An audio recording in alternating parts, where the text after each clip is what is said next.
Monsieur Bayle would not have made this antithesis if he had been informed on the system of general harmony, which I assume, which states that the realm of efficient causes and that of final causes are parallel to each other, that God has no less the quality of the best monarch than that of the greatest architect.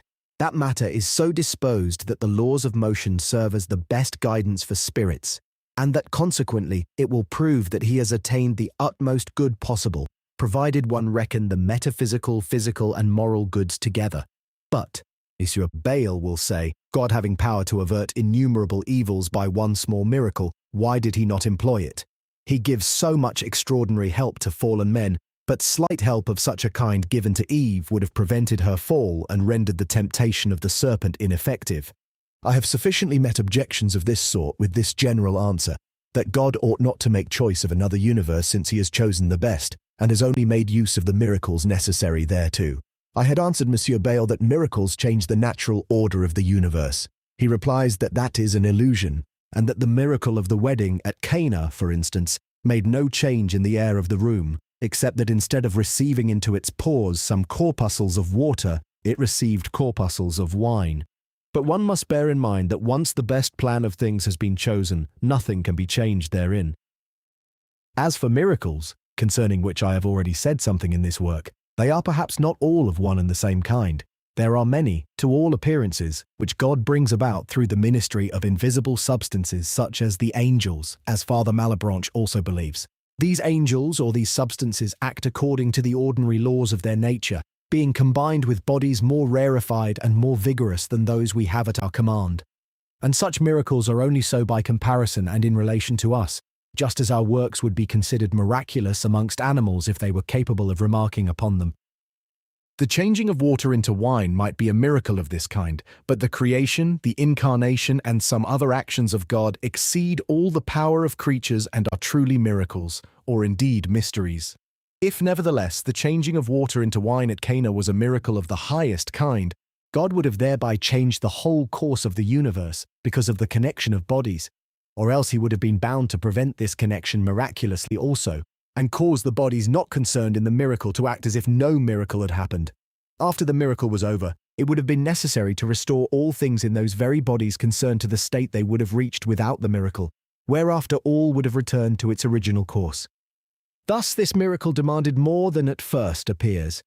As for physical evil in creatures, to wit their sufferings, Monsieur Bayle contends vigorously against those who endeavour to justify by means of particular reasons the course of action pursued by God in regard to this. Here I set aside the sufferings of animals, and I see that Monsieur Bayle insists chiefly on those of men, perhaps because he thinks that brute beasts have no feeling. It is on account of the injustice there would be in the sufferings of beasts that divers Cartesians wish to prove that they are only machines, since under a just God no innocent man is wretched. It is impossible that an innocent creature should be unhappy under such a master as God. The principle is good, but I do not think it warrants the inference that beasts have no feeling, because I think that, properly speaking, perception is not sufficient to cause misery if it is not accompanied by reflection. It is the same with happiness. Without reflection, there is none. O fortunatos nimium, sua qui bona norint. One cannot reasonably doubt the existence of pain among animals, but it seems as if their pleasures and their pains are not so keen as they are in man.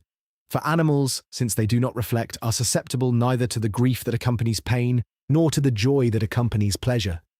Men are sometimes in a state approaching that of the beasts, when they act almost on instinct alone and simply on the impressions made by the experience of the senses, and in this state their pleasures and their pains are very slight. But let us pass from the beasts and return to rational creatures. It is with regard to them that Monsieur Bayle discusses this question, whether there is more physical evil than physical good in the world. To settle it aright, one must explain wherein these goods and evils lie. We are agreed that physical evil is simply displeasure, and under that heading I include pain, grief, and every other kind of discomfort. But does physical good lie solely in pleasure? Monsieur Bayle appears to be of this opinion, but I consider that it lies also in a middle state, such as that of health. One is well enough when one has no ill. It is a degree of wisdom to have no folly. This is the first wisdom, stultitia caruis. In the same way, one is worthy of praise when one cannot with justice be blamed. If I shall not be blamed, that will be praise enough for me. That being the case, all the sensations not unpleasing to us, all the exercises of our powers that do not incommode us, and whose prevention would incommode us, are physical goods, even when they cause us no pleasure. For privation of them is a physical evil. Besides, we only perceive the good of health and other like goods when we are deprived of them. On those terms, I would dare to maintain that even in this life goods exceed evils, that our comforts exceed our discomforts, and that Monsieur Descartes was justified in writing that natural reason teaches us that we have more goods than evils in this life. It must be added that pleasures enjoyed too often and to excess would be a very great evil. There are some which Hippocrates compared to the falling sickness, and Scopius doubtless only made pretence of envying the sparrows in order to be agreeably playful in a learned and far from playful work. Highly seasoned foods are injurious to health and impair the niceness of a delicate sense, and in general bodily pleasures are a kind of expenditure of the spirit, though they be made good in some better than in others. As proof, however, that the evil exceeds the good is quoted the instance of Monsieur de la Motte Leveillé, letter 134, who would not have been willing to return to the world, supposing he had had to play the same part as Providence had already assigned to him. But I have already said that I think one would accept the proposal of him who could re-knot the thread of fate if a new part were promised to us, even though it should not be better than the first. Thus, from Monsieur de la Motte Leveillé's saying, it does not follow that he would not have wished for the part he had already played, provided it had been new, as Monsieur Bayle seems to take it.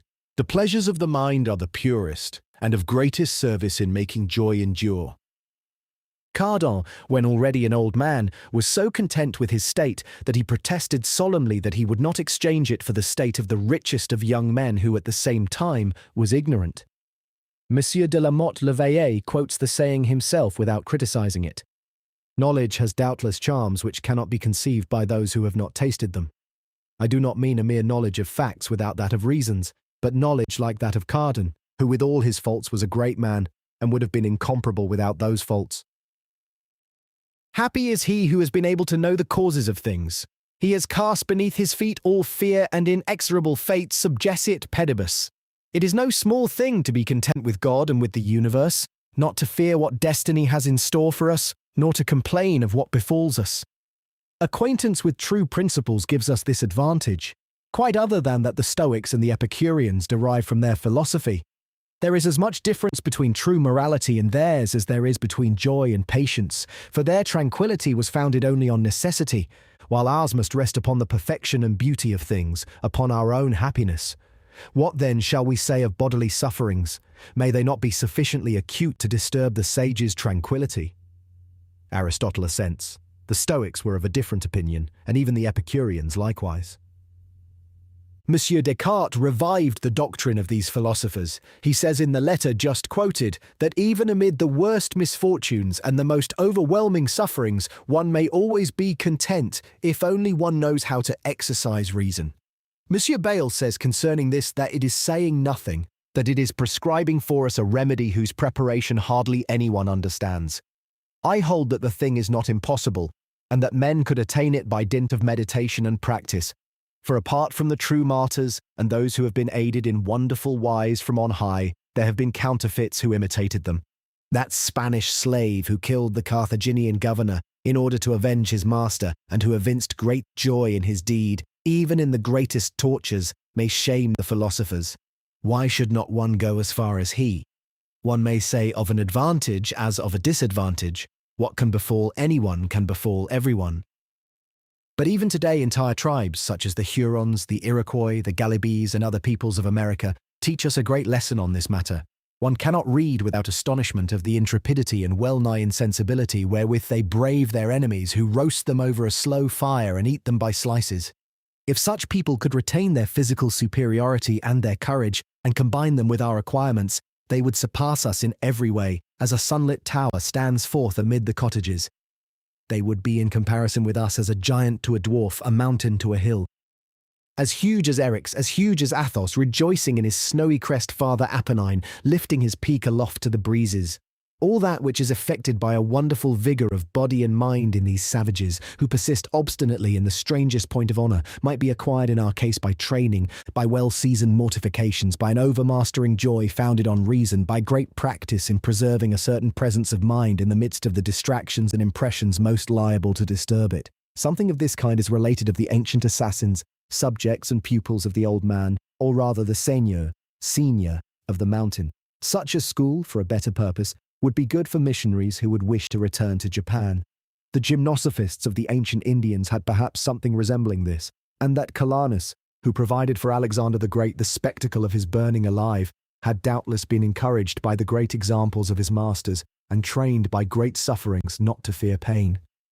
The wives of these same Indians, who even today ask to be burned with the bodies of their husbands, seem still to keep something of the courage of those ancient philosophers of their country. I do not expect that there should straightway be founded a religious order whose purpose would be to exalt man to that high pitch of perfection. Such people would be too much above the rest and too formidable for the authorities, as it rarely happens that people are exposed to extremes where such great strength of mind would be needed. One will scarce think of providing for it at the expense of our usual comforts, albeit incomparably more would be gained than lost thereby. Nevertheless, the very fact that one has no need of that great remedy is a proof that the good already exceeds the evil. Euripides also said that good things are more numerous than evil for mortals. Mala nostra longe judico vinci abonis. Homer and divers other poets were of another mind, and men in general agree with them. The reason for this is that the evil arouses our attention rather than the good, but this same reason proves that the evil is more rare. One must therefore not credit the petulant expressions of Pliny, who would have it that nature is a stepmother, and who maintains that man is the most unhappy and most vain of all creatures. These two epithets do not agree. One is not so very unhappy when one is full of oneself.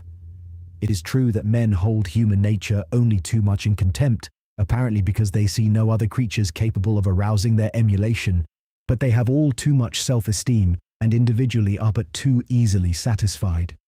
I therefore agree with Merrick Casaubon, who in his notes on the Xenophonies of Diogenes Laertius praises exceedingly the admirable sentiments of Euripides, going so far as to credit him with having said the things that have breath divinely inspired Pectus.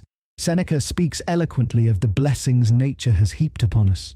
Mere Bayle in his dictionary, article Xenophonies, brings up sundry authorities against this, and among others that of the poet Diphilus in the collections of Stobaeus, whose Greek might be thus expressed in Latin. Fortune, bidding us drink from the cups she has given, infundit uno terna pro bono mala.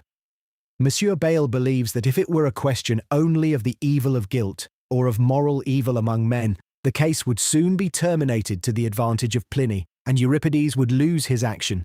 To that I am not opposed. Our vices doubtless exceed our virtues, and this is the effect of original sin. It is nevertheless true that also on that point men in general exaggerate things, and that even some theologians disparage man so much that they wrong the providence of the author of mankind. That is why I am not in favour of those who thought to do great honour to our religion by saying that the virtues of the pagans were only splendida peccata, splendid vices. It is a sally of St. Augustine's which has no foundation in Holy Scripture, and which offends reason. But here we are only discussing a physical good and evil, and one must compare in detail the prosperities and the adversities of this life. Monsieur Bayle would wish almost to set aside the consideration of health. He likens it to the rarefied bodies which are scarcely felt, like air, for example. But he likens pain to the bodies that have much density and much weight in slight volume. But pain itself makes us aware of the importance of health when we are bereft of it. I have already observed that excess of physical pleasures would be a real evil, and the matter ought not to be otherwise. It is too important for the spirit to be free. Lactantius had said that men are so squeamish that they complain of the slightest ill, as if it swallowed up all the goods they have enjoyed. Monsieur Bayle says concerning this that the very fact that men have this feeling warrants the judgment that they are in evil case, since it is feeling which measures the extent of good or evil. But I answer that present feeling is anything rather than the true measure of good and evil past and future. I grant that one is in evil case while one makes these peevish reflections, but that does not exclude a previous state of well-being, nor imply that everything reckoned in and all allowance made, The good does not exceed the evil. I do not wonder that the pagans, dissatisfied with their gods, made complaints against Prometheus and Epimetheus for having forged so weak an animal as man. Nor do I wonder that they acclaimed the fable of old Silenus, foster-father of Bacchus, who was seized by King Midas, and as the price of his deliverance taught him that ostensibly fine maxim that the first and the greatest of goods was not to be born, and the second to depart from this life with dispatch. Plato believed that souls had been in a happier state, and many of the ancients, amongst others, Cicero in his Consolation, according to the account of Lactantius, believed that for their sins they were confined in bodies as in a prison. They rendered thus a reason for our ills and asserted their prejudices against human life, for there is no such thing as a beautiful prison. But quite apart from the consideration that, even according to these same pagans, the evils of this life would be counterbalanced and exceeded by the goods of past and future lives, I make bold to say that we shall find, upon unbiased scrutiny of the facts, that taking all in all human life is in general tolerable, and adding thereto the motives of religion, we shall be content with the order God has set therein. Moreover, for a better judgment of our goods and our evils, it will be well to read Cardan on the profit to be gained from adversity, and Novarini on the hidden benefits of God. Mirabeau dilates upon the misfortunes of the great, who are thought to be the most fortunate. The constant experience of the fair aspect of their condition renders them unaware of good, but greatly aware of evil. Someone will say, so much the worse for them. If they know not how to enjoy the advantages of nature and fortune, is that the fault of either? There are nevertheless great men possessed of more wisdom, who know how to profit by the favours God has shown them, who are easily consoled for their misfortunes, and who even turn their own faults to account. Monsieur Bayle pays no heed to that. He prefers to listen to Pliny, who thinks that Augustus, one of the princes most favoured by fortune, experienced at least as much evil as good. I admit that he found great causes of trouble in his family, and that remorse for having crushed the Republic may have tormented him. But I think that he was too wise to grieve over the former, and that Maecenas apparently made him understand that Rome had need of a master. Had not Augustus been converted on this point, Virgil would never have said of a lost soul, "This man sold his country for gold, and a mighty lord he imposed and fixed laws for a price, and unfixed them." Augustus would have thought that he and Caesar were alluded to in these lines, which speak of a master given to a free state. But there is every indication that he applied it just as little to his dominion, which he regarded as compatible with liberty and as a necessary remedy for public evils, as the princes of today apply to themselves the words used of the king censured in Monsieur de Combray's Telemachus. Each one considers himself within his rights. Tacitus, an unbiased writer, justifies Augustus in 2 words at the beginning of his Annals. But Augustus was better able than anyone to judge of his good fortune. He appears to have died content, as may be inferred from a proof he gave of contentedness with his life. For in dying he repeated to his friends a line in Greek, which has the signification of that plaudite that was wont to be spoken at the conclusion of a well-acted play. Suetonius quotes it, "Give applause, and all of you clap together with joy." But even though there should have fallen to the lot of the humankind more evil than good, it is enough where God is concerned that there is incomparably more good than evil in the universe. Rabbi Maimonides, whose merit is not sufficiently recognized in the statement that he is the first of the rabbis to have ceased talking nonsense, also gave wise judgment on this question of the predominance of good over evil in the world. Here is what he says in his The Guide of the Perplexed. There arise often in the hearts of ill-instructed persons thoughts which persuade them there is more evil than good in the world, and one often finds in the poems and songs of the pagans that it is as it were a miracle when something good comes to pass, whereas evils are usual and constant. This error has taken hold not of the common herd only. Those very persons who wish to be considered wise have been beguiled thereby. A celebrated writer named Al-Rasi, in his Sefer Eloheth, or Theosophy, amongst other absurdities, has stated that there are more evils than goods, and that upon comparison of the recreations and the pleasures man enjoys in times of tranquility with the pains, the torments, the troubles, faults, cares, griefs, and afflictions whereby he is overwhelmed, our life would prove to be a great evil and an actual penalty inflicted upon us to punish us. Maimonides adds that the cause of their extravagant error is their supposition that nature was made for them only, and that they hold of no account what is separate from their person, whence they infer that when something unpleasing to them occurs, all goes ill in the universe. Monsieur Bayle says that this observation of Maimonides is not to the point, because the question is whether among men evil exceeds good. But upon consideration of the rabbi's words, I find that the question he formulates is general, and that he wished to refute those who decide it on one particular motive derived from the evils of the human race, as if all had been made for man. And it seems as though the author whom he refutes spoke also of good and evil in general. Maimonides is right in saying that if one took into account the littleness of man in relation to the universe, one would comprehend clearly that the predominance of evil, even though it prevailed among men, need not on that account occur among the angels, nor among the heavenly bodies, nor among the elements and inanimate compounds, nor among many kinds of animals. I have shown elsewhere that in supposing that the number of the damned exceeds that of the saved, a supposition which is nevertheless not altogether certain, one might admit that there is more evil than good in respect of the humankind known to us. But I pointed out that neither precludes the existence of incomparably more good than evil, both moral and physical, in rational creatures in general, nor prevents the city of God, which contains all creatures, from being the most perfect state. So also on consideration of the metaphysical good and evil, which is in all substances, whether endowed with or devoid of intelligence, and which taken in such scope would include physical good and moral good, one must say that the universe, such as it actually is, must be the best of all systems. Moreover, Monsieur Bayle will not have it that our transgression should have anything to do with the consideration of our sufferings. He is right when it is simply a matter of appraising these sufferings, but the case is not the same when one asks whether they should be ascribed to God, this indeed being the principal cause of Monsieur Bayle's difficulties when he places reason or experience in opposition to religion.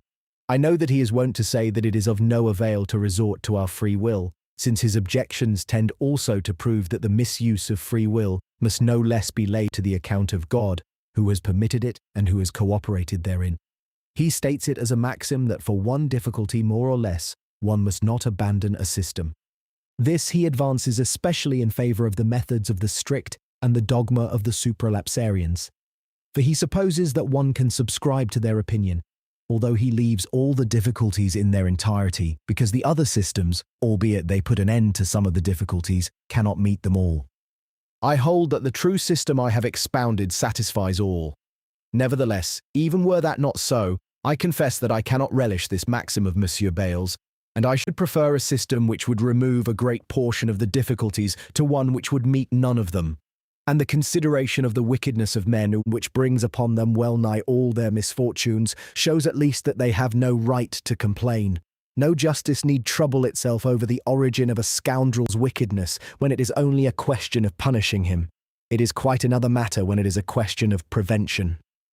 One knows well that disposition, upbringing, conversation, and often chance itself have much share in that origin. Is the man any the less deserving of punishment? I confess that there still remains another difficulty. If God is not bound to account to the wicked for their wickedness, it seems as if he owes to himself, and to those who honor him and love him, justification for his course of action with regard to the permission of vice and crime. But God has already given that satisfaction, as far as it is needed here on earth, by granting us the light of reason he has bestowed upon us the means whereby we may meet all difficulties. I hope that I have made it plain in this discourse, and have elucidated the matter in the preceding portion of these essays almost as far as it can be done through general arguments.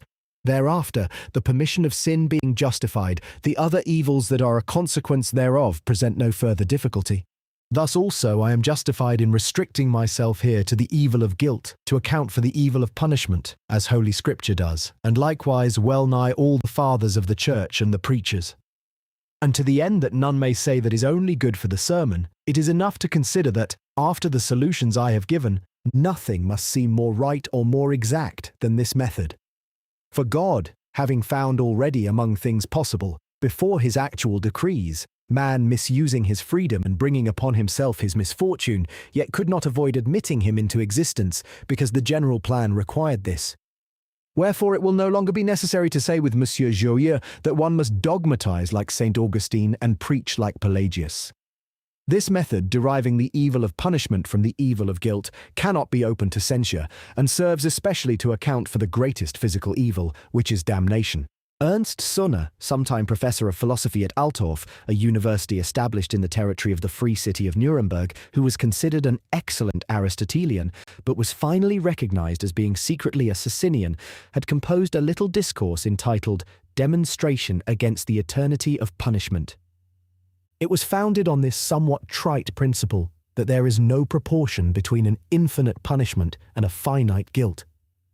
It was conveyed to me, printed, so it seemed, in Holland, and I replied that there was one thing to be considered which had escaped the late Herr Sonner, namely that it was enough to say that the duration of the guilt caused the duration of the penalty. Since the damned remained wicked, they could not be withdrawn from their misery, and thus one need not, in order to justify the continuation of their sufferings, assume that sin has become of infinite weight through the infinite nature of the object offended, who is God. This thesis I had not explored enough to pass judgment thereon. I know that the general opinion of the schoolmen, according to the master of the sentences, is that in the other life there is neither merit nor demerit. But I do not think that, taken literally, it can pass for an article of faith. Herr Fecht, a famous theologian at Rostock, well refuted that in his book On the State of the Damned. It is quite wrong, he says. God cannot change his nature. Justice is essential to him. Death has closed the door of grace, but not that of justice.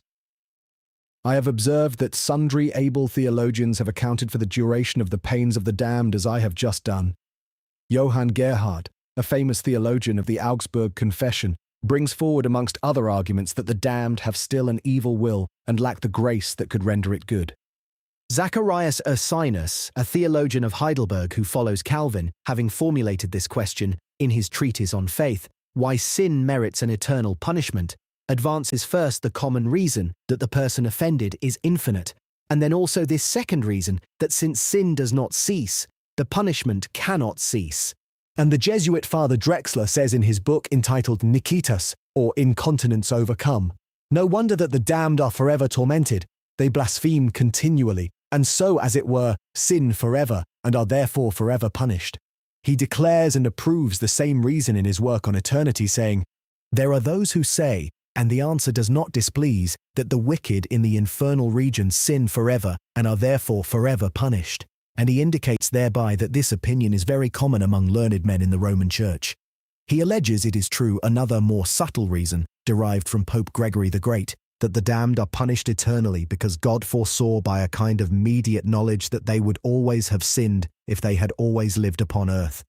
But it is a hypothesis very much open to question. Herr Fecht quotes also various eminent Protestant theologians for Herr Gerhard's opinion, although he mentions also some who think differently.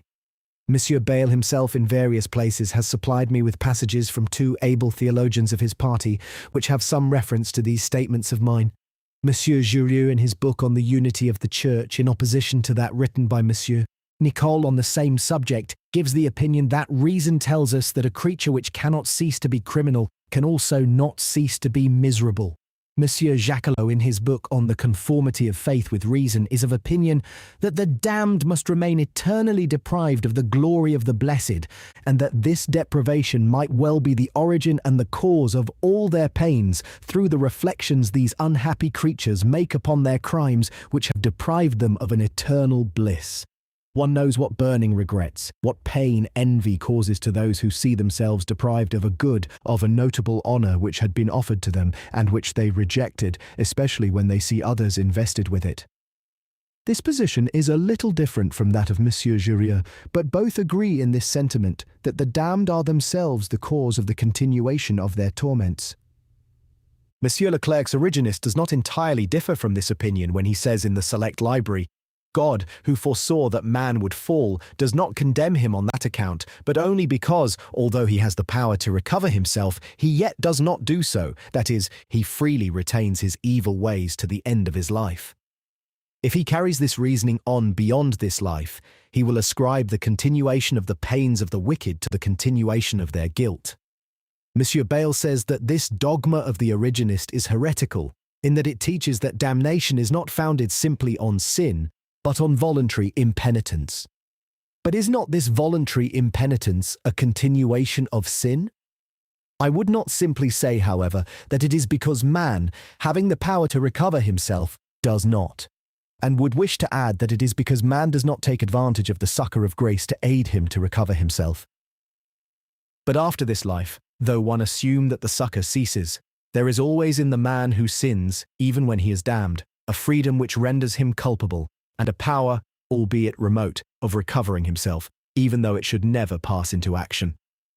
And there is no reason why one may not say that this degree of freedom, exempt from necessity, but not exempt from certainty, remains in the damned as well as in the blessed. Moreover, the damned have no need of a succor that is needed in this life, for they know only too well what one must believe here.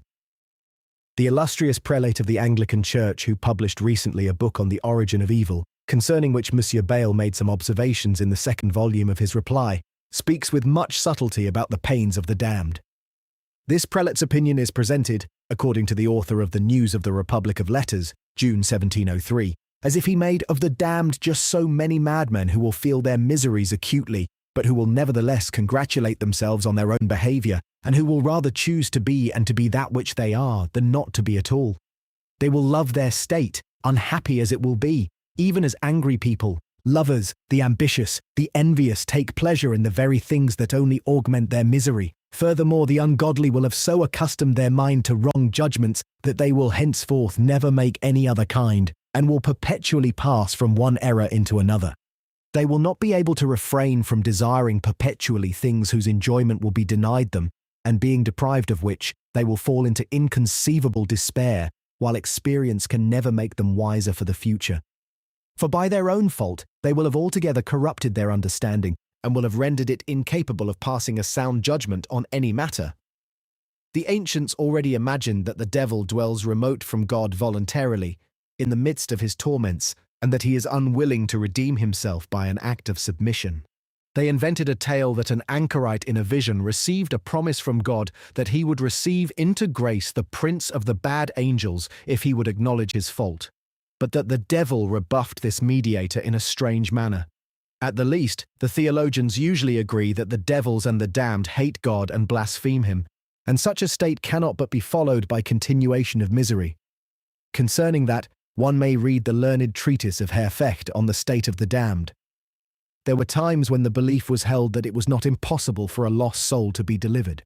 The story told of Pope Gregory the Great is well known, how by his prayers he had withdrawn from hell the soul of the Emperor Trajan, whose goodness was so renowned that to new emperors the wish was offered that they should surpass Augustus in good fortune and Trajan in goodness. It was this that won for the latter the pity of the Holy Father. God acceded to his prayers, it is said, but he forbade him to make the like prayers in future. According to this fable, the prayers of St. Gregory had the force of the remedies of Aesculapius, who recalled Hippolytus from Hades, and if he had continued to make such prayers, God would have waxed wroth like Jupiter in Virgil. But the Almighty Father, wroth that one should rise from the shades, that a mortal should rise from the world below to the light of life, the very discoverer of such healing and such art, full mind fibiganum stygias detrusit ad undas. Godescalc, a monk of the 9th century, who set at variance the theologians of his day, and even those of our day, maintained that the reprobate should pray God to render their pains more bearable, but one is never justified in believing oneself reprobate so long as one is alive. The passage in the Mass for the dead is more reasonable. It asks for the abatement of the torments of the damned, and that according to the hypothesis that I have just stated, one must wish for them meliorem mentem. Origen, having applied the passage from Psalm 77 verse 10, God will not forget to be gracious, neither will he shut up his loving kindness in displeasure. St. Augustine replies that it is possible that the pains of the damned last eternally, and that they may nevertheless be mitigated. If the text implied that the abatement would, as regards its duration, go on to infinity, and yet that abatement would, as regards its extent, have a non plus ultra. Even so, there are asymptote figures in geometry where an infinite length makes only a finite progress in breadth. If the parable of the wicked rich man represented the state of a definitely lost soul, the hypothesis which makes these souls so mad and so wicked would be groundless. But the charity towards his brothers attributed to him in the parable does not seem to be consistent with that degree of wickedness which is ascribed to the damned. St. Gregory the Great thinks that the rich man was afraid lest their damnation should increase his, But it seems as though this fear is not sufficiently consistent with the disposition of a perfectly wicked will. Bonaventura on the Master of the Sentences says that the wicked rich man would have desired to see everyone damned. But since that was not to be, he desired the salvation of his brothers rather than that of the rest. This reply is by no means sound.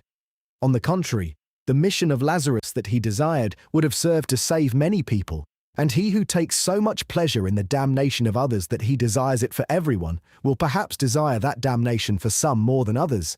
But generally speaking, he will have no inclination to gain salvation for anyone.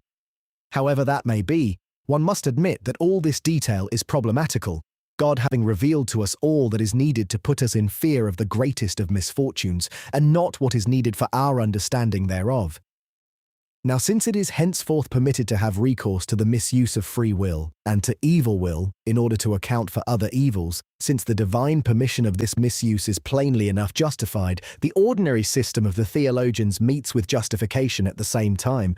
Now we can seek with confidence the origin of evil in the freedom of creatures. The first wickedness is well known to us. It is that of the devil and his angels. The devil sinneth from the beginning, and for this purpose the Son of God was manifested, that he might destroy the works of the devil. The devil is the father of wickedness. He was a murderer from the beginning, and abode not in the truth, and therefore God spared not the angels that sinned, but cast them down to hell, and delivered them into chains of darkness to be reserved unto judgment.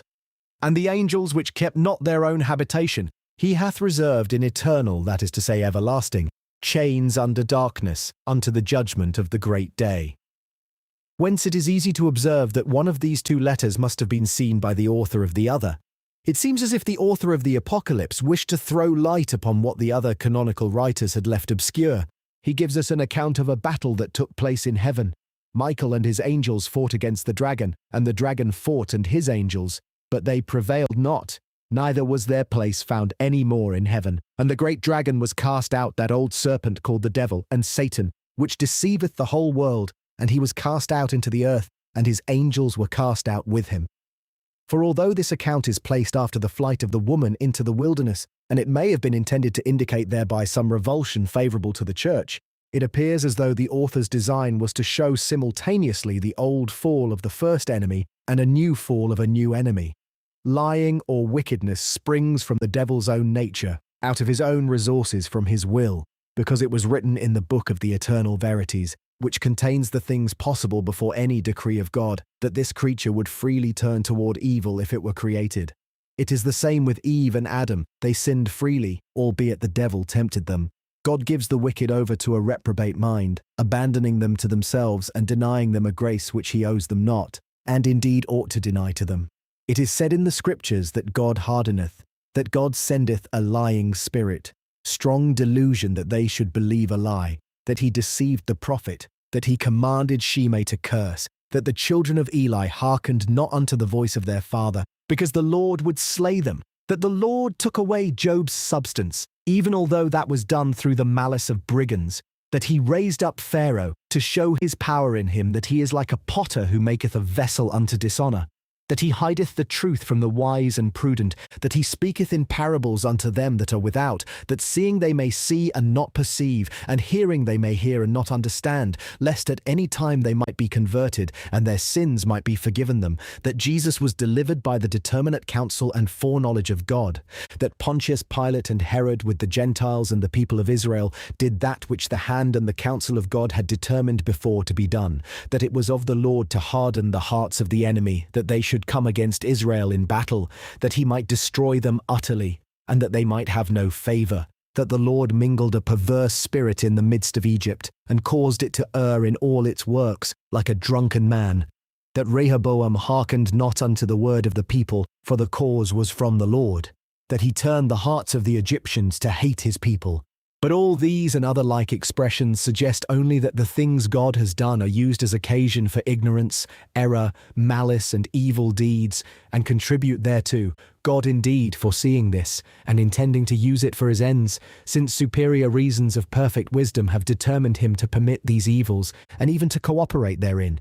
Sed non sineret bonus fieri mele, nisi omnipotens etiam de malo posset facere bene, in St. Augustine's words. But this has been expounded more fully in the preceding part. God made man in his image, he made him upright, but also he made him free. Man has behaved badly, he has fallen, but there remains still a certain freedom after the fall. Moses said, as from God, I call heaven and earth to record this day against you, that I have set before you life and death, blessing and cursing, therefore choose life. Thus saith the Lord, behold, I set before you the way of life and the way of death. He has left man in the power of his counsel, giving him his ordinances and his commandments. If thou wilt, thou shalt keep the commandments, or they shall keep thee.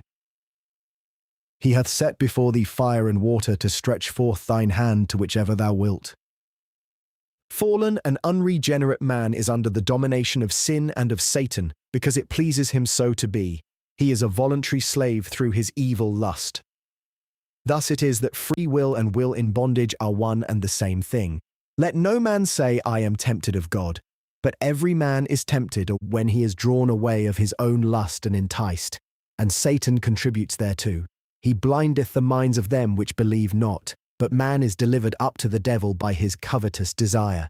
The pleasure he finds in evil is the bait that hooks him.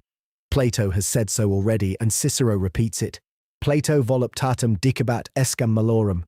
Grace sets over against it a greater pleasure, as St. Augustine observed. All pleasure is a feeling of some perfection. One loves an object in proportion as one feels its perfections. Nothing surpasses the divine perfections. Whence it follows that charity and love of God give the greatest pleasure that can be conceived, in that proportion in which one is penetrated by these feelings, which are not common among men, busied and taken up as men are with the objects that are concerned with their passions.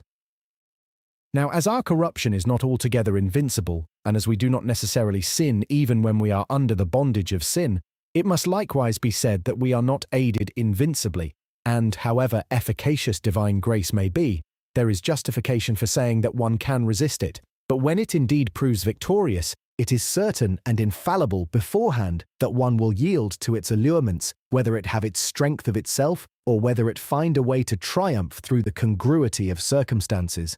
Thus one must always distinguish between the infallible and the necessary, the system of those who call themselves disciples of Saint. Augustine is not far removed from this, provided one excludes certain obnoxious things, whether in the expressions or in the dogmas themselves. In the expressions I find that it is principally the use of terms like necessary or contingent, possible or impossible, which sometimes gives a handle and causes much ado.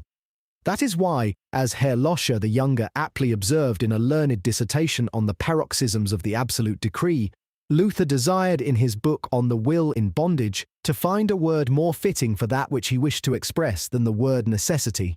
Speaking generally, it appears more reasonable and more fitting to say that obedience to God's precepts is always possible, even for the unregenerate, that the grace of God is always resistible, even in those most holy, and that freedom is exempt not only from constraint but also from necessity, although it be never without infallible certainty or without inclining determination.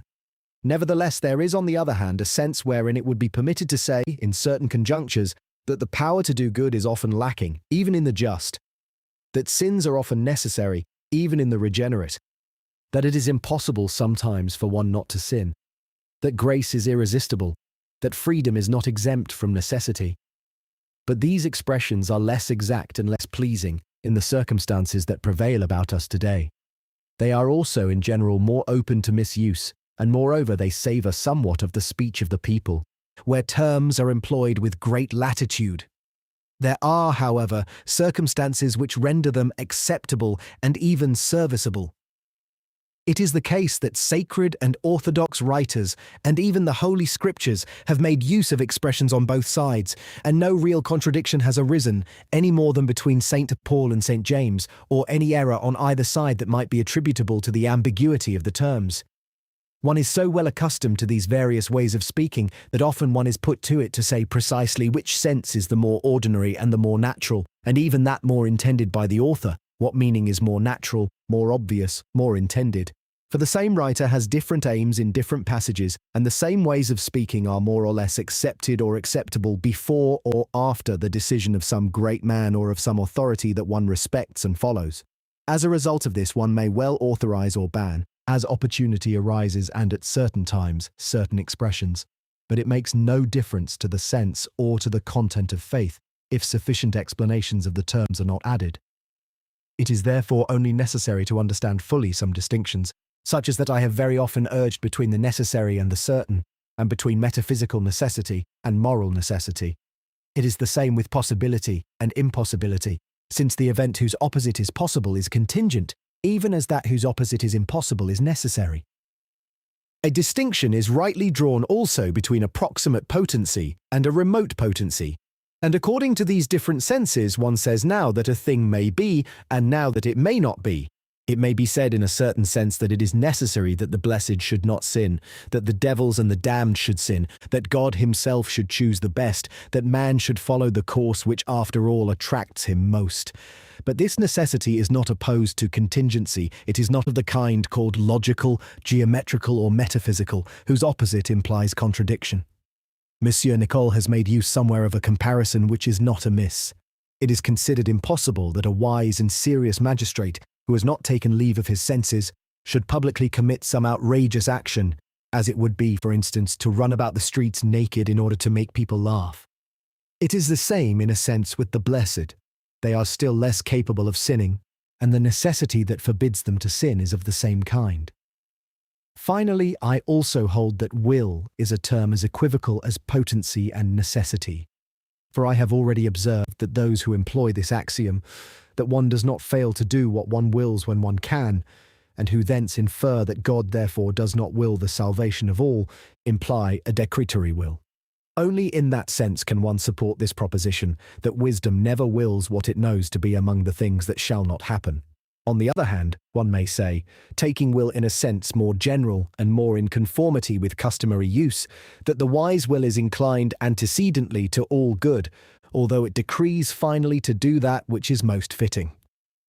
Thus one would be very wrong to deny to God the serious and strong inclination to save all men, which Holy Scripture attributes to him, or even to attribute to him an original distaste which diverts him from the salvation of a number of persons, an antecedent hatred. One should rather maintain that the wise mind tends towards all good, as good, in proportion to his knowledge and his power, but that he only produces the best that can be achieved.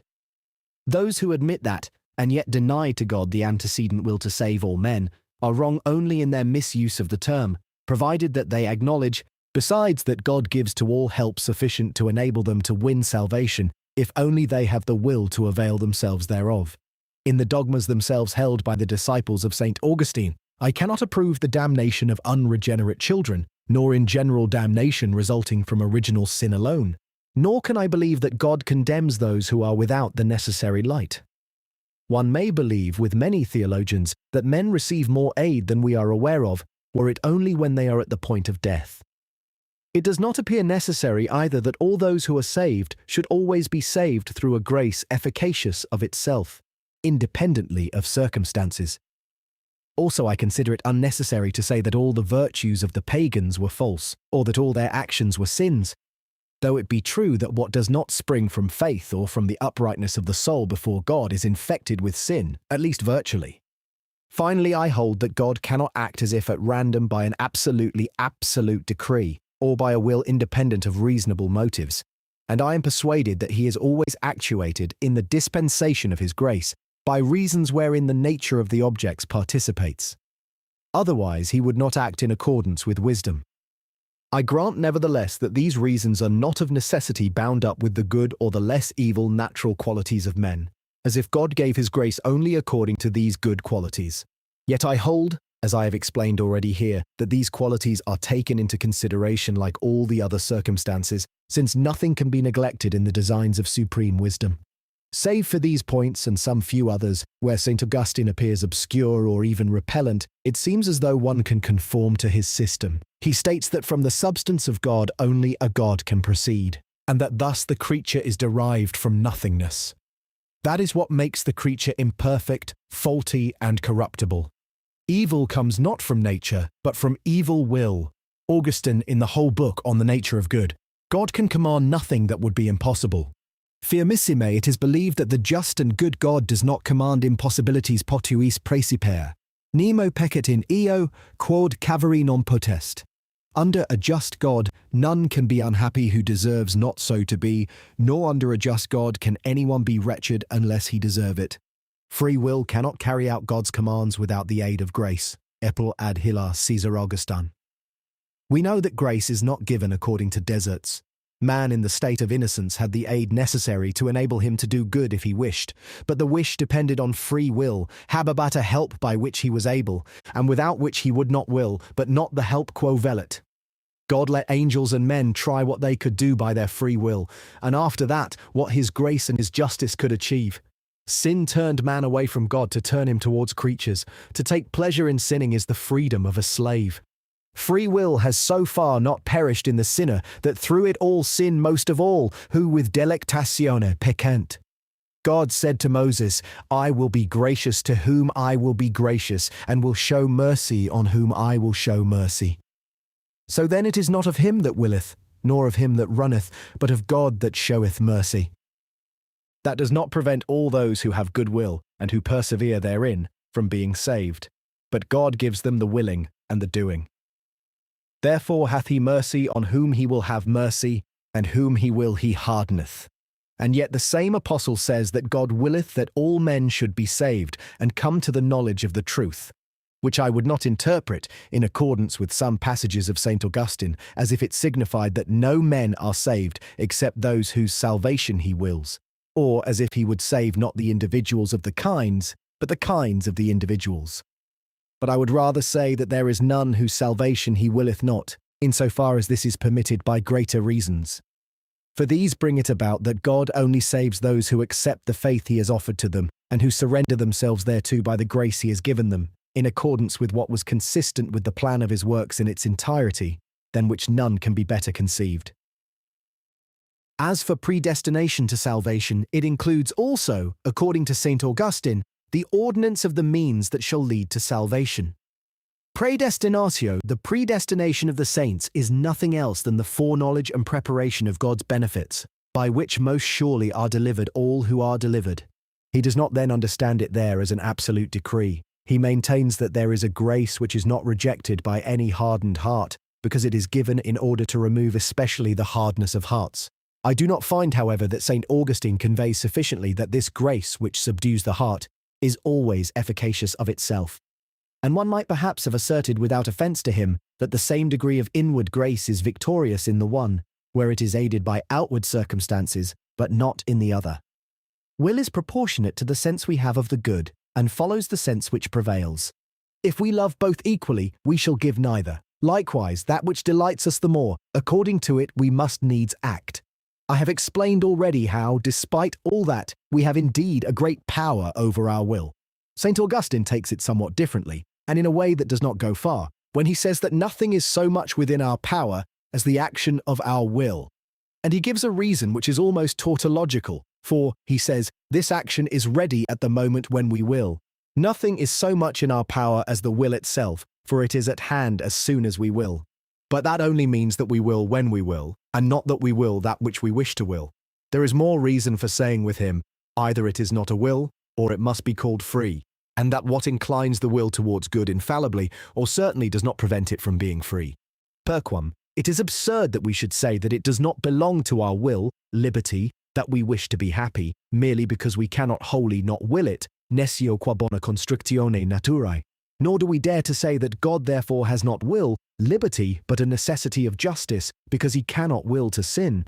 Surely God himself, is he to be denied to have free will merely because he cannot sin? He also says aptly that God gives the first good impulse, but that afterwards man acts also. They are moved that they may act, not that they themselves do nothing against. I have proved that free will is the proximate cause of the evil of guilt, and consequently of the evil of punishment. Although it is true that the original imperfection of creatures, which is already presented in the eternal ideas, is the first and most remote cause. M. Bayle nevertheless always disputes this use of the notion of free will. He will not have the cause of evil ascribed to it. One must listen to his objections, but first it will be well to throw further light on the nature of freedom. I have shown that freedom, according to the definition required in the schools of theology, consists in intelligence, which involves a clear knowledge of the object of deliberation, in spontaneity, whereby we determine, and in contingency, that is, in the exclusion of logical or metaphysical necessity. Intelligence is, as it were, the soul of freedom, and the rest is as its body and foundation. The free substance is self-determining, and that according to the motive of good perceived by the understanding, which inclines it without compelling it. And all the conditions of freedom are comprised in these few words. It is nevertheless well to point out that the imperfection present in our knowledge and our spontaneity, and the infallible determination that is involved in our contingency, destroy neither freedom nor contingency. Our knowledge is of two kinds, distinct or confused. Distinct knowledge or intelligence occurs in the actual use of reason, but the senses supply us with confused thoughts. And we may say that we are immune from bondage insofar as we act with a distinct knowledge, but that we are the slaves of passion insofar as our perceptions are confused. In this sense we have not all the freedom of spirit that were to be desired, and we may say with St. Augustine that being subject to sin, we have the freedom of a slave. Yet a slave as he is, nevertheless has freedom to choose according to the state wherein he is, although more often than not he is under the stern necessity of choosing between two evils, because a superior force prevents him from attaining the goods whereto he aspires. That which in a slave is affected by bonds and constraint in us is affected by passions, whose violence is sweet, but none the less pernicious. In truth, we will only that which pleases us, but unhappily what pleases us now is often a real evil, which would displease us if we had the eyes of the understanding open.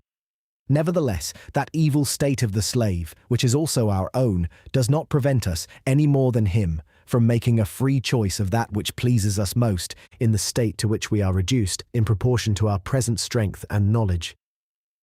As for spontaneity, it belongs to us insofar as we have within us the source of our actions, as Aristotle rightly conceived.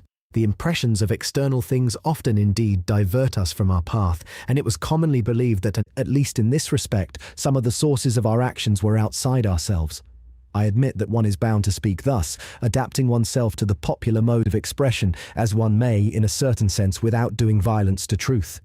But when it is a question of expressing oneself accurately, I maintain that our spontaneity suffers no exception, and that external things have no physical influence upon us, I mean in the strictly philosophical sense. For better understanding of this point, one must know that true spontaneity is common to us and all simple substances, and that in the intelligent or free substance this becomes a mastery over its actions. That cannot be better explained than by the system of pre-established harmony, which I indeed propounded some years ago. There I pointed out that by nature every simple substance has perception, and that its individuality consists in the perpetual law which brings about the sequence of perceptions that are assigned to it, springing naturally from one another, to represent the body that is allotted to it, and through its instrumentality the entire universe, in accordance with the point of view proper to this simple substance, and without its needing to receive any physical influence from the body. Even so, the body also, for its part, adapts itself to the wishes of the soul by its own laws, and consequently only obeys it according to the promptings of these laws, whence it follows that the soul has in itself a perfect spontaneity, so that it depends only upon God and upon itself in its actions. As this system was not known formerly, other ways were sought for emerging from this labyrinth, and the Cartesians themselves were in difficulties over the subject of free will. They were no longer satisfied by the faculties of the schoolmen, and they considered that all the actions of the soul appear to be determined by what comes from without, according to the impressions of the senses, and that ultimately all is controlled in the universe by the providence of God. Thence arose naturally the objection that there is therefore no freedom. To that Monsieur Descartes replied that we are assured of God's providence by reason, but that we are likewise assured of our freedom by experience thereof within ourselves, and that we must believe in both, even though we see not how it is possible to reconcile them. That was cutting the Gordian knot, and answering the conclusion of an argument not by refuting it, but by opposing thereto a contrary argument. Which procedure does not conform to the laws for philosophical disputes. Notwithstanding, most of the Cartesians contented themselves with this, albeit the inward experience they adduce does not prove their assertion, as Monsieur Bayle has clearly shown. Monsieur Regis thus paraphrases Monsieur Descartes' doctrine. Most philosophers, he says, have fallen into error. Some, not being able to understand the relation existing between free actions and the providence of God, have denied that God was the first efficient cause of free will, but that is sacrilegious. The others, not being able to apprehend the relation between God's efficacy and free actions, have denied that man was endowed with freedom, and that is a blasphemy. The mean to be found between these two extremes is to say that even though we were not able to understand all the relations existing between freedom and God's providence, we should nevertheless be bound to acknowledge that we are free and dependent upon God. For both these truths are equally known, the one through experience and the other through reason, and prudence forbids one to abandon truths whereof one is assured, under the pretext that one cannot apprehend all the relations existing between them and other truths well known. Monsieur Bayle here remarks pertinently in the margin that these expressions of Monsieur Regis fail to point out that we are aware of relations between man's actions and God's providence, such as appear to us to be incompatible with our freedom. He adds that these expressions are over-circumspect, weakening the statement of the problem. Authors assume, he says, that the difficulty arises solely from our lack of enlightenment, whereas they ought to say that it arises in the main from the enlightenment which we have, and cannot reconcile, in Monsieur Bayle's opinion, with our mysteries. That is exactly what I said at the beginning of this work, that if the mysteries were irreconcilable with reason, and if there were unanswerable objections, far from finding the mystery incomprehensible, we should comprehend that it was false. It is true that here there is no question of a mystery, but only of natural religion. This is how Monsieur Bayle combats those inward experiences, whereon the Cartesians make freedom rest. But he begins by reflections with which I cannot agree. Those who do not make profound examination, he says, dictionary, article, Helen, lit. Of that which passes within them easily persuade themselves that they are free, and that if their will prompts them to evil, it is their fault, it is through a choice whereof they are the masters. Those who judge otherwise are persons who have studied with care the springs and the circumstances of their actions, and who have thought over the progress of their soul's impulses. Those persons usually have doubts about their free will, and even come to persuade themselves that their reason and mind are slaves, without power to resist the force that carries them along where they would not go. It was principally persons of this kind who ascribed to the gods the cause of their evil deeds. These words remind me of those of Chancellor Bacon, who says that a little philosophy inclineth us away from God, but that depth in philosophy bringeth men's minds about to him. It is the same with those who reflect upon their actions. It appears to them at first that all we do is only impulsion from others, and that all we apprehend comes from without, through the senses, and is traced upon the void of our mind, tanquam in tabula rasa. But more profound meditation shows us that all, even perceptions and passions, comes to us from our own inner being, with complete spontaneity. Yet Monsieur Bayle cites poets who pretend to exonerate men by laying the blame upon the gods. Medea in Ovid speaks thus. Frustra, Medea, repugnus, some god or other, she says, stands in the way, and a little later Ovid makes her add, but a strange power draws me against my will, and desire urges one thing, mens aliud suadet, video meliora proboque, deteriora sequa. But one could set against that a passage from Virgil, who makes Nisus say, with far more reason, do the gods set this ardour in our minds, Euryalus? Is it that for each man his own fierce longing becomes his god? Herr Wittich seems to have thought that in reality our independence is only apparent. For in his dissertation on the actual providence of God, he makes free will consist in our being inclined towards the objects that present themselves to our soul for affirmation or denial, love or hate, in such a way that we do not feel we are being determined by any outward force. He adds that it is when God himself causes our volitions that we act with most freedom, and that the more efficacious and powerful God's action is upon us, the more we are masters of our actions. For because God works the very willing, the more efficaciously he works, the more we will, and that which we do when we will, we have most of all in our own power. It is true that when God causes a volition in us, he causes a free action. But it seems to me that the question here is not of the universal cause, or of that production of our will which is proper to it insofar as it is a created effect, whose positive elements are actually created continually through God's cooperation, like all other absolute reality of things. We are concerned here with the reasons for willing, and the means God uses when he gives us a good will, or permits us to have an evil will. It is always we who produce it, good or evil, for it is our action. But there are always reasons that make us act, without impairing either our spontaneity or our freedom. Grace does no more than give impressions which are conducive to making will operate through fitting motives, such as would be an attention, a dick cur hic, a prevenient pleasure. And it is quite evident that that does not interfere with freedom, any more than could a friend who gives counsel and furnishes motives.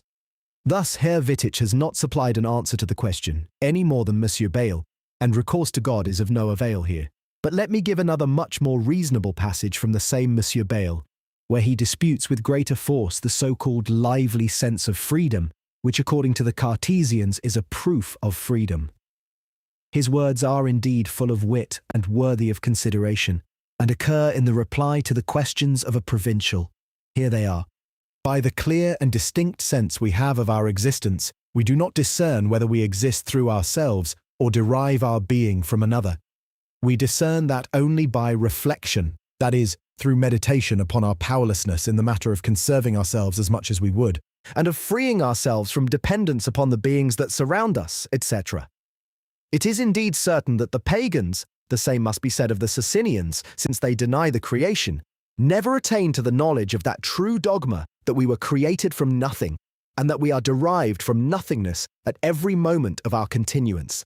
They therefore thought erroneously that all substances in the universe exist of themselves and can never be reduced to nothing, and that thus they depend upon no other things save in respect of their modifications, which are liable to be destroyed by the action of an external cause. Does not this error spring from the fact that we are unconscious of the creative action which conserves us, and that we are only conscious of our existence? That we are conscious of it, I say, in such a way that we should forever remain ignorant of the cause of our being, if other knowledge did not aid us.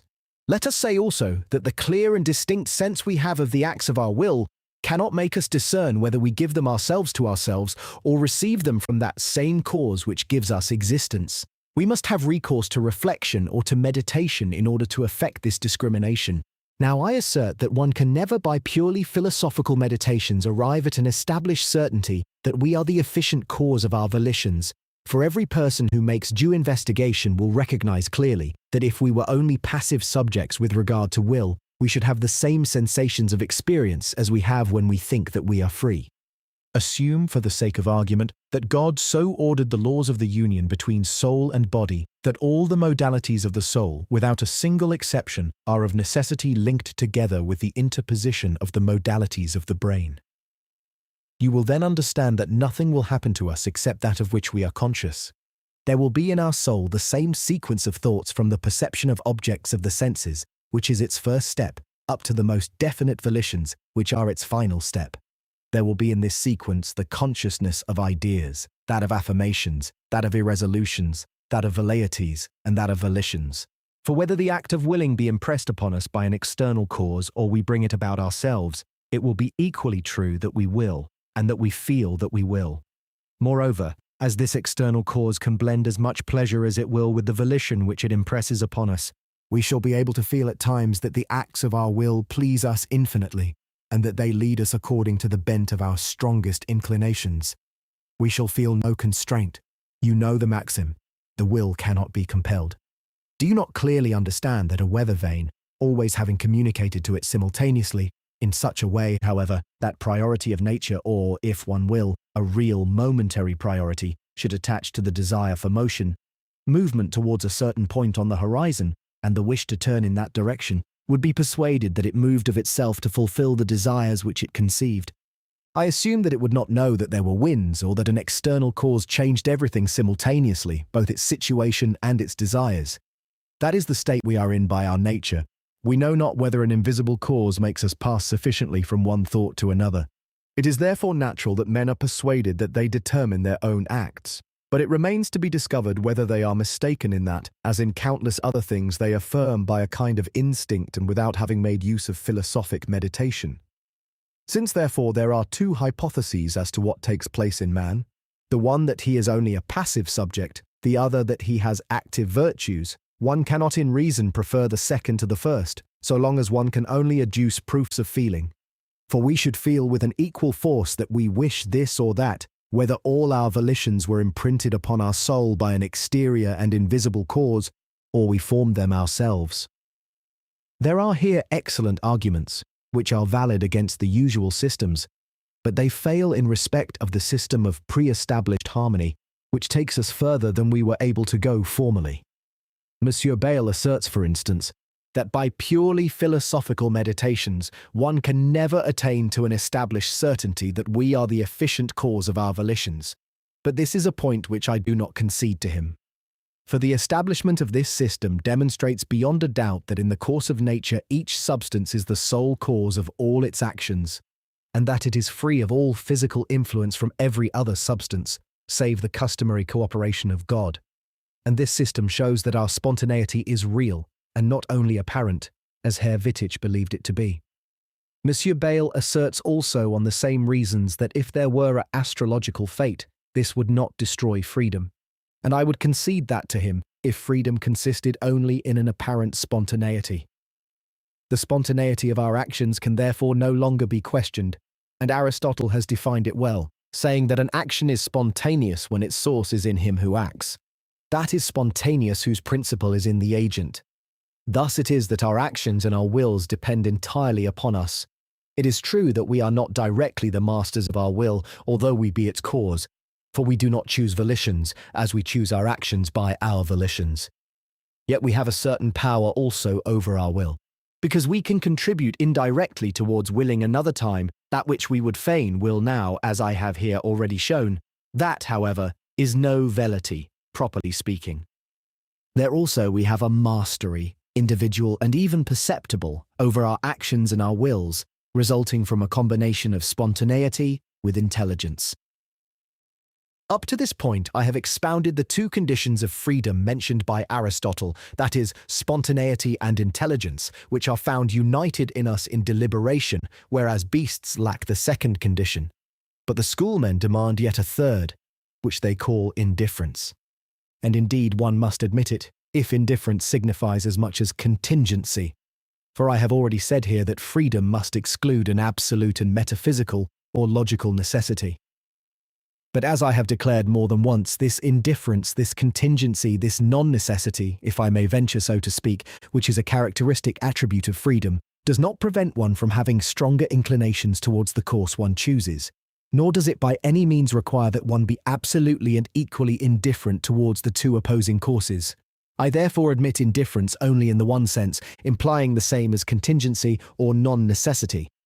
But as I have declared more than once, I do not admit an indifference of equipoise, and I do not think that one ever chooses when one is absolutely indifferent. Such a choice would be, as it were, mere chance, without determining reason whether apparent or hidden. But such a chance, such an absolute and actual fortuity, is a chimera which never occurs in nature. All wise men are agreed that chance is only an apparent thing, like fortune. Only ignorance of causes gives rise to it. But if there were such a vague indifference, or rather if we were to choose without having anything to prompt us to the choice, chance would then be something actual, resembling what, according to Epicurus, took place in that little deviation of the atoms, occurring without cause or reason. Epicurus had introduced it in order to evade necessity, and Cicero with good reason ridiculed it. This deviation had a final cause in the mind of Epicurus, his aim being to free us from fate. But it can have no efficient cause in the nature of things. It is one of the most impossible of chimeras. Monsieur Bayle himself refutes it admirably, as we shall see presently. And yet it is surprising that he appears to admit elsewhere himself something of like nature with this supposed deviation. Here is what he says when speaking of Buridan's ass. Those who advocate free will, properly so called, admit in man a power of determining, either to the right hand or the left, even when the motives are perfectly uniform on the side of each of the two opposing objects. For they maintain that our soul can say, without having any reason other than that of using its freedom, I prefer this to that, although I see nothing more worthy of my choice in the one than the other.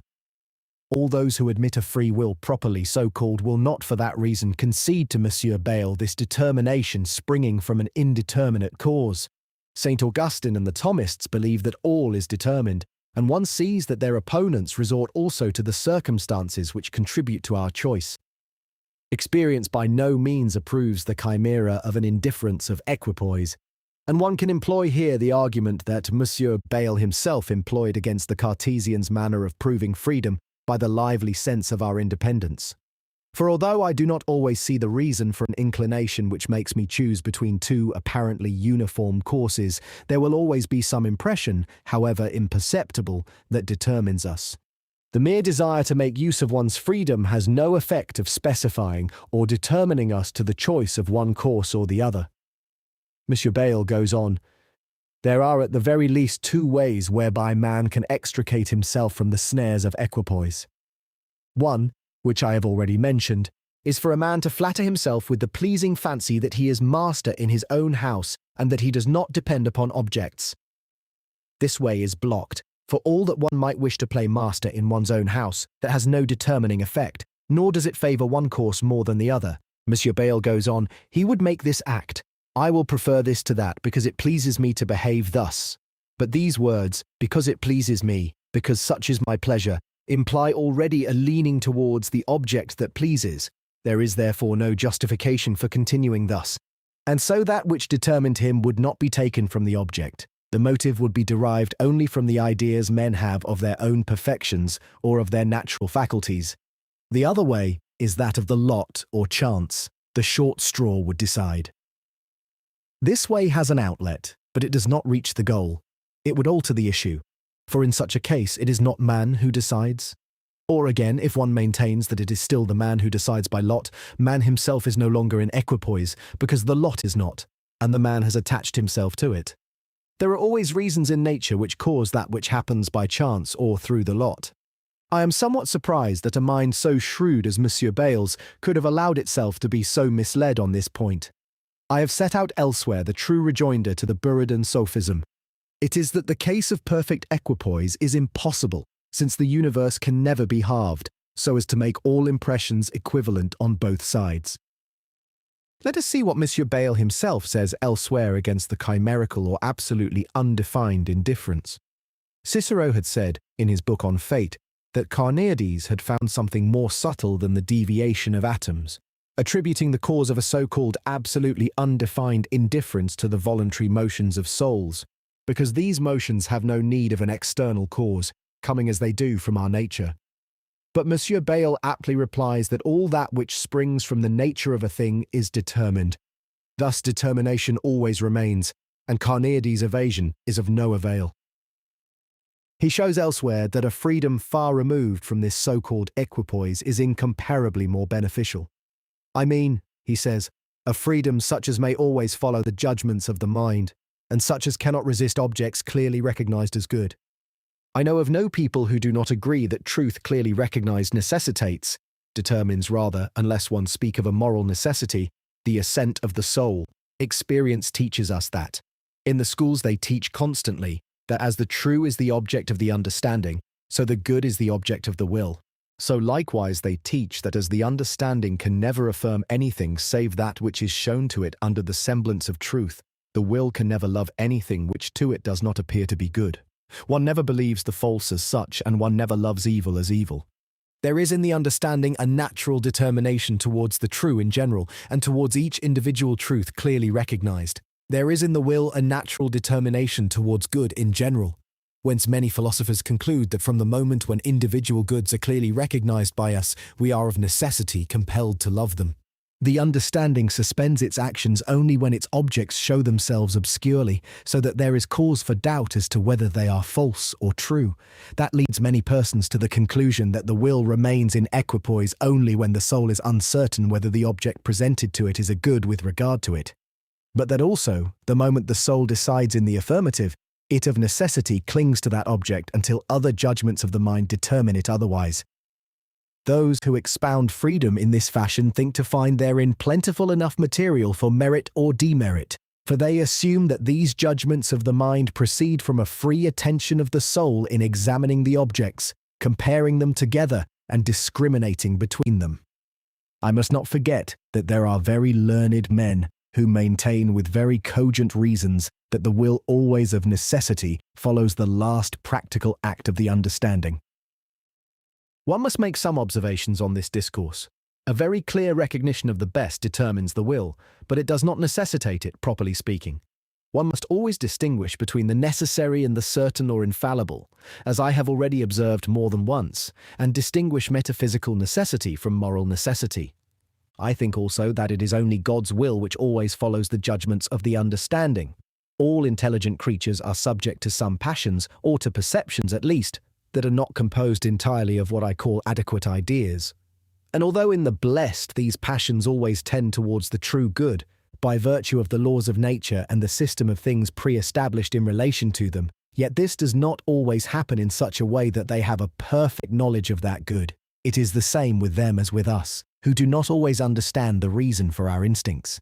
The angels and the blessed are created beings, even as we are, in whom there is always some confused perception mingled with distinct knowledge.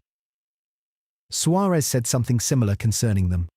He thinks that God has so ordered things beforehand that their prayers, when they are made with a full will, always succeed. That is an example of a pre-established harmony.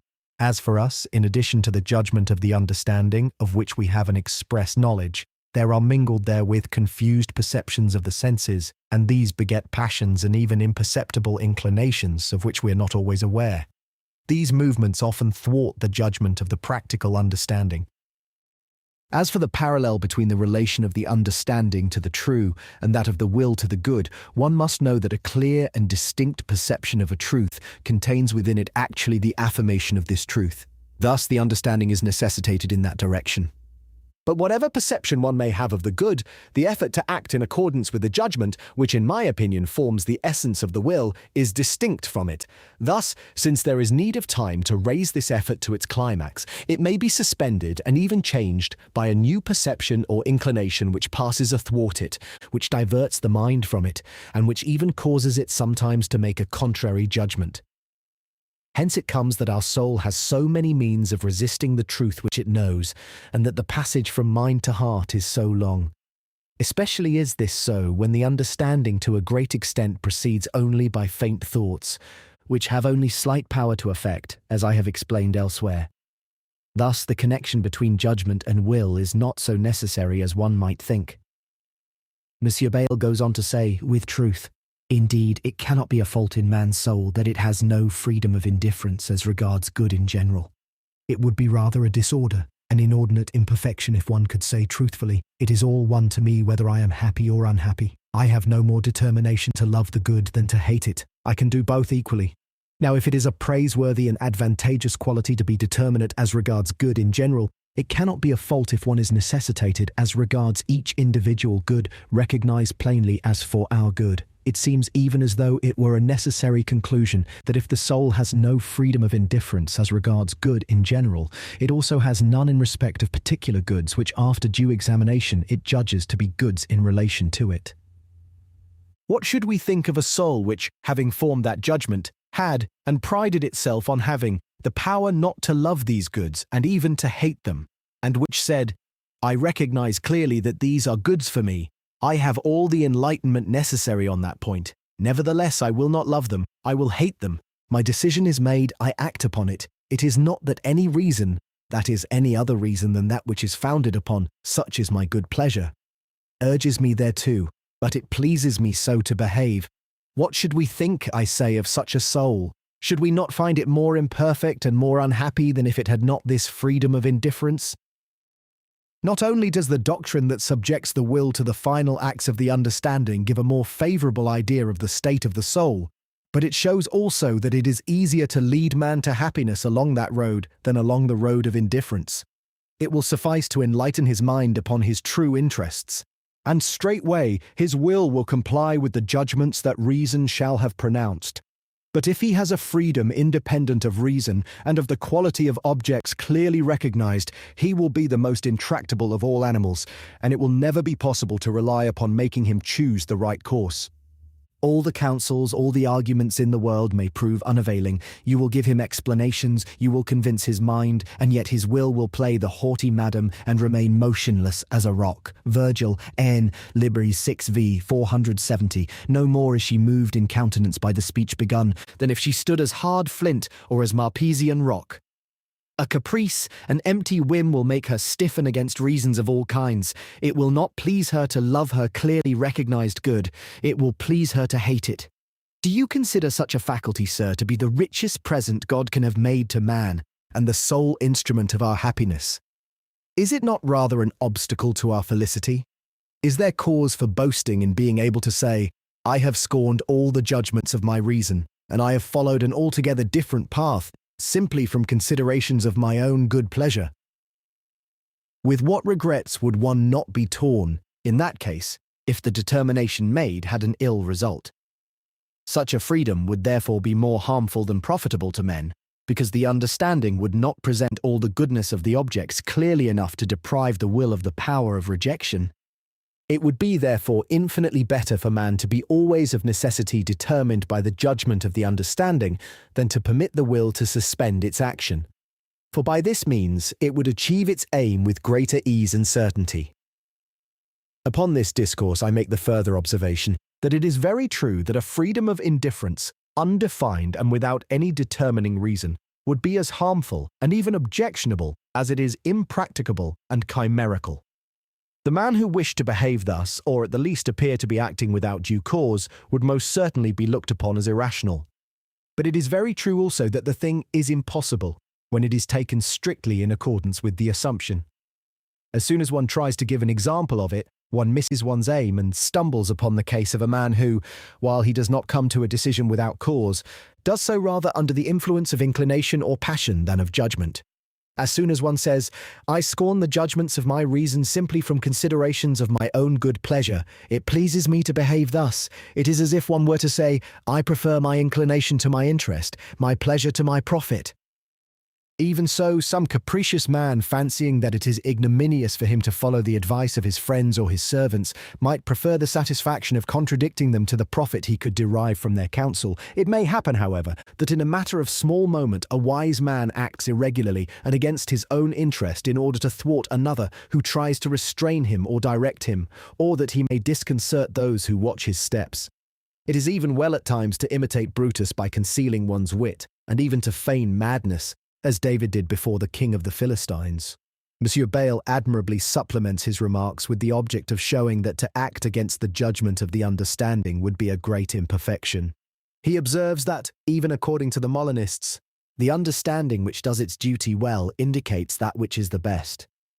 He introduces God, saying to our first parents in the Garden of Eden, I have given you my knowledge, the faculty of judging things, and full power to dispose your wills. I shall give you instructions and orders, but the free will that I have bestowed upon you is of such a nature that you have equal power, according to circumstances, to obey me and to disobey me. You will be tempted. If you make a good use of your freedom, you will be happy, and if you use it ill, you will be unhappy. It is for you to see if you wish to ask of me, as a new grace, either that I permit you to abuse your freedom when you shall make resolve to do so, or that I prevent you from doing so. Consider carefully. I give you 24 hours. Do you not clearly understand, adds Monsieur Bayle, that their reason, which had not yet been obscured by sin, would have made them conclude that they must ask God, as the crowning point of the favours wherewith he had honoured them, not to permit them to destroy themselves by an ill use of their powers? And must one not admit that if Adam, through wrongly making it a point of honour to order his own goings, had refused a divine direction that would have safeguarded his happiness, he would have been the prototype of all such as Phaeton and Icarus? He would have been well nigh as ungodly as the Ajax of Sophocles, who wished to conquer without the aid of the gods, and who said that the most craven would put their enemies to flight with such aid.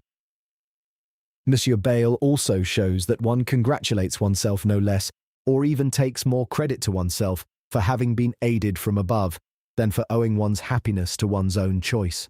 And if one does well through having preferred a tumultuous instinct, which arose suddenly, to reasons maturely considered, one feels an extraordinary joy in this, for one assumes that either God, or our guardian angel, or something or other which one pictures to oneself under the vague name of good luck, has impelled us thereto.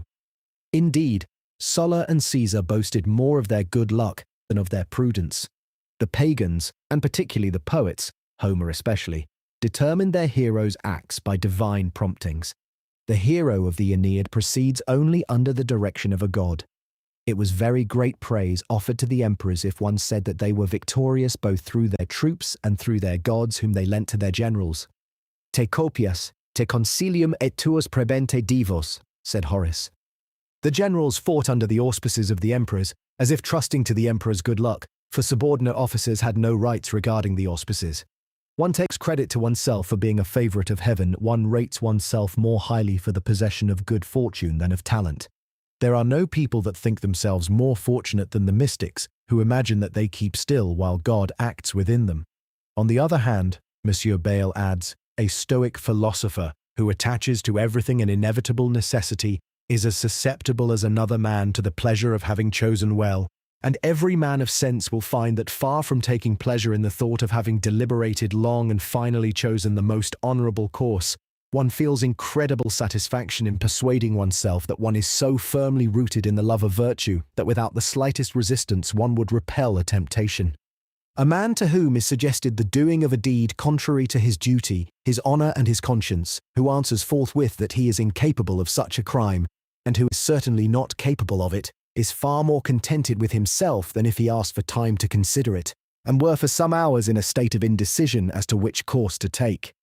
One is on many occasions regretful over not being able to make up one's mind between two courses, and one would be well pleased that the counsel of a good friend, or some succour from above, should impel us to make a good choice. All that demonstrates for us the advantage a determinate judgment has over that vague indifference which leaves us in uncertainty. But indeed I have proved sufficiently that only ignorance or passion has power to keep us in doubt, and have thus given the reason why God is never in doubt. The nearer one comes to him, the more perfect is freedom, and the more it is determined by the good and by reason. The character of Cato, of whom Velleius said that it was impossible for him to perform a dishonourable action, will always be preferred to that of a man who is capable of wavering. I have been well pleased to present and to support these arguments of Monsieur Bayle against vague indifference, as much for the elucidation of the subject as to confront him with himself, and to demonstrate that he ought therefore not to complain of the alleged necessity imposed upon God of choosing the best way that is possible. For either God will act through a vague indifference and at random, or again he will act on caprice, or through some other passion, or finally he must act through a prevailing inclination of reason which prompts him to the best. But passions which come from the confused perception of an apparent good cannot occur in God, and vague indifference is something chimerical. It is therefore only the strongest reason that can regulate God's choice. It is an imperfection in our freedom that makes us capable of choosing evil instead of good, a greater evil instead of the lesser evil, the lesser good instead of the greater good. That arises from the appearances of good and evil, which deceive us, whereas God is always prompted to the true and the greatest good, that is, to the absolutely true good, which he cannot fail to know.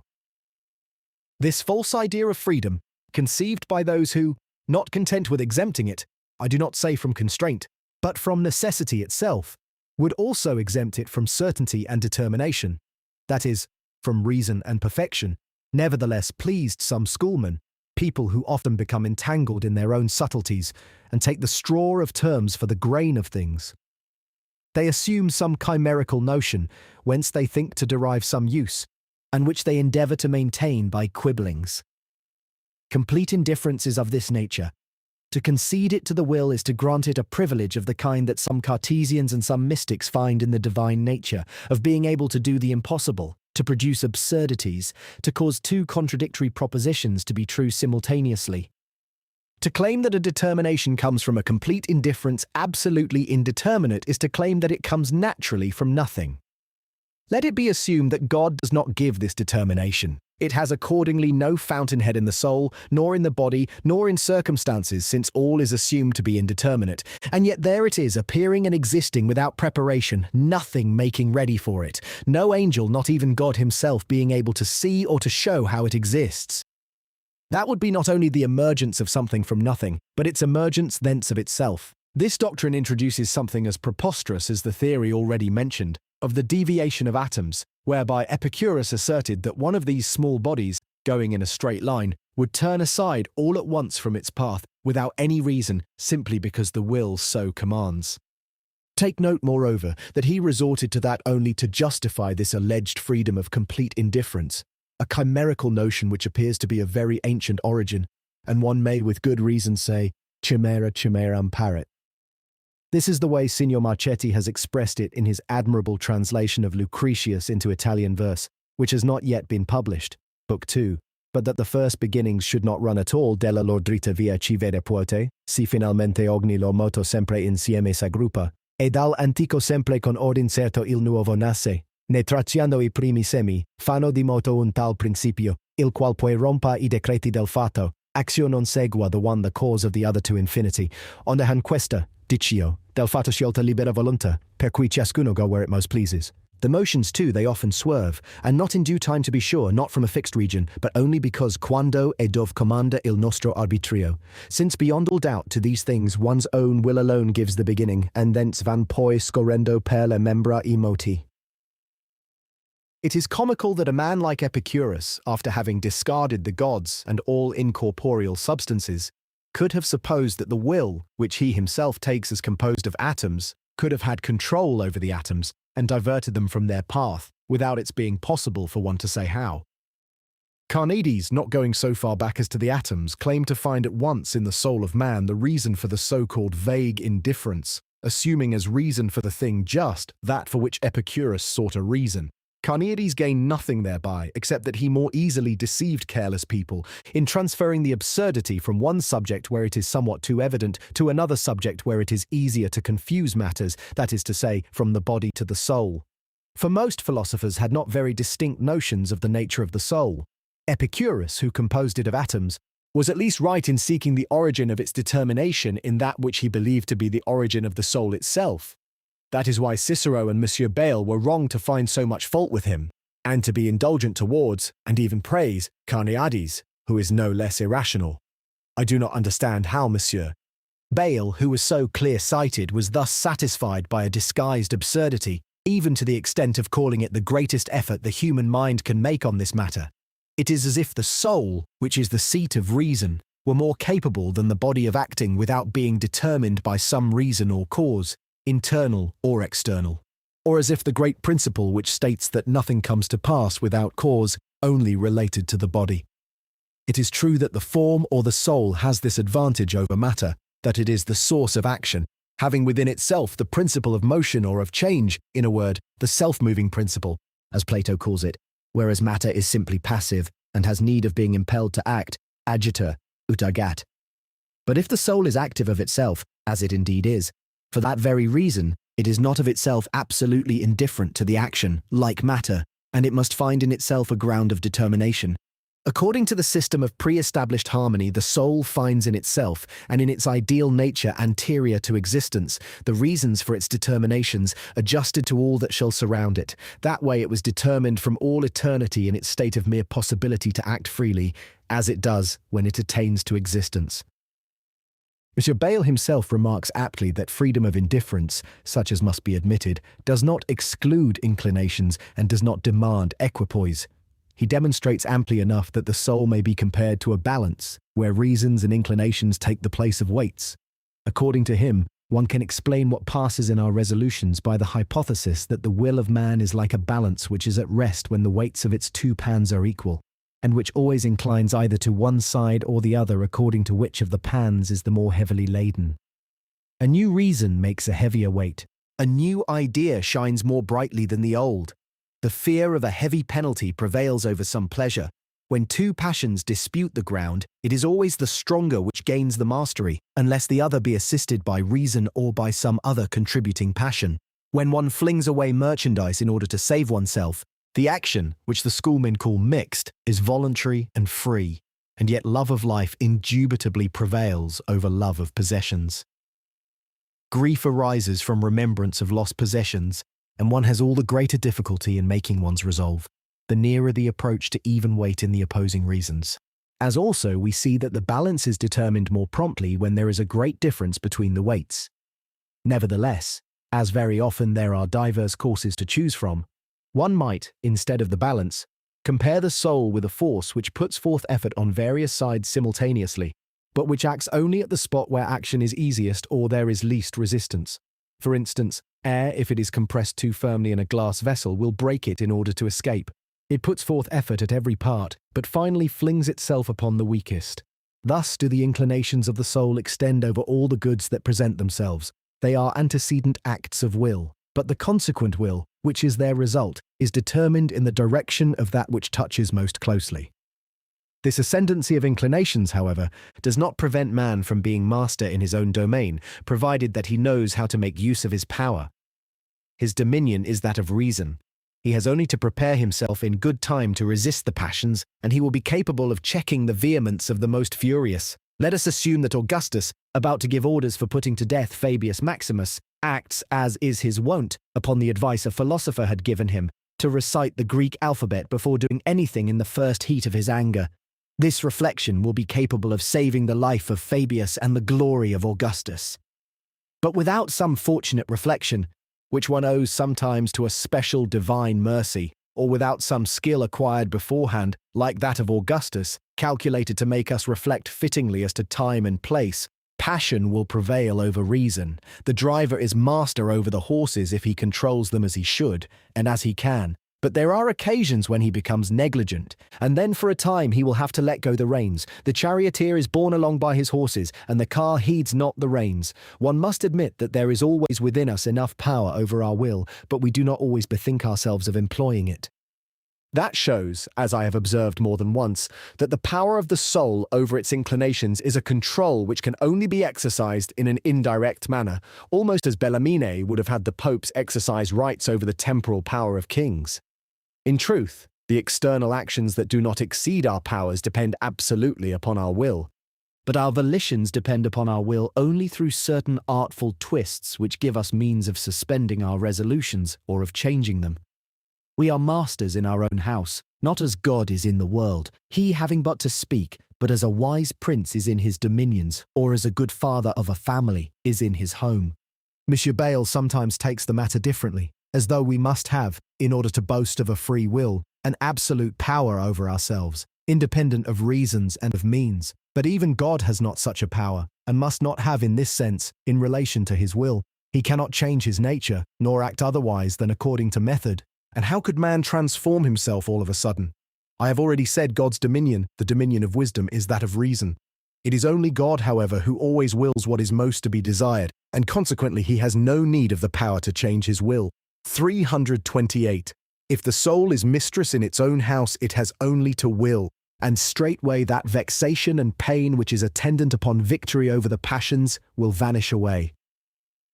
For this effect it would suffice, in his opinion, to give oneself indifference to the objects of the passions. Why then do men not give themselves this indifference, he says, if they are masters in their own house? But this objection is exactly as if I were to ask why a father of a family does not give himself gold when he has need thereof. He can acquire some, but through skill, and not, as in the age of the fairies, or of King Midas, through a mere command of the will, or by his touch. It would not suffice to be master in one's own house. One must be master of all things in order to give oneself all that one wishes, for one does not find everything in one's own house. Working thus upon oneself, one must do as in working upon something else. One must have knowledge of the constitution and the qualities of one's object, and adapt one's operations thereto. It is therefore not in a moment and by a mere act of the will that one corrects oneself, and that one acquires a better will. Nevertheless, it is well to observe that the vexations and pains attendant upon victory over the passions in some people turn into pleasure, through the great satisfaction they find in the lively sense of the force of their mind and of the divine grace. Ascetics and true mystics can speak of this from experience, and even a true philosopher can say something thereof. One can attain to that happy state, and it is one of the principal means the soul can use to strengthen its dominion. If the Scotists and the Molinists appear to favour vague indifference, appear, I say, for I doubt whether they do so in reality, once they have learnt to know it. The Thomists and the disciples of Augustine are for predetermination, for one must have either the one or the other.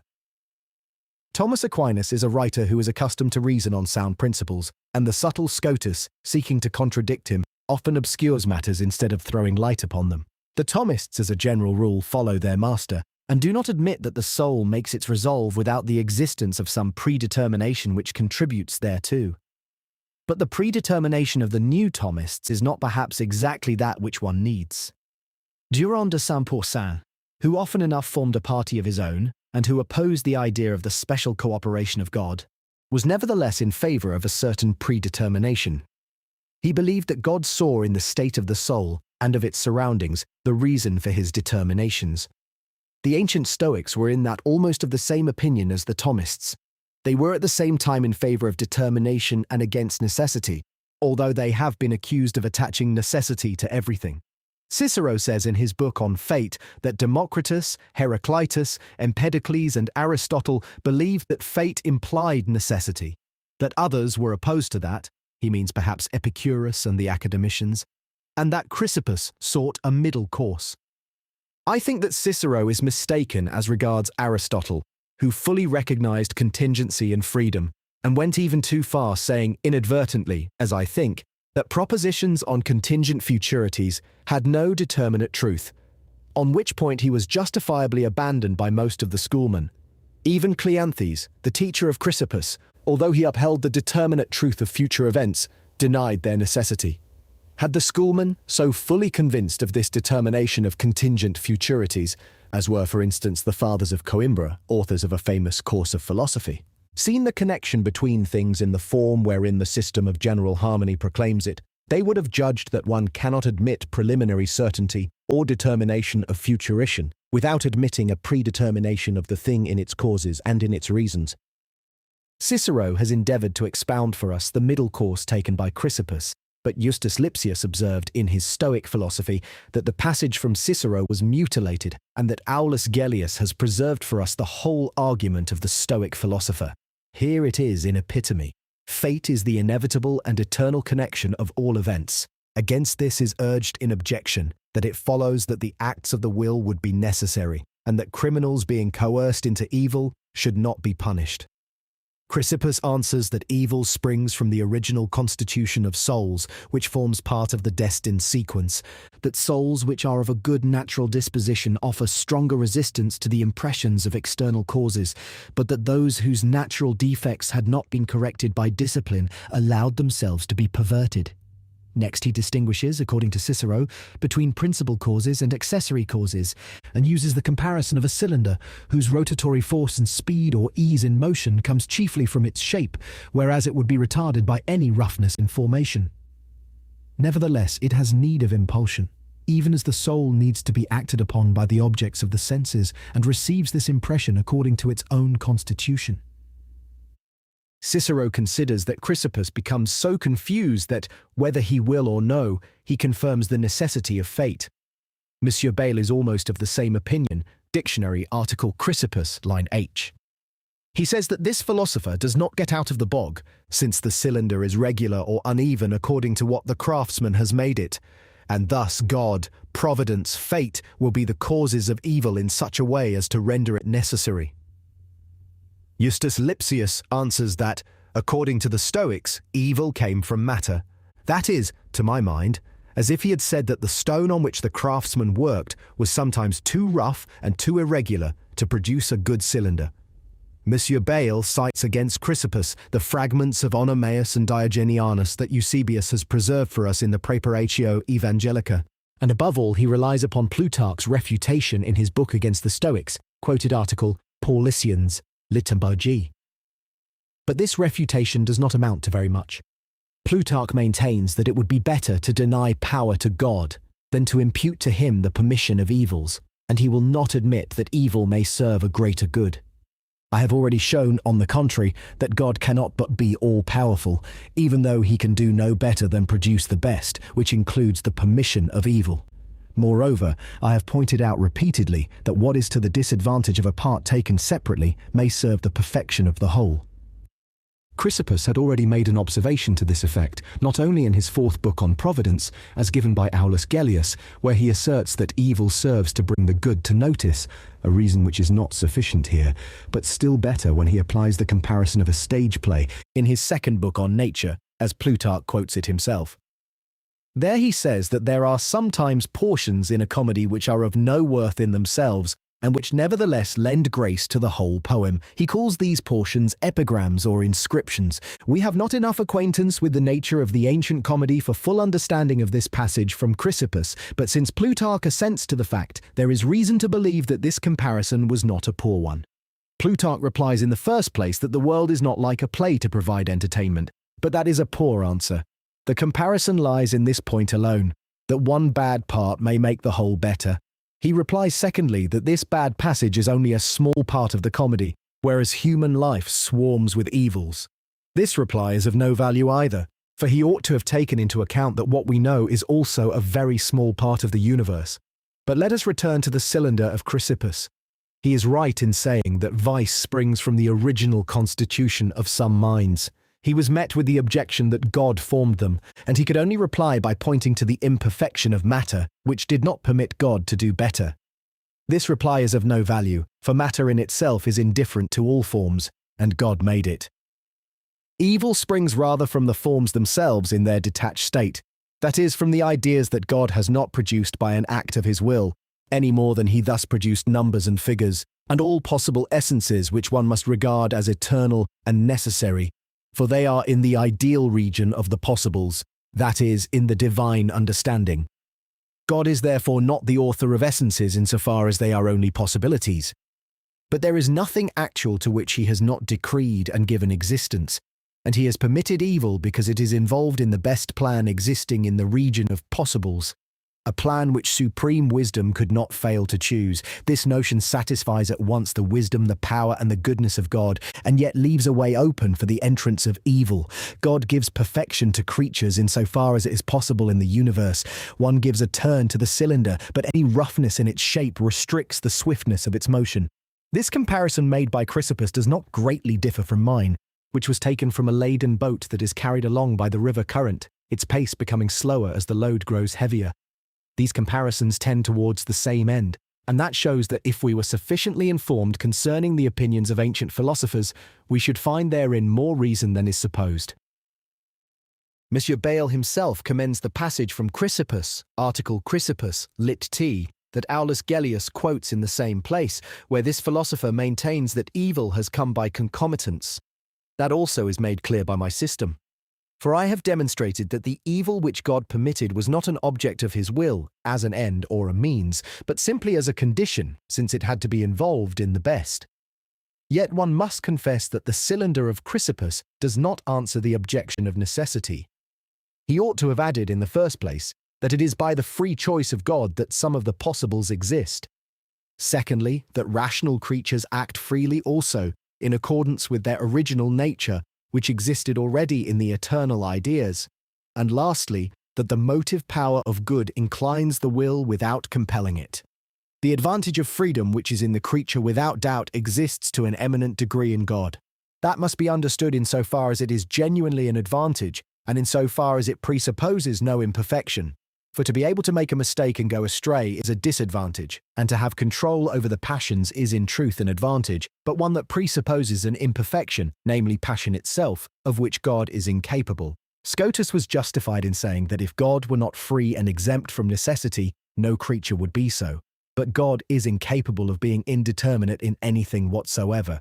He cannot be ignorant. He cannot doubt. He cannot suspend his judgment. His will is always decided, and it can only be decided by the best. God can never have a primitive particular will, that is independent of laws or general acts of will. Such a thing would be unreasonable. He cannot determine upon Adam, Peter, Judas, or any individual without the existence of a reason for this determination. And this reason leads of necessity to some general enunciation. The wise mind always acts according to principles, always according to rules and never according to exceptions, save when the rules come into collision through opposing tendencies, where the strongest carries the day, or else either they will stop one another or some third course will emerge as a result. In all these cases, one rule serves as an exception to the other, and there are never any original exceptions with one who always acts in a regular way. If there are people who believe that election and reprobation are accomplished on God's part by a despotic absolute power, not only without any apparent reason, but actually without any reason, even a concealed one, they maintain an opinion that destroys alike the nature of things and the divine perfections. Such an absolutely absolute decree, so to speak, would be without doubt insupportable. But Luther and Calvin were far from such a belief. The former hopes that the life to come will make us comprehend the just reasons of God's choice, and the latter protests explicitly that these reasons are just and holy, although they be unknown to us. I have already in that connection quoted Calvin's treatise on predestination, and here are the actual words.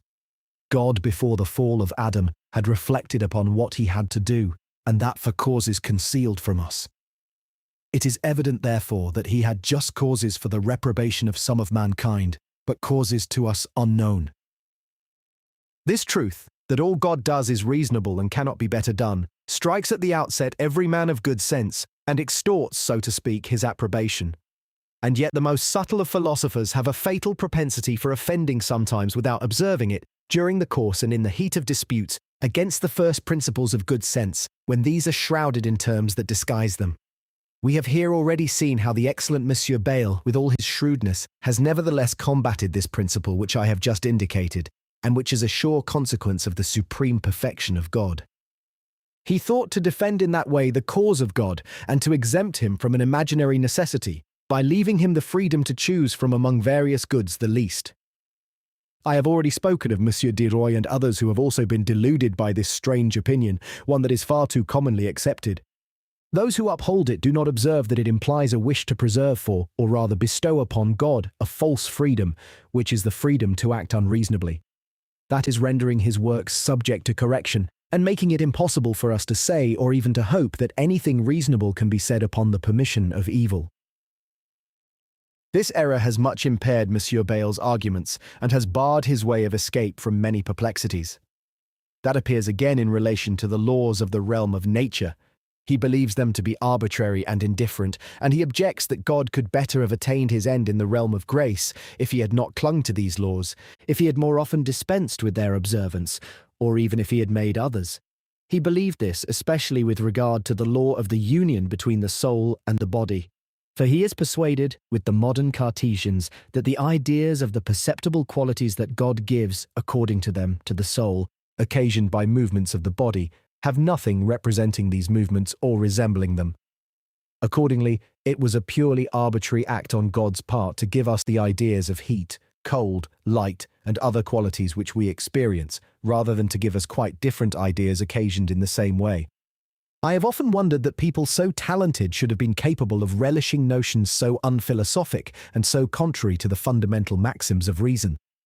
For nothing gives clearer indication of the imperfection of a philosophy than the necessity experienced by the philosopher to confess that something comes to pass in accordance with his system for which there is no reason. That applies to the idea of Epicurus on the deviation of atoms. Whether it be God or nature that operates, the operation will always have its reasons. In the operations of nature, these reasons will depend either upon necessary truths or upon the laws that God has found the most reasonable, and in the operations of God, they will depend upon the choice of the supreme reason which causes them to act.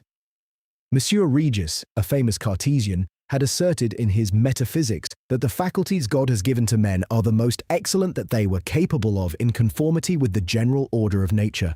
Considering only, he says, the power of God and the nature of man by themselves, it is very easy to conceive that God could have made man more perfect. But if one will consider man, not in himself and separately from all other creatures, but as a member of the universe and a portion which is subject to the general laws of motions, one will be bound to acknowledge that man is as perfect as he could have been. He adds that we cannot conceive that God could have employed any other means more appropriate than pain for the conservation of our bodies. Monsieur Regis is right in a general way in saying that God cannot do better than he has done in relation to all, and although there be apparently in some places in the universe rational animals more perfect than man, one may say that God was right to create every kind of species, some more perfect than others. It is perhaps not impossible that there be somewhere a species of animals much resembling man and more perfect than we are. It may be even that the human race will attain in time to a greater perfection than that which we can now envisage. Thus the laws of motions do not prevent man from being more perfect, but the place God has assigned to man in space and in time limits the perfections he was able to receive. I also doubt with Monsieur Bayle whether pain be necessary in order to warn men of peril. But this writer goes too far. He seems to think that a feeling of pleasure could have the same effect, and that in order to prevent a child from going too near the fire, God could give him ideas of pleasure in proportion to the distance he kept from it. This expedient does not appear very practicable with regard to all evils, unless a miracle were involved. It is more natural that what if it were too near would cause an evil, should cause some foreboding of evil when it is a little less near. Yet I admit that it is possible such a foreboding will be something less than pain, and usually this is the case. Thus, it indeed appears that pain is not necessary for causing one to shun present peril. It is wont rather to serve as a penalty for having actually plunged into evil and a warning against further lapse. There are also many painful evils the avoidance whereof rests not with us. As a dissolution of the continuity of our body is a consequence of many accidents that may happen to us, it was natural that this imperfection of the body should be represented by some sense of imperfection in the soul. Nevertheless, I would not guarantee that there were no animals in the universe whose structure was cunning enough to cause a sense of indifference as accompaniment to this dissolution of continuity, as for instance when a gangrenous limb is cut off, or even a sense of pleasure, as if one were only scratching oneself. For the imperfection that attends the dissolution of the body might lead to the sense of a greater perfection, which was suspended or checked by the continuity which is now broken, and in this respect the body would be as it were a prison. There is also nothing to preclude the existence in the universe of animals resembling that one which Cyrano de Bergerac encountered in the sun. The body of this animal being a sort of fluid composed of innumerable small animals that were capable of ranging themselves in accordance with the desires of the great animal. By this means it transformed itself in a moment, just as it pleased, and the dissolution of continuity caused it no more hurt than the stroke of an oar can cause to the sea. But after all, these animals are not men, they are not in our globe or in our present century, and God's plan ensured that there should not be lacking here on earth a rational animal clothed in flesh and bones, whose structure involves susceptibility to pain. But Monsieur Bayle further opposes this on another principle, one which I have already mentioned. It seems that he thinks the ideas which the soul conceives in relation to the feelings of the body are arbitrary. Thus God might have caused the dissolution of continuity to give us pleasure. He even maintains that the laws of motion are entirely arbitrary. I would wish to know, he says, whether God established by an act of his freedom of indifference general laws on the communication of movements and the particular laws on the union of the human soul with an organic body. In this case, he could have established quite different laws and adopted a system whose results involved neither moral evil nor physical evil. But if the answer is given that God was constrained by supreme wisdom to establish the laws that he has established, there we have neither more nor less than the fatum of the Stoics. Wisdom will have marked out a way for God, the abandonment whereof will have been as impossible to him as his own self-destruction. This objection has been sufficiently overthrown. It is only a moral necessity, and it is always a happy necessity to be bound to act in accordance with the rules of perfect wisdom. Moreover, it appears to me that the reason for the belief held by many that the laws of motion are arbitrary comes from the fact that few people have properly examined them. It is known now that Monsieur Descartes was much mistaken in his statement of them. I have proved conclusively that conservation of the same quantity of motion cannot occur, but I consider that the same quantity of force is conserved, whether absolute or directive, and respective, whether total or partial. My principles, which carry this subject as far as it can go, have not yet been published in full, but I have communicated them to friends competent to judge of them, who have approved them, and have converted some other persons of acknowledged erudition and ability. I discovered at the same time that the laws of motion actually existing in nature, and confirmed by experiments, are not in reality absolutely demonstrable, as a geometrical proposition would be, but neither is it necessary that they be so. They do not spring entirely from the principle of necessity, but rather from the principle of perfection and order. They are an effect of the choice and the wisdom of God. I can demonstrate these laws in diverse ways, but must always assume something that is not of an absolutely geometrical necessity. Thus, these admirable laws are wonderful evidence of an intelligent and free being, as opposed to the system of absolute and brute necessity advocated by Strato or Spinoza. I have found that one may account for these laws by assuming that the effect is always equal in force to its cause, or, which amounts to the same thing, that the same force is conserved always. But this axiom of higher philosophy cannot be demonstrated geometrically.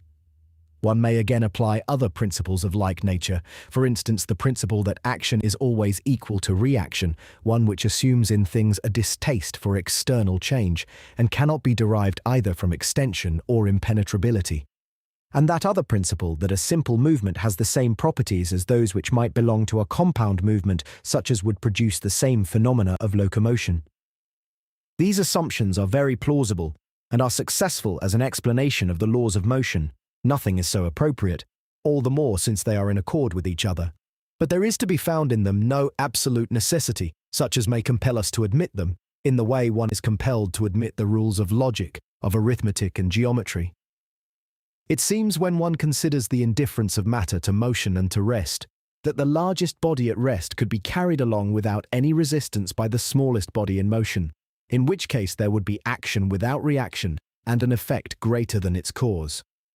There is also no necessity to say of the motion of a ball which runs freely on an even horizontal plane with a certain degree of speed, termed a, that this motion must have the properties of that motion which it would have if it were going with lesser speed in a boat, itself moving in the same direction with the residue of the speed to ensure that the ball, seen from the bank, advance with the same degree a. For although the same appearance of speed and of direction results through this medium of the boat, it is not because it is the same thing. Nevertheless, it happens that the effects of the collision of the balls in the boat, the motion in each one separately combined with that of the boat giving the appearance of that which goes on outside the boat, also give the appearance of the effects that these same balls colliding would have outside the boat. All that is admirable, but one does not see its absolute necessity. A movement on the two sides of the right-angled triangle composes a movement on the hypotenuse, but it does not follow that a ball moving on the hypotenuse must produce the effect of two balls of its own size moving on the two sides, yet that is true. Nothing is so appropriate as this result, and God has chosen the laws that produce it, but one sees no geometrical necessity therein. Yet it is this very lack of necessity which enhances the beauty of the laws that God has chosen, wherein diverse admirable axioms exist in conjunction, and it is impossible for one to say which of them is the primary. I have also shown that therein is observed that excellent law of continuity, which I have perhaps been the first to state, and which is a kind of touchstone whose test the rules of Monsieur Descartes, of Father Fabry, Father Pardis, Father de Malebranche, and others cannot pass. In virtue of this law, one must be able to regard rest as a movement vanishing after having continually diminished, and likewise equality as an inequality that vanishes also, as would happen through the continual diminution of the greater of two unequal bodies, while the smaller retains its size. As a consequence of this consideration, the general rule for unequal bodies or bodies in motion must apply also to equal bodies or to bodies one of which is at rest, as to a particular case of the rule. This does result in the true laws of motion and does not result in certain laws invented by Monsieur Descartes and by some other men of talent, which already on that score alone prove to be ill-concerted, so that one may predict that experiment will not favour them. These considerations make it plain that the laws of nature regulating movements are neither entirely necessary nor entirely arbitrary. The middle course to be taken is that they are a choice of the most perfect wisdom. And this great example of the laws of motion shows with the utmost clarity how much difference there is between these three cases, to wit, firstly an absolute necessity, metaphysical or geometrical, which may be called blind, and which does not depend upon any but efficient causes. In the second place, a moral necessity, which comes from the free choice of wisdom in relation to final causes. And finally, in the third place, something absolutely arbitrary, depending upon an indifference of equipoise, which is imagined, but which cannot exist, where there is no sufficient reason either in the efficient or in the final cause. Consequently, one must conclude how mistaken it is to confuse either that which is absolutely necessary with that which is determined by the reason of the best, or the freedom that is determined by reason with a vague indifference. This also settles Monsieur Bayle's difficulty, for he fears that, if God is always determinate, nature could dispense with him and bring about that same effect which is attributed to him through the necessity of the order of things. That would be true if the laws of motion, for instance, and all the rest, had their source in a geometrical necessity of efficient causes. But in the last analysis, one is obliged to resort to something depending upon final causes and upon what is fitting. This also utterly destroys the most plausible reasoning of the naturalists. Dr. Johann Joachim Becher, a German physician well known for his books on chemistry, had composed a prayer which looked like getting him into trouble. It began, O Sancta Mater Natura, aeterne rerum ordo. And it ended by saying that this nature must forgive him his errors, since she herself was their cause. But the nature of things, if taken as without intelligence and without choice, has in it nothing sufficiently determinate. Herr Becher did not sufficiently take into account that the author of things, natura naturans, must be good and wise, and that we can be evil without complicity on his part in our acts of wickedness. When a wicked man exists, God must have found in the region of possibles the idea of such a man forming part of that sequence of things, the choice of which was demanded by the greatest perfection of the universe, and in which errors and sins are not only punished, but even repaired to greater advantage, so that they contribute to the greatest good. Monsieur Bayle, however, has extended the free choice of God a little too far. Speaking of the peripatetic Strato, who asserted that everything had been brought forth by the necessity of a nature devoid of intelligence, he maintains that this philosopher, on being asked why a tree has not the power to form bones and veins, might have asked in his turn, why has matter precisely 3 dimensions? Why should not 2 have sufficed for it? Why has it not 4? If one had answered that there can be neither more nor less than 3 dimensions, he would have demanded the cause of this impossibility. These words lead one to believe that Monsieur Bayle suspected that the number of the dimensions of matter depended upon God's choice, even as it depended upon him to cause, or not to cause, trees to produce animals. Indeed, how do we know whether there are not planetary globes or Earth situated in some more remote place in the universe, where the fable of the barnacle geese of Scotland, birds that were said to be born of trees, proves true, and even whether there are not countries where one could say, Populos umbrosa creavit the ash, and the boy fell from the teeming green alder. But with the dimensions of matter, it is not thus. The ternary number is determined for it not by the reason of the best, but by a geometrical necessity, because the geometricians have been able to prove that there are only 3 straight lines perpendicular to one another which can intersect at one and the same point. Nothing more appropriate could have been chosen to show the difference there is between the moral necessity that accounts for the choice of wisdom and the brute necessity of Strato and the adherents of Spinoza, who deny to God understanding and will, than a consideration of the difference existing between the reason for the laws of motion and the reason for the ternary number of the dimensions. For the first lies in the choice of the best, and the second in a geometrical and blind necessity. Having spoken of the laws of bodies, that is, of the rules of motion, let us come to the laws of the union between body and soul, where Monsieur Bayle believes that he finds again some vague indifference, something absolutely arbitrary. Here is the way he speaks of it in his reply.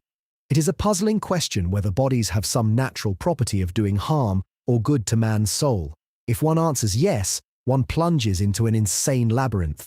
For, as man's soul is an immaterial substance, one will be bound to say that the local movement of certain bodies is an efficient cause of the thoughts in a mind, a statement contrary to the most obvious notions that philosophy imparts to us. If one answers no, one will be constrained to admit that the influence of our organs upon our thoughts depends neither upon the internal qualities of matter nor upon the laws of motion, but upon an arbitrary institution of the Creator. One must then admit that it depended altogether upon God's freedom to combine particular thoughts of our soul with particular modifications of our body, even when he had once established all the laws for the action of bodies one upon another. Whence it results that there is in the universe no portion of matter which by its proximity can harm us, save when God wills it, and consequently that the earth is as capable as any other place of being the abode of the happy man. In short, it is evident that there is no need, in order to prevent the wrong choices of freedom, to transport man outside the earth. God could do on earth with regard to all the acts of the will what he does in respect of the good works of the predestined, when he settles their outcome, whether by efficacious or by sufficient grace, and that grace, without in any way impairing freedom, is always followed by the assent of the soul. It would be as easy for him on earth as in heaven to bring about the determination of our souls to a good choice. I agree with Monsieur Bayle that God could have so ordered bodies and souls on this globe of earth, whether by ways of nature or by extraordinary graces, that it would have been a perpetual paradise and a foretaste of the celestial state of the blessed. There is no reason why there should not be worlds happier than ours, but God had good reasons for willing that ours should be such as it is. Nevertheless, in order to prove that a better state would have been possible here, Monsieur Bayle had no need to resort to the system of occasional causes. It abounds in miracles and in hypotheses for which their very originators confess there is no justification, and these are 2 defects such as will most of all estrange a system from true philosophy. It is a cause for surprise in the first place that Monsieur Bayle did not bethink himself of the system of pre-established harmony which he had examined before, and which for this matter was so opportune. But as in this system, all is connected and harmonious, all following from reasons and nothing being left incomplete or exposed to the rash discretion of perfect indifference, it seems that it was not pleasing to Monsieur Bayle, for he was here somewhat biased in favour of such indifference, which, notwithstanding, he contested so strongly on other occasions. He was much given to passing from one extreme to the other, not with an ill intention or against his own conviction, but because there was as yet nothing settled in his mind on the question concerned. He contented himself with whatever suited him for frustrating the opponent he had in mind, his aim being only to perplex philosophers and show the weakness of our reason, and never, in my opinion, did either Arcesilaus or Carneades argue for and against with more eloquence and more wit. But after all, one must not doubt for the sake of doubting. Doubts must serve us as a gangway to the truth. That is what I often said to the late Abbé Fouché, a few specimens of whose work prove that he designed to do with regard to the academicians what Lipsius and Siopius had done for the Stoics, and Monsieur Gassendi for Epicurus, and what Monsieur Dacier has so well begun for Plato. It must not be possible for us to offer true philosophers such a reproach as that implied in the celebrated Casaubon's answer to those who, in showing him the hall of the Sorbonne, told him that debate had been carried on there for some centuries. "What conclusions have been reached?" he said to them. Monsieur Bayle goes on, "It is true that since the laws of motion were instituted in such forms as we see now in the world, it is an inevitable necessity that a hammer striking a nut should break it, and that a stone falling on a man's foot should cause some bruise or some derangement of its parts. But that is all that can follow the action of this stone upon the human body. If you want it in addition to cause a feeling of pain, then one must assume the institution of a code other than that one which regulates the action and reaction of bodies one upon another. One must, I say, have recourse to the particular system of the laws of union between the soul and certain bodies. Now, as this system is not of necessity connected with the other, the indifference of God does not cease in relation to the one immediately upon his choice of the other. He therefore combined these two systems with a complete freedom, like two things which did not follow naturally the one from the other. Thus it is by an arbitrary institution he has ordained that wounds in the body should cause pain in the soul which is united to this body. It therefore only rested with him to have chosen another system of union between soul and body. He was therefore able to choose one in accordance wherewith wounds only evoke the idea of the remedy and an intense but agreeable desire to apply it. He was able to arrange that all bodies which were on the point of breaking a man's head or piercing his heart should evoke a lively sense of danger, and that this sense should cause the body to remove itself promptly out of reach of the blow. All that would have come to pass without miracles, since there would have been general laws on this subject.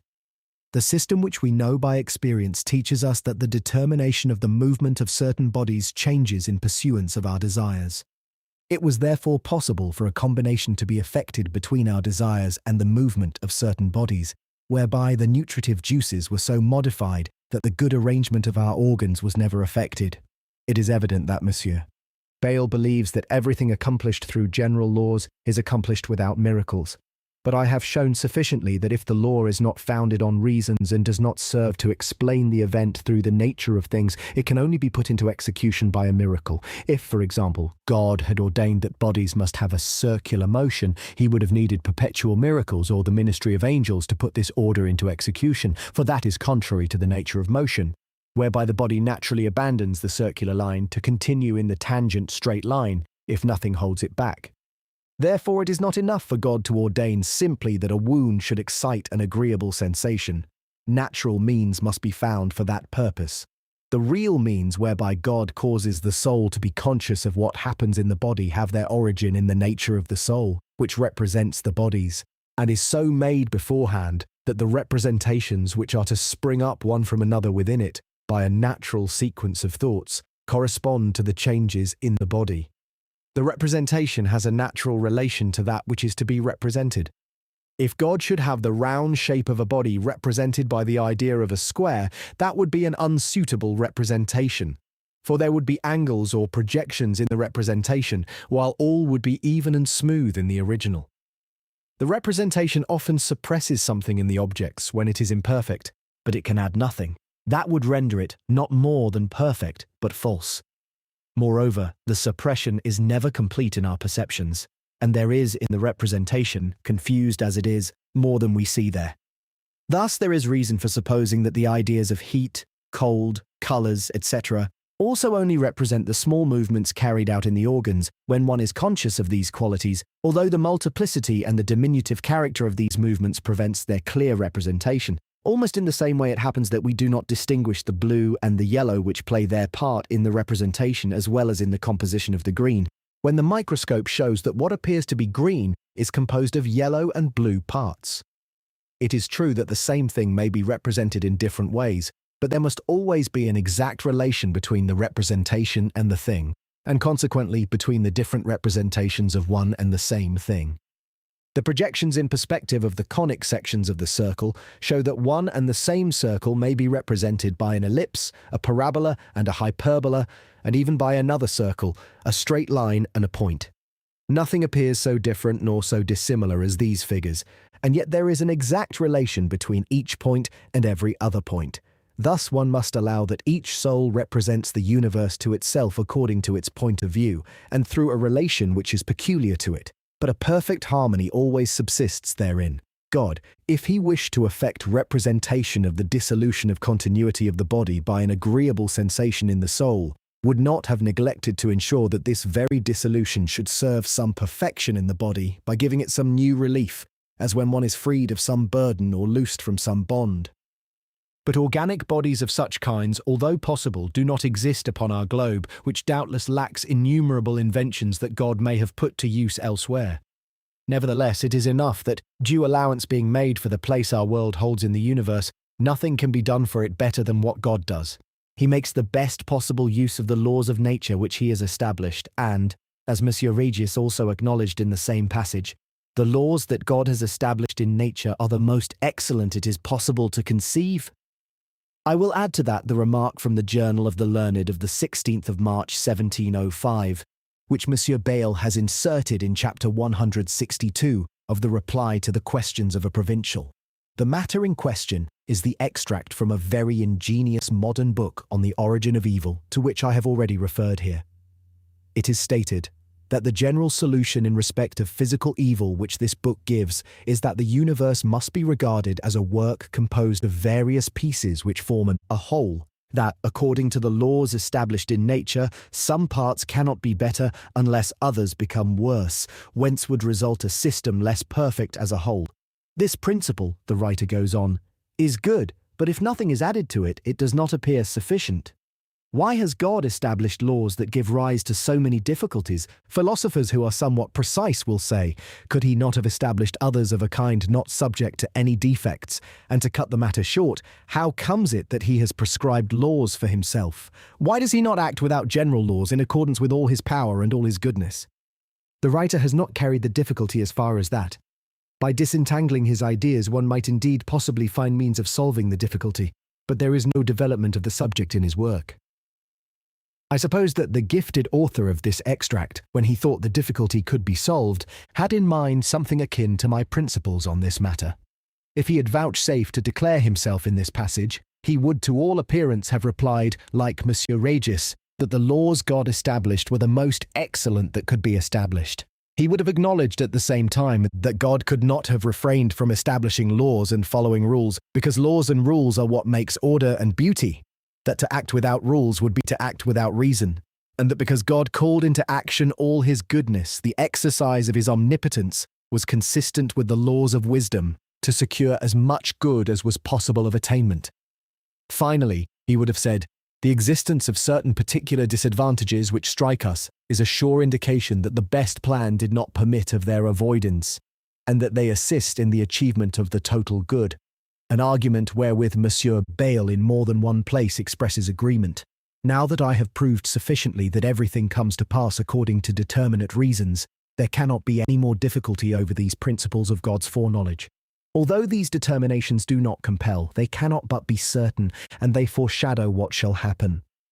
It is true that God sees all at once the whole sequence of this universe when he chooses it, and that thus he has no need of the connection of effects and causes in order to foresee these effects. But since his wisdom causes him to choose a sequence in perfect connection, he cannot but see one part of the sequence in the other. It is one of the rules of my system of general harmony that the present is big with the future, and that he who sees all sees in that which is that which shall be. What is more, I have proved conclusively that God sees in each portion of the universe the whole universe, owing to the perfect connection of things. He is infinitely more discerning than Pythagoras, who judged the height of Hercules by the size of his footprint. There must therefore be no doubt that effects follow their causes determinately, in spite of contingency and even of freedom, which nevertheless exist together with certainty or determination. Durand de Saint-Pourçain, among others, has indicated this clearly in saying that contingent futurities are seen determinately in their causes, and that God, who knows all, seeing all that shall have power to tempt or repel the will see therein the course it shall take. I could cite many other authors who have said the same thing, and reason does not allow the possibility of thinking otherwise. Monsieur Jacquelot implies also, as Monsieur Bayle observes, that the dispositions of the human heart and those of circumstances acquaint God unerringly with the choice that man shall make. Monsieur Bayle adds that some Molinists say the same, and refers us to those who are quoted in the Sweet Harmony of Pierre de S. Joseph, the Fouillant. Those who have confused this determination with necessity have fabricated monsters in order to fight them. To avoid a reasonable thing which they had disguised under a hideous shape, they have fallen into great absurdities. For fear of being obliged to admit an imaginary necessity, or at least one different from that in question, they have admitted something which happens without the existence of any cause or reason for it. This amounts to the same as the absurd deviation of atoms, which according to Epicurus happened without any cause. Cicero, in his book on divination, saw clearly that if the cause could produce an effect towards which it was entirely indifferent, there would be a true chance, a genuine luck, an actual fortuitous case. That is, one which would be so not merely in relation to us and our ignorance, according to which one may say, but thee, it is we fortune that make thee a goddess and set thee in heaven, but even in relation to God and to the nature of things. Consequently, it would be impossible to foresee events by judging of the future by the past. He adds fittingly in the same passage, how can it be foreseen that anything will come to be which has neither any cause nor any mark why it should be sit? And soon after, nothing is so contrary to reason and steadfastness as fortune, so that it does not seem to me to belong even to God to know what will come to pass by chance and accident, for if he knows it, then surely that evenier, sin certa evenier, nulla fortuna est. If the future is certain, there is no such thing as luck. But he wrongly adds, but there is such a thing as fortune. Therefore, of fortuitous things there is no foreknowledge. There is luck, therefore future events cannot be foreseen. He ought rather to have concluded that, events being predetermined and foreseen, there is no luck. But he was then speaking against the Stoics, in the character of an academician. The Stoics already derived from the decrees of God the prevision of events, for, as Cicero says in the same book, it follows further that the gods are ignorant of nothing, since all things by them sint constituta. And according to my system, God, having seen the possible world that he desired to create, foresaw everything therein. Thus one may say that the divine knowledge of vision differs from the knowledge of simple intelligence only in that it adds to the latter the acquaintance with the actual decree to choose this sequence of things which simple intelligence had already presented, but only as possible. And this decree now makes the present universe. Thus the Socinians cannot be excused for denying to God the certain knowledge of future events, and above all of the future resolves of a free creature. For even though they had supposed that there is a freedom of complete indifference so that the will can choose without cause, and that thus this effect could not be seen in its cause, which is a great absurdity, they ought always to take into account that God was able to foresee this event in the idea of the possible world that he resolved to create. But the idea which they have of God is unworthy of the author of things, and is not commensurate with the skill and wit which the writers of this party often display in certain particular discussions. The author of the Reflection on the Picture of Socinianism was not altogether mistaken in saying that the God of the Socinians would be ignorant and powerless, like the God of Epicurus, every day confounded by events and living from one day to the next, if he only knows by conjecture what the will of men is to be. The whole difficulty here has therefore only come from a wrong idea of contingency and of freedom, which was thought to have need of a complete indifference or equipoise, an imaginary thing, of which neither a notion nor an example exists, nor ever can exist. Apparently, Monsieur Descartes had been imbued with the idea in his youth at the College of La Flèche. That caused him to say, Our thought is finite, and the knowledge and omnipotence of God, whereby he has not only known from all eternity everything that is or that can be, but also has willed it, is infinite. Thus we have enough intelligence to recognize clearly and distinctly that this power and this knowledge are in God. But we have not enough so to comprehend their extent that we can know how they leave the actions of men entirely free and indeterminate. The continuation has already been quoted above. Entirely free, that is right. But one spoils everything by adding entirely indeterminate. One has no need of infinite knowledge in order to see that the foreknowledge and the providence of God allow freedom to our actions, since God has foreseen those actions in his ideas, just as they are, that is, free. Laurentius Valla, indeed, in his dialogue against Boethius, which I will presently quote in Epitome, ably undertakes to reconcile freedom with foreknowledge, but does not venture to hope that he can reconcile it with providence. Yet there is no more difficulty in the one than the other, because the decree to give existence to this action no more changes its nature than does one's mere consciousness thereof. But there is no knowledge, however infinite it be, which can reconcile the knowledge and providence of God with actions of an indeterminate cause, that is to say, with a chimerical and impossible being. The actions of the will are determined in two ways, by the foreknowledge or providence of God, and also by the dispositions of the particular immediate cause, which lie in the inclinations of the soul. Monsieur Descartes followed the Thomists on this point, but he wrote with his usual circumspection so as not to come into conflict with some other theologians. Monsieur Bayle relates that Father Gibieuf of the Oratory published a Latin treatise on the freedom of God and of the creature in the year 1639, that he was met with protests and was shown a collection of 70 contradictions taken from the first book of his work, and that 20 years after, Father Anna, confessor to the King of France, reproached him in his book on unconstrained liberty for the silence he still maintained. Who would not think, adds Monsieur Bayle, after the uproar of the On the Aids of Grace congregations, that the Thomists taught things touching the nature of free will which were entirely opposed to the opinion of the Jesuits? When, however, one considers the passages that Father Anat quoted from the works of the Thomists in a pamphlet entitled Jansenius, condemned by the Thomists, those defenders of grace efficacious of itself, printed in Paris in the year 1654 in 4-2. One can in reality only see verbal controversies between the two sects. The grace efficacious of itself, according to the one side, leaves to free will quite as much power of resistance as the congruent grace of the others. Monsieur Bayle thinks one can say almost as much of Jansenius himself. He was, so he says, an able man, of a methodical mind and of great assiduity. He worked for 22 years at his Augustinus. One of his aims was to refute the Jesuits on the dogma of free will, yet no decision has yet been reached as to whether he rejects or adopts freedom of indifference. From his work, innumerable passages are quoted for and against this opinion, as Father Anat has himself shown in the work that has just been mentioned, on unconstrained liberty.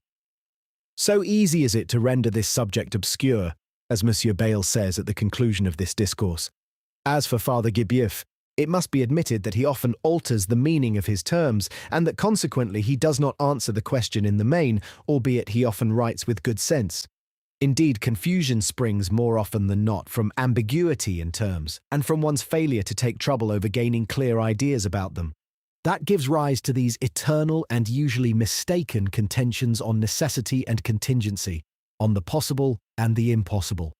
But provided that it is understood that necessity and possibility, taken metaphysically and strictly, depend solely upon this question, whether the object in itself or that which is opposed to it implies contradiction or not, and that one takes into account that contingency is consistent with the inclinations or reasons which contribute towards causing determination by the will, provided also that one knows how to distinguish clearly between necessity and determination or certainty, between metaphysical necessity, which admits of no choice, presenting only one single object as possible, and moral necessity, which constrains the wisest to choose the best. Finally, provided that one is rid of the chimera of complete indifference, which can only be found in the books of philosophers, and on paper, for they cannot even conceive the notion in their heads or prove its reality by an example in things, one will easily escape from a labyrinth whose unhappy Daedalus was the human mind. That labyrinth has caused infinite confusion, as much with the ancients as with those of later times. even so far as to lead men into the absurd error of the lazy sophism, which closely resembles fate after the Turkish fashion. I do not wonder if in reality the Thomists and the Jesuits, and even the Molinists and the Jansenists, agree together on this matter more than is supposed. A Thomist and even a wise Jansenist will content himself with certain determination, without going on to necessity, and if someone goes so far, the error mayhap will lie only in the word. A wise Molinist will be content with an indifference opposed to necessity, but such as shall not exclude prevalent inclinations. These difficulties, however, have greatly impressed Monsieur Bayle, who was more inclined to dwell on them than to solve them, although he might perhaps have had better success than anyone if he had thought fit to turn his mind in that direction. Here is what he says of them in his dictionary article. Jansenius, Lit G, page 1626. Someone has said that the subject of grace is an ocean which has neither shore nor bottom. Perhaps he would have spoken more correctly if he had compared it to the Strait of Messina, where one is always in danger of striking one reef while endeavoring to avoid another. Scylla besets the right side, insatiable Charybdis the left obside. Everything comes back in the end to this. Did Adam sin freely? If you answer yes, then you will be told his fall was not foreseen. If you answer no, then you will be told he is not guilty.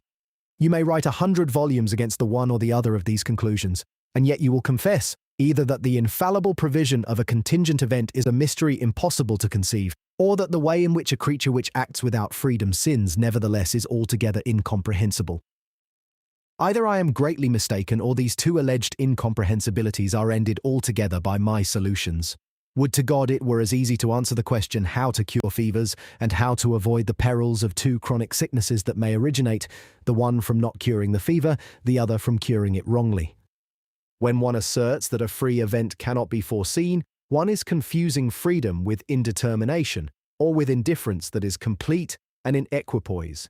And when one maintains that the lack of freedom would prevent man from being guilty, one means a freedom exempt, not from determination or from certainty, but from necessity and from constraint. This shows that the dilemma is not well expressed, and that there is a wide passage between the two perilous reefs. One will reply, therefore, that Adam sinned freely, and that God saw him sinning in the possible state of Adam, which became actual in accordance with the decree of the divine permission. It is true that Adam was determined to sin in consequence of certain prevailing inclinations, but this determination destroys neither contingency nor freedom. Moreover, the certain determination to sin which exists in man does not deprive him of the power to avoid sinning, speaking generally, or, since he does sin, prevent him from being guilty and deserving punishment. This is more especially so, since the punishment may be of service to him or others, to contribute towards determining them another time not to sin. There is besides punitive justice, which goes beyond compensation and amendment, and wherein also there is nothing liable to be shaken by the certain determination of the contingent resolutions of the will. It may be said, on the contrary, that the penalties and rewards would be to some extent unavailing, and would fail in one of their aims, that of amendment, if they could not contribute towards determining the will to do better another time. Monsieur Bayle continues, where freedom is concerned, there are only two courses to take. One is to say that all the causes distinct from the soul, and cooperating with it, leave it the power to act or not to act. The other is to say that they so determine it to act that it cannot forbear to do so. The first course is that taken by the Molinists. The other is that of the Thomists and Jansenists and the Protestants of the Geneva Confession. Yet the Thomists have clamorously maintained that they were not Jansenists, and the latter have maintained with equal warmth that where freedom was concerned they were not Calvinists. On the other hand, the Molinists have maintained that St. Augustine did not teach Jansenism, thus the one side not wishing to admit that they were in conformity with people who were considered heretics, and the other side not wishing to admit that they were in opposition to a learned saint whose opinions were always considered orthodox, have both performed 100 feats of contortion, etc. The two courses which Monsieur Bayle distinguishes here do not exclude a third course, according to which the determination of the soul does not come solely from the cooperation of all the causes distinct from the soul, but also from the state of the soul itself and its inclinations which mingle with the impressions of the senses, strengthening or weakening them. Now all the internal and external causes taken together bring it about that the soul is determined certainly, but not of necessity. For no contradiction would be implied if the soul were to be determined differently, it being possible for the will to be inclined, but not possible for it to be compelled by necessity. I will not venture upon a discussion of the difference existing between the Jansenists and the Reformed on this matter. They are not perhaps always fully in accord with themselves as regards things, or as regards expressions, on a matter where one often loses one's way in bewildering subtleties. Father Théophile Reynaud, in his book entitled Calvinism, the Religion of the Beasts, wished to strike at the Dominicans without naming them.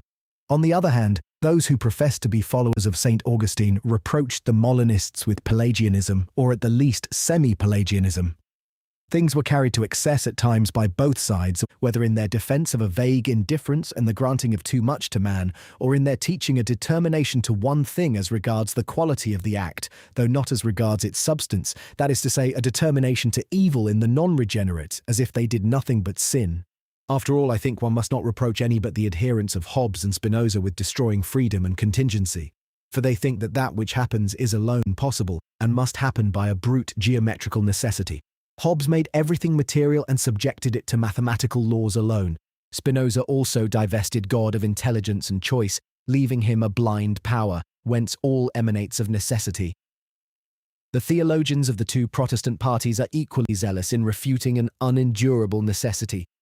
Although those who follow the Synod of Dordrecht teach sometimes that it suffices for freedom to be exempt from constraint, it seems that the necessity they leave in it is only hypothetical, or rather that which is more appropriately termed certainty and infallibility. Thus it results that very often the difficulties only lie in the terms. I say as much with regard to the Jansenists, although I do not wish to make excuse for those people in everything. With the Hebrew Kabbalists, Malkuth, or the kingdom, the last of the Sephiroth, signified that God controls everything irresistibly, but gently and without violence, so that man thinks he is following his own will, while he carries out God's. They said that Adam's sin had been the cutting off of Malkuth from the other plants, that is to say, that Adam had cut back the last of the Sephiroth by making a dominion for himself within God's dominion, and by assuming for himself a freedom independent of God, but that his fall had taught him that he could not subsist of himself, and that men must needs be redeemed by the Messiah. This doctrine may receive a good interpretation, but Spinoza, who was versed in the Kabbalah of the writers of his race, and who says that men, conceiving of freedom as they do, establish a dominion within God's dominion, has gone too far. The dominion of God is with Spinoza nothing but the dominion of necessity, and of a blind necessity, as with Strato, whereby everything emanates from the divine nature, while no choice is left to God, and man's choice does not exempt him from necessity. He adds that men, in order to establish what is termed a state within a state, suppose that their soul was a direct creation of God, something which could not be produced by natural causes, furthermore that it had an absolute power of determination, a state of things contrary to experience. Spinoza is right in opposing an absolute power of determination, that is, one without any grounds. It does not belong even to God. But he is wrong in thinking that a soul, that a simple substance, can be produced naturally. It seems indeed that the soul to him was only a transient modification, and when he pretends to make it lasting and even perpetual, he substitutes for it the idea of the body, which is purely a notion and not a real and actual thing. The story Meyerbeil relates of Johann Bredenberg, a citizen of Rotterdam, is curious. He published a book against Spinoza, entitled A Refutation of the Theologico-Political Treatise, together with a demonstration set out in geometrical order that nature is not God, on the contrary of which assertion the aforesaid treatise alone rests. One was surprised to see that a man who did not follow the profession of letters, and who had but slight education, having written his book in Flemish, and had it translated into Latin, had been able to penetrate with such subtlety all the principles of Spinoza, and succeed in overthrowing them, after having reduced them by a candid analysis to a state wherein they could appear in their full force. I have been told, adds M. Bayle, that this writer, after copious reflection upon his answer, and upon the principle of his opponent, finally found that this principle could be reduced to the form of a demonstration. He undertook therefore to prove that there is no cause of all things other than a nature which exists necessarily, and which acts according to an immutable, inevitable, and irrevocable necessity. He examined the whole system of the geometricians, and after having constructed his demonstration, he scrutinized it from every imaginable angle. He endeavored to find its weak spot and was never able to discover any means of destroying it or even of weakening it. That caused him real distress. He groaned over it and begged the most talented of his friends to help him in searching out the defects of this demonstration. For all that, he was not well pleased that copies of the book were made. Franz Cooper, a Socinian, who had written Arcana Atheismi Revelata against Spinoza Rotterdam, 1676 in 4-2, having obtained a copy, published it just as it was, that is, in Flemish, with some reflections, and accused the author of being an atheist. The accused made his defense in the same tongue. Orobio, a very able Jewish physician, that one who was refuted by Monsieur Limbourg, and who replied, so I have heard say, in a work posthumously circulated but unpublished, brought out a book opposing Bradenburg's demonstration entitled A Philosophical Contest in Defense of Divine and Natural Truth against the Principles of J.B. Amsterdam, 1684. Monsieur Aubert de Vers also wrote in opposition to him the same year under the name of Latinus Sabatus Sartensis. Bradenburg protested that he was convinced of free will and of religion, and that he wished he might be shown a possibility of refuting his own demonstration. I would desire to see this alleged demonstration, and to know whether it tended to prove that primitive nature, which produces all, acts without choice and without knowledge. In this case, I admit that his proof was Spinozistic and dangerous. But if he meant perhaps that the divine nature is determined toward that which it produces by its choice and through the motive of the best, there was no need for him to grieve about this so-called immutable, inevitable, irrevocable necessity. It is only moral, it is a happy necessity, and instead of destroying religion, it shows divine perfection to the best advantage. I take this opportunity to add that Monsieur Bayle quotes the opinion of those who believe that the book entitled Lucius Antistius Constans, a singular book on the right of ecclesiastics, published in 1665, is by Spinoza. But I have reason for doubting this, despite that Monsieur Caleres, who has passed on to me an account he wrote of the life of that famous Jew, is also of that opinion. The initial letters LAC lead me to believe that the author of this book was Im de la Cour, or Van den Hoof, famous for works on the interest of Holland, political equipoise, and numerous other books that he published, some of them under the signature VDH, attacking the power of the governor of Holland, which was at that time considered a danger to the Republic, for the memory of Prince William II's attempt upon the city of Amsterdam was still quite fresh. Most of the ecclesiastics of Holland were on the side of this prince's son, who was then a minor, and they suspected Monsieur de Witt and what was called the Lowenstein faction of favouring the Arminians, the Cartesians, and other sects that were feared still more, endeavouring to rouse the populace against them, and not without success, as the event proved. It was thus very natural that Monsieur de la Cour should publish this book. It is true that people seldom keep to the happy mean in works published to further party interests. I will say in passing that a French version of The Interest of Holland by Monsieur de la Cour has just been published, under the deceptive title of Memoirs of the Grand Pensionary de Witt, as if the thoughts of a private individual, who was, to be sure, of de Witt's party, and a man of talent, but who had not enough acquaintance with public affairs, or enough ability to write as that great minister of state might have written, could pass for the production of one of the first men of his time. I saw Monsieur de la Cour, as well as Spinoza, on my return from France by way of England and Holland, and I learnt from them a few good anecdotes on the affairs of that time. Monsieur Bayle says, page 2770, that Spinoza studied Latin under a physician named Franz van den Ende.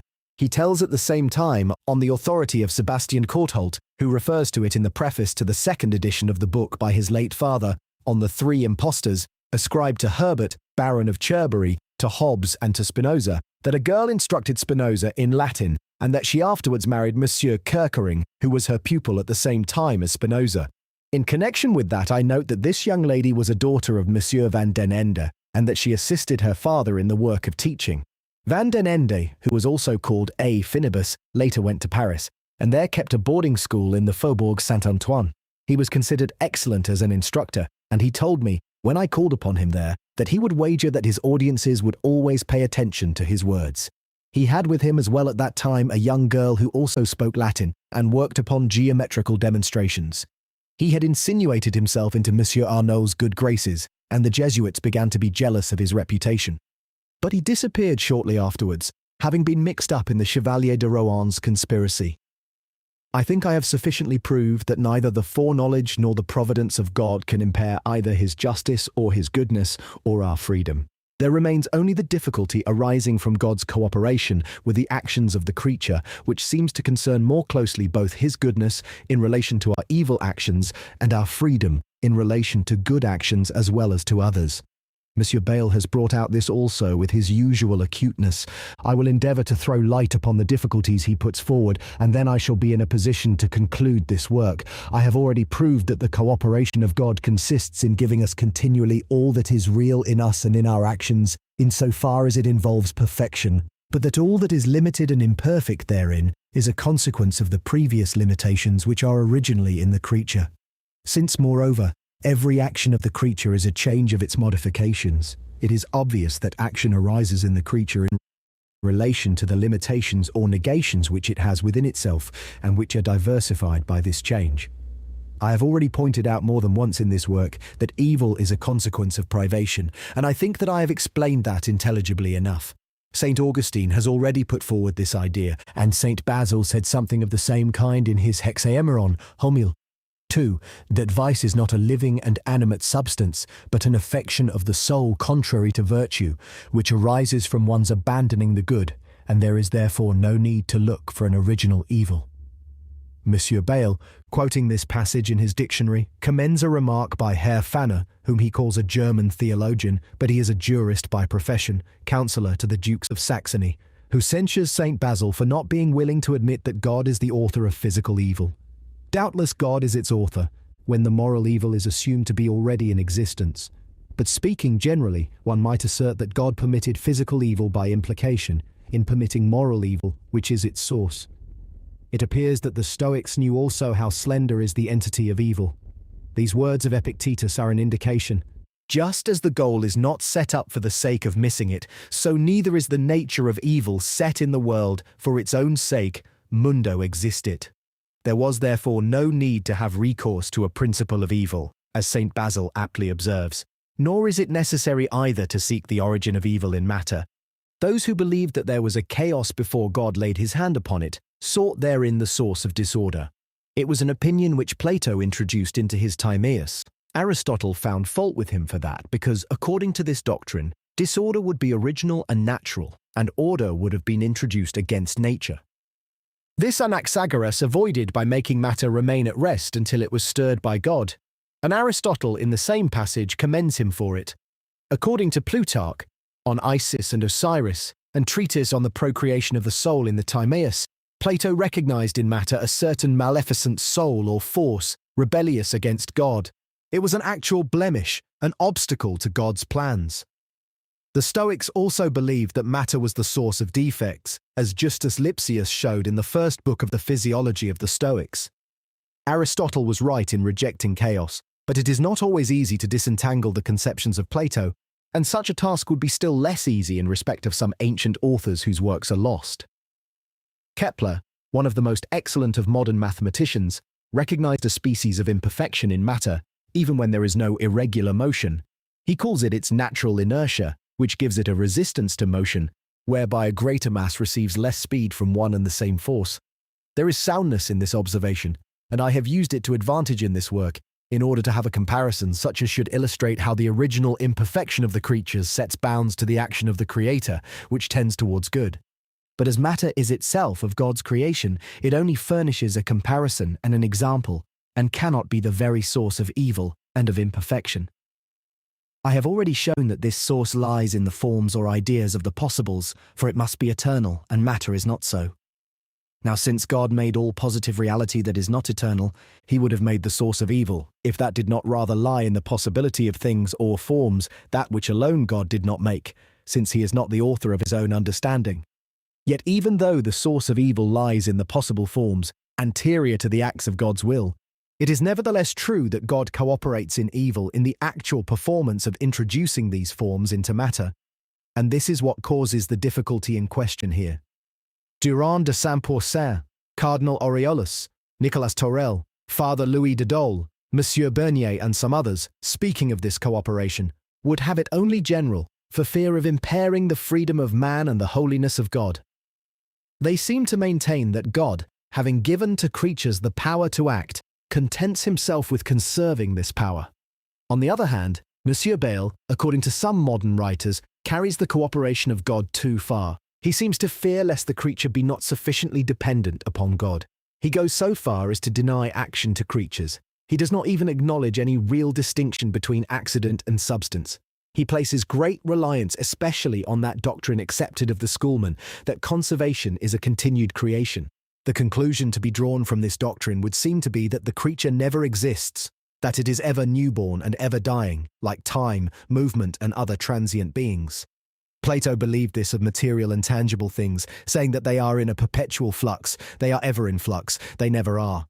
But of immaterial substances he judged quite differently, regarding them alone as real, nor was he in that altogether mistaken. Yet continued creation applies to all creatures without distinction.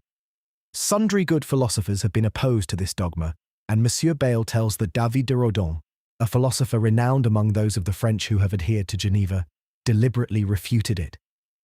The Arminians also do not approve of it. They are not much in favour of these metaphysical subtleties. I will say nothing of the Socinians, who relish them even less. For a proper inquiry as to whether conservation is a continued creation, it would be necessary to consider the reasons whereon this dogma is founded. The Cartesians, after the example of their master, employ, in order to prove it, a principle which is not conclusive enough. They say that the moments of time having no necessary connection with one another, it does not follow that because I am at this moment I shall exist at the moment which shall follow, if the same cause which gives me being for this moment does not also give it to me for the instant following.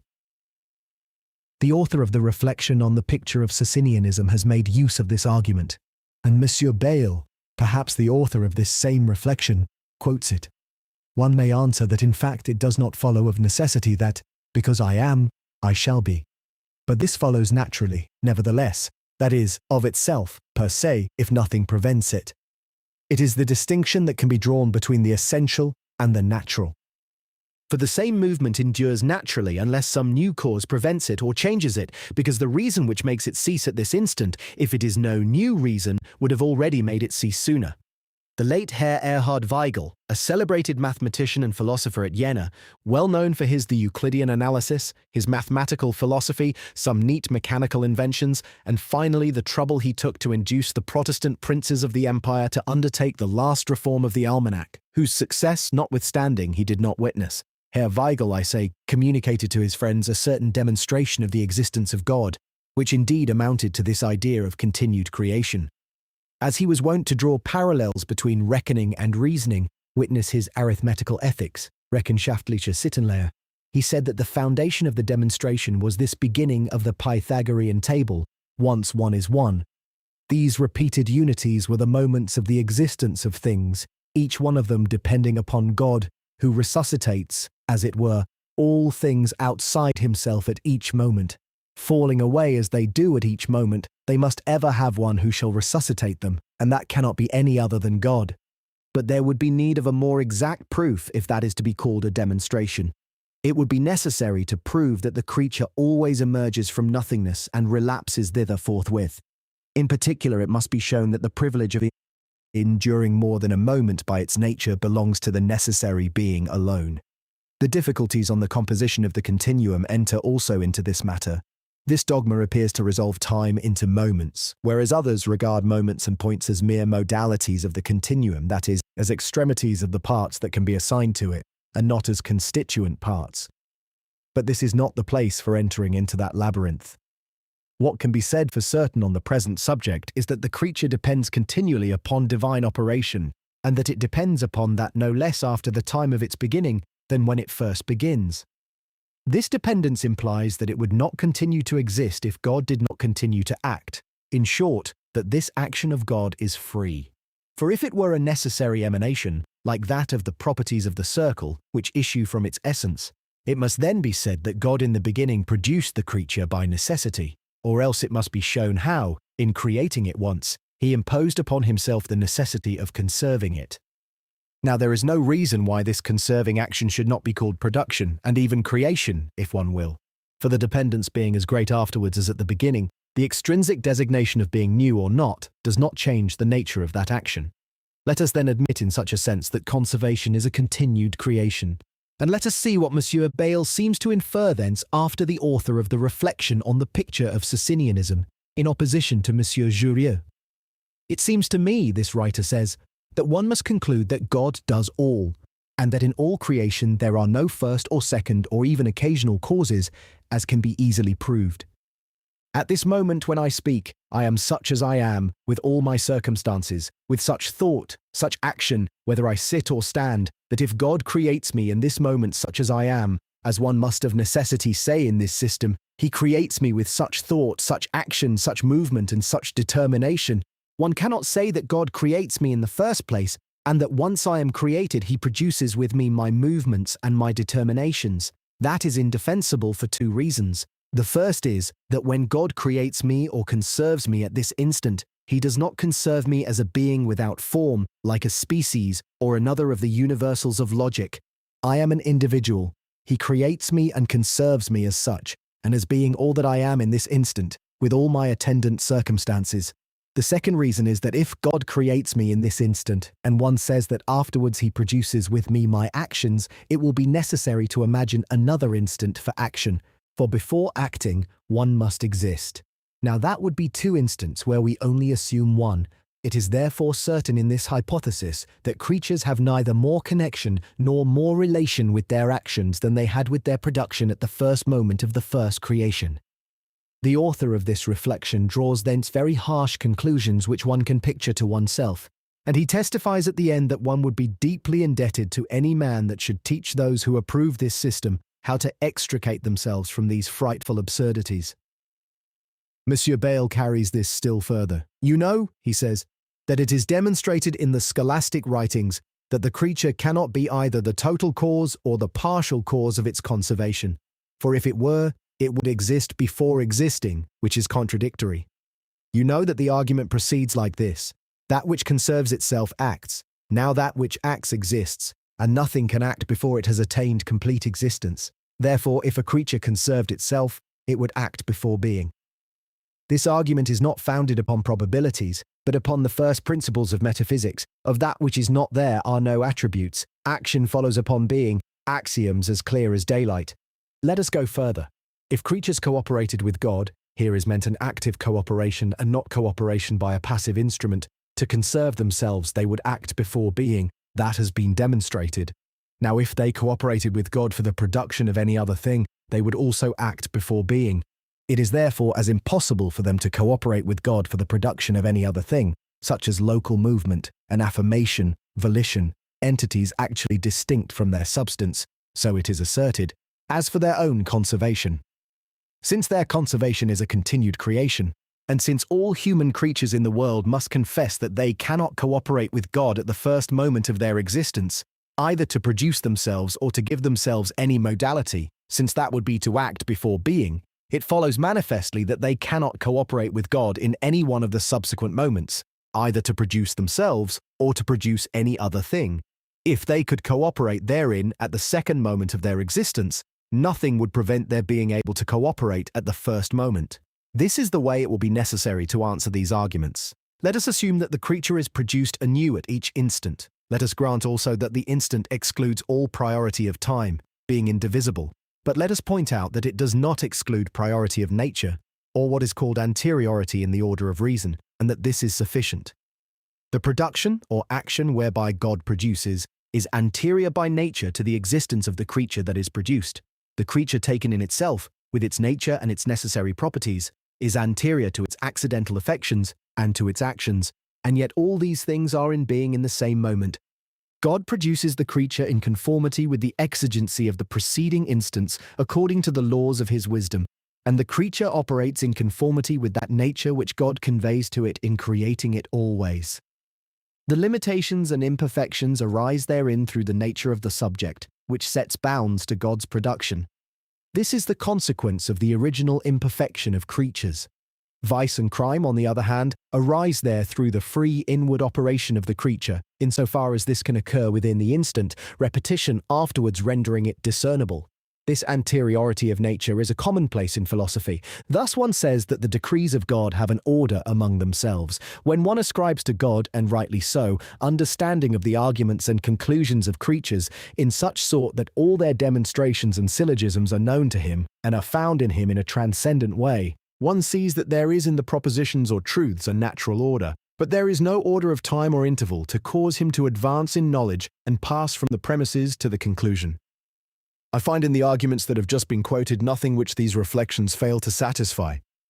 When God produces the thing, he produces it as an individual and not as a universal of logic, I admit.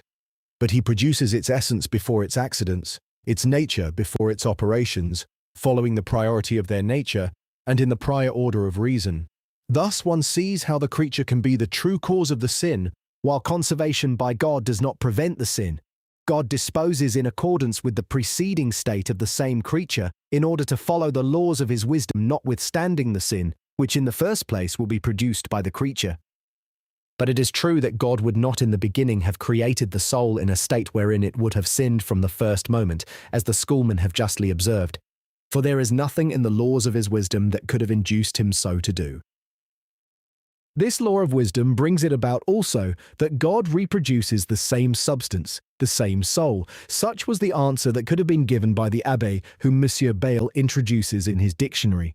This wisdom affects the connection of things. I concede, therefore, that the creature does not cooperate with God to conserve himself in the sense in which I have just explained conservation, but I see nothing to prevent the creature's cooperation with God for the production of any other thing, and especially might this concern its inward operation, as in the case of a thought or a volition, things really distinct from the substance. But there I am, once more at grips with M. Bayle. He maintains that there are no such accidents distinct from the substance. The reasons, he says, which our modern philosophers have employed to demonstrate that the accidents are not beings in reality distinct from the substance are not mere difficulties. They are arguments which overwhelm one and which cannot be refuted. Take the trouble, he adds, to look for them in the writings of Father Maignan, or Father Malebranche, or Monsieur Calli, professor of philosophy at Caen, or in the Accidentia Profligata of Father Sagüens, disciple of Father Maignan, the extract from which is to be found in the News of the Republic of Letters, June 1702. Or, if you wish one author only to suffice you, choose Dom François Lamy, a Benedictine monk, and one of the strongest Cartesians to be found in France.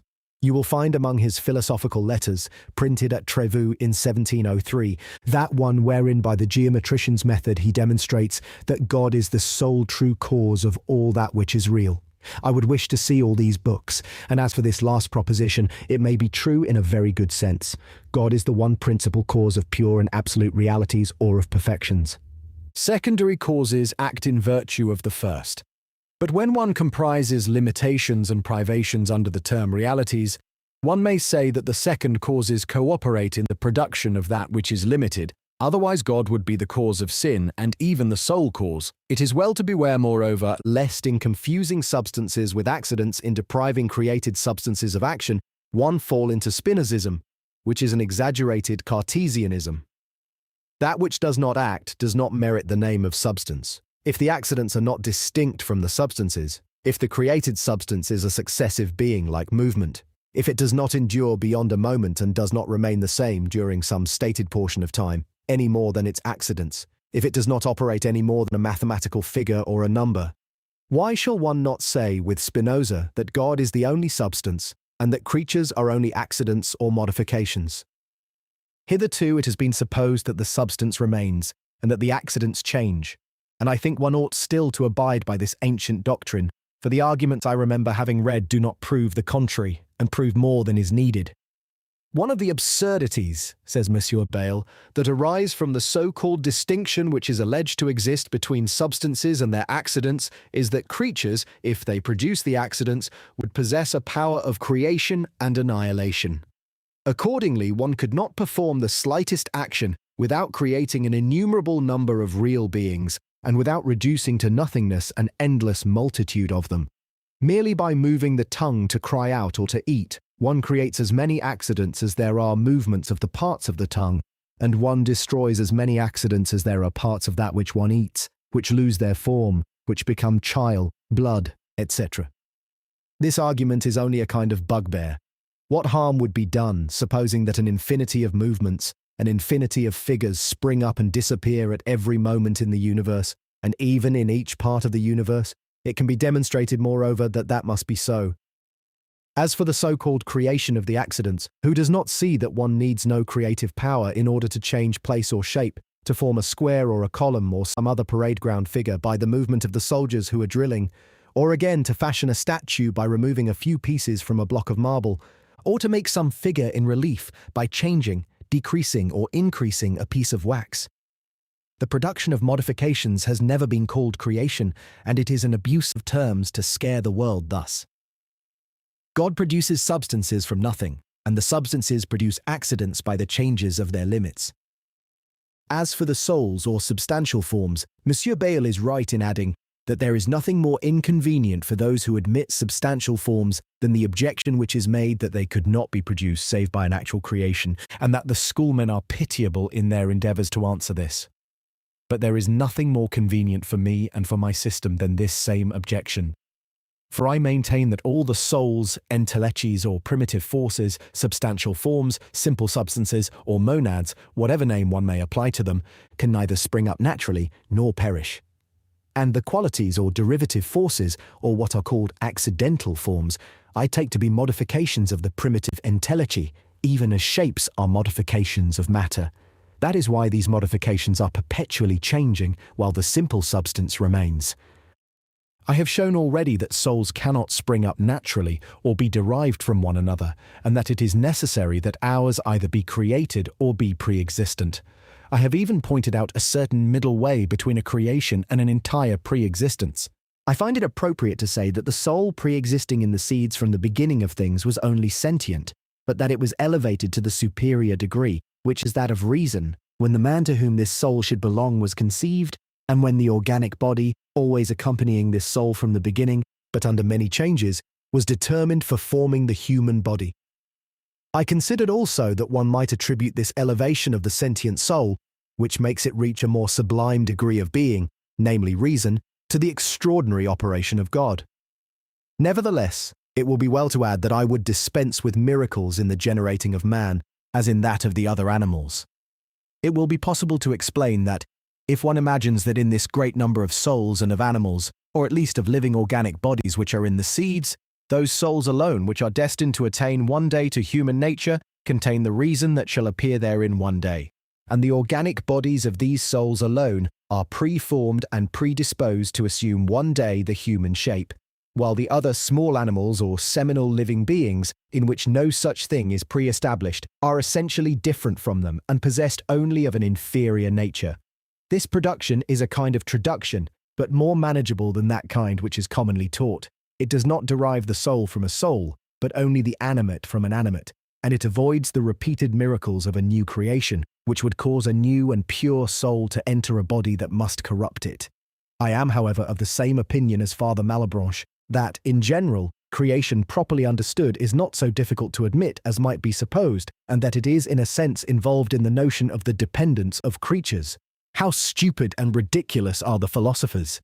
They assume that creation is impossible because they cannot conceive how God's power is great enough to make something from nothing. But can they any better conceive how the power of God is capable of stirring a straw? He adds again with great truth, if matter were uncreate, God could not move it or form anything from it. For God cannot move matter or arrange it wisely if he does not know it. Now God cannot know it if he does not give it being. He can derive his knowledge only from himself. Nothing can act on him or enlighten him.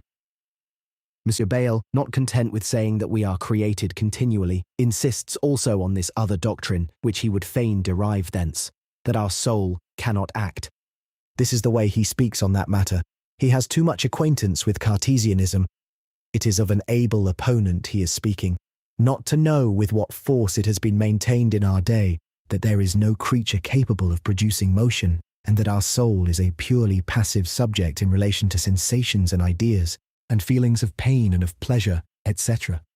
If this has not been carried as far as the volitions, that is on account of the existence of revealed truths. Otherwise, the acts of the will would have been found as passive as those of the understanding.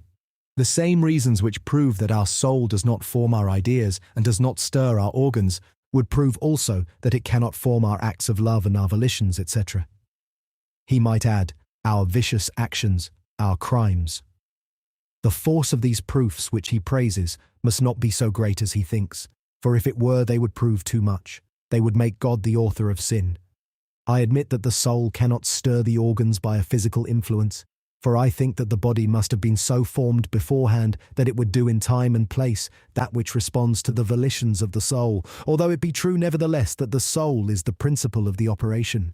But if it be said that the soul does not produce its thoughts, its sensations, its feelings of pain and of pleasure, that is something for which I see no reason. In my system, every simple substance, that is, every true substance, must be the true immediate cause of all its actions and inward passions, and speaking strictly in a metaphysical sense, it has none other than those which it produces. Those who hold a different opinion, and who make God the sole agent, are needlessly becoming involved in expressions whence they will only with difficulty extricate themselves without offence against religion. Moreover, they unquestionably offend against reason. Here is, however, the foundation of M. Bayle's argument. He says that we do not do that of which we know not the way it is done, but it is a principle which I do not concede to him. Let us listen to his dissertation. It is an astonishing thing that almost all philosophers, with the exception of those who expounded Aristotle, and who admitted a universal intelligence distinct from our soul and cause of our perceptions, see in the Historical and Critical Dictionary, note E of the article Averroes, have shared the popular belief that we form our ideas actively. Yet where is the man who knows not on the one hand that he is in absolute ignorance as to how ideas are made, and on the other hand that he could not sew 2 stitches if he were ignorant of how to sew? Is the sewing of 2 stitches in itself a work more difficult than the painting in one's mind of a rose, the very first time one's eyes rest upon it? And although one has never learnt this kind of painting, does it not appear on the contrary that this mental portrait is in itself a work more difficult than tracing on canvas the shape of a flower, a thing we cannot do without having learnt it? We are all convinced that a key would be of no use to us for opening a chest if we were ignorant as to how to use the key, and yet we imagine that our soul is the efficient cause of the movement of our arms, despite that it knows neither where the nerves are which must be used for this movement, nor whence to obtain the animal spirits that are to flow into these nerves. We have the experience every day that the ideas we would fain recall do not come, and that they appear of themselves when we are no longer thinking of them. If that does not prevent us from thinking that we are their efficient cause, what reliance shall one place on the proof of feeling, which to M. Jacquelot appears so conclusive? Does our authority over our ideas more often fall short than our authority over our volitions? If we were to count up carefully, we should find in the course of our life more velities than volitions, that is, more evidences of the servitude of our will than of its dominion. How many times does one and the same man not experience an inability to do a certain act of will, for example, an act of love for a man who had just injured him, an act of scorn for a fine sonnet that he had composed, an act of hatred for a mistress, an act of approval of an absurd epigram? Take note that I speak only of inward acts expressed by an I will, such as I will scorn, approve, etc., even if there were 100 pistoles to be gained forthwith, and he ardently desired to gain these 100 pistoles, and he were fired with the ambition to convince himself by an experimental proof that he is master in his own domain. To put together in few words the whole force of what I have just said to you, I will observe that it is evident to all those who go deeply into things that the true efficient cause of an effect must know the effect, and be aware also of the way in which it must be produced. That is not necessary when one is only the instrument of the cause, or only the passive subject of its action, but one cannot conceive of it as not necessary to a true agent. Now, if we examine ourselves well, we shall be strongly convinced that independently of experience, our soul is just as little aware of what a volition is as of what an idea is, that after a long experience it is no more fully aware of how volitions are formed than it was before having willed anything. What is one to conclude from that, save that the soul cannot be the efficient cause of its volitions, any more than of its ideas, and of the motion of the spirits which cause our arms to move? Take note that no pretense is made of deciding the point here absolutely. It is only being considered in relation to the principles of the objection. That is indeed a strange way of reasoning. What necessity is there for one always to be aware how that which is done is done? Our salts, metals, plants, Animals and 1,000 other animate or inanimate bodies aware how that which they do is done, and need they be aware? Must a drop of oil or of fat understand geometry in order to become round on the surface of water? Sewing stitches is another matter. One acts for an end, one must be aware of the means. But we do not form our ideas, because we will to do so. They form themselves within us. They form themselves through us, not in consequence of our will, but in accordance with our nature and that of things. The fetus forms itself in the animal, and 1,000 other wonders of nature are produced by a certain instinct that God has placed there, that is by virtue of divine preformation, which has made these admirable automata adapted to produce mechanically such beautiful effects. Even so, it is easy to believe that the soul is a spiritual automaton still more admirable, and that it is through divine preformation that it produces these beautiful ideas, wherein our will has no part and to which our art cannot attain. The operation of spiritual automata, that is of souls, is not mechanical, but it contains in the highest degree all that is beautiful in mechanism. The movements which are developed in bodies are concentrated in the soul by representation, as in an ideal world, which expresses the laws of the actual world and their consequences, but with this difference from the perfect ideal world which is in God, that most of the perceptions in the other substances are only confused. For it is plain that every simple substance embraces the whole universe in its confused perceptions or sensations, and that the succession of these perceptions is regulated by the particular nature of this substance, but in a manner which always expresses all the nature in the universe, and every present perception leads to a new perception, just as every movement that it represents leads to another movement. But it is impossible that the soul can know clearly its whole nature and perceive how this innumerable number of small perceptions, piled up or rather concentrated together, shapes itself there. To that end, it must needs know completely the whole universe which is embraced by them. That is, it must needs be a God. As regards velities, they are only a very imperfect kind of conditional will. I would, if I could, libere si licere, and in the case of a velity, we do not will, properly speaking, to will, but to be able. That explains why there are none in God, and they must not be confused with antecedent will. I have explained sufficiently elsewhere that our control over volitions can be exercised only indirectly, and that one would be unhappy if one were sufficiently master in one's own domain to be able to will without cause, without rhyme or reason. To complain of not having such a control would be to argue like Pliny, who carps at the power of God because God cannot destroy himself. I intended to finish here after having met, as it seems to me, all the objections of Monsieur Bayle on this matter that I could find in his works. But remembering Laurentius Vala's dialogue on free will, in opposition to Boethius, which I have already mentioned, I thought it would be opportune to quote it in abstract, retaining the dialogue form, and then to continue from where it ends, keeping up the fiction it initiated, and that less with the purpose of enlivening the subject than in order to explain myself towards the end of my dissertation as clearly as I can, and in a way most likely to be generally understood. This dialogue of Vala and his books on pleasure and the true good make it plain that he was no less a philosopher than a humanist.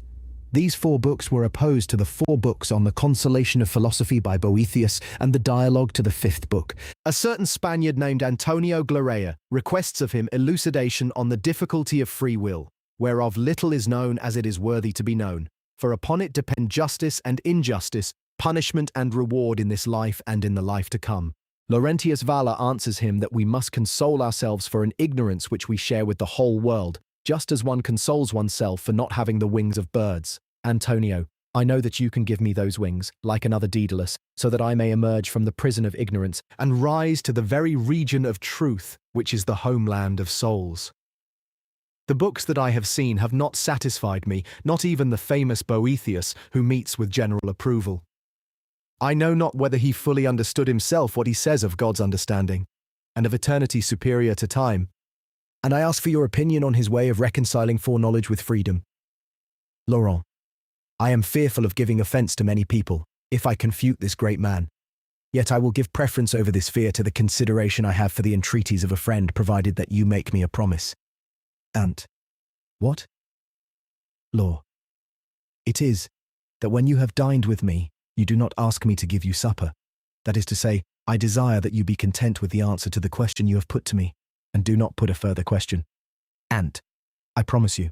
Here is the heart of the difficulty.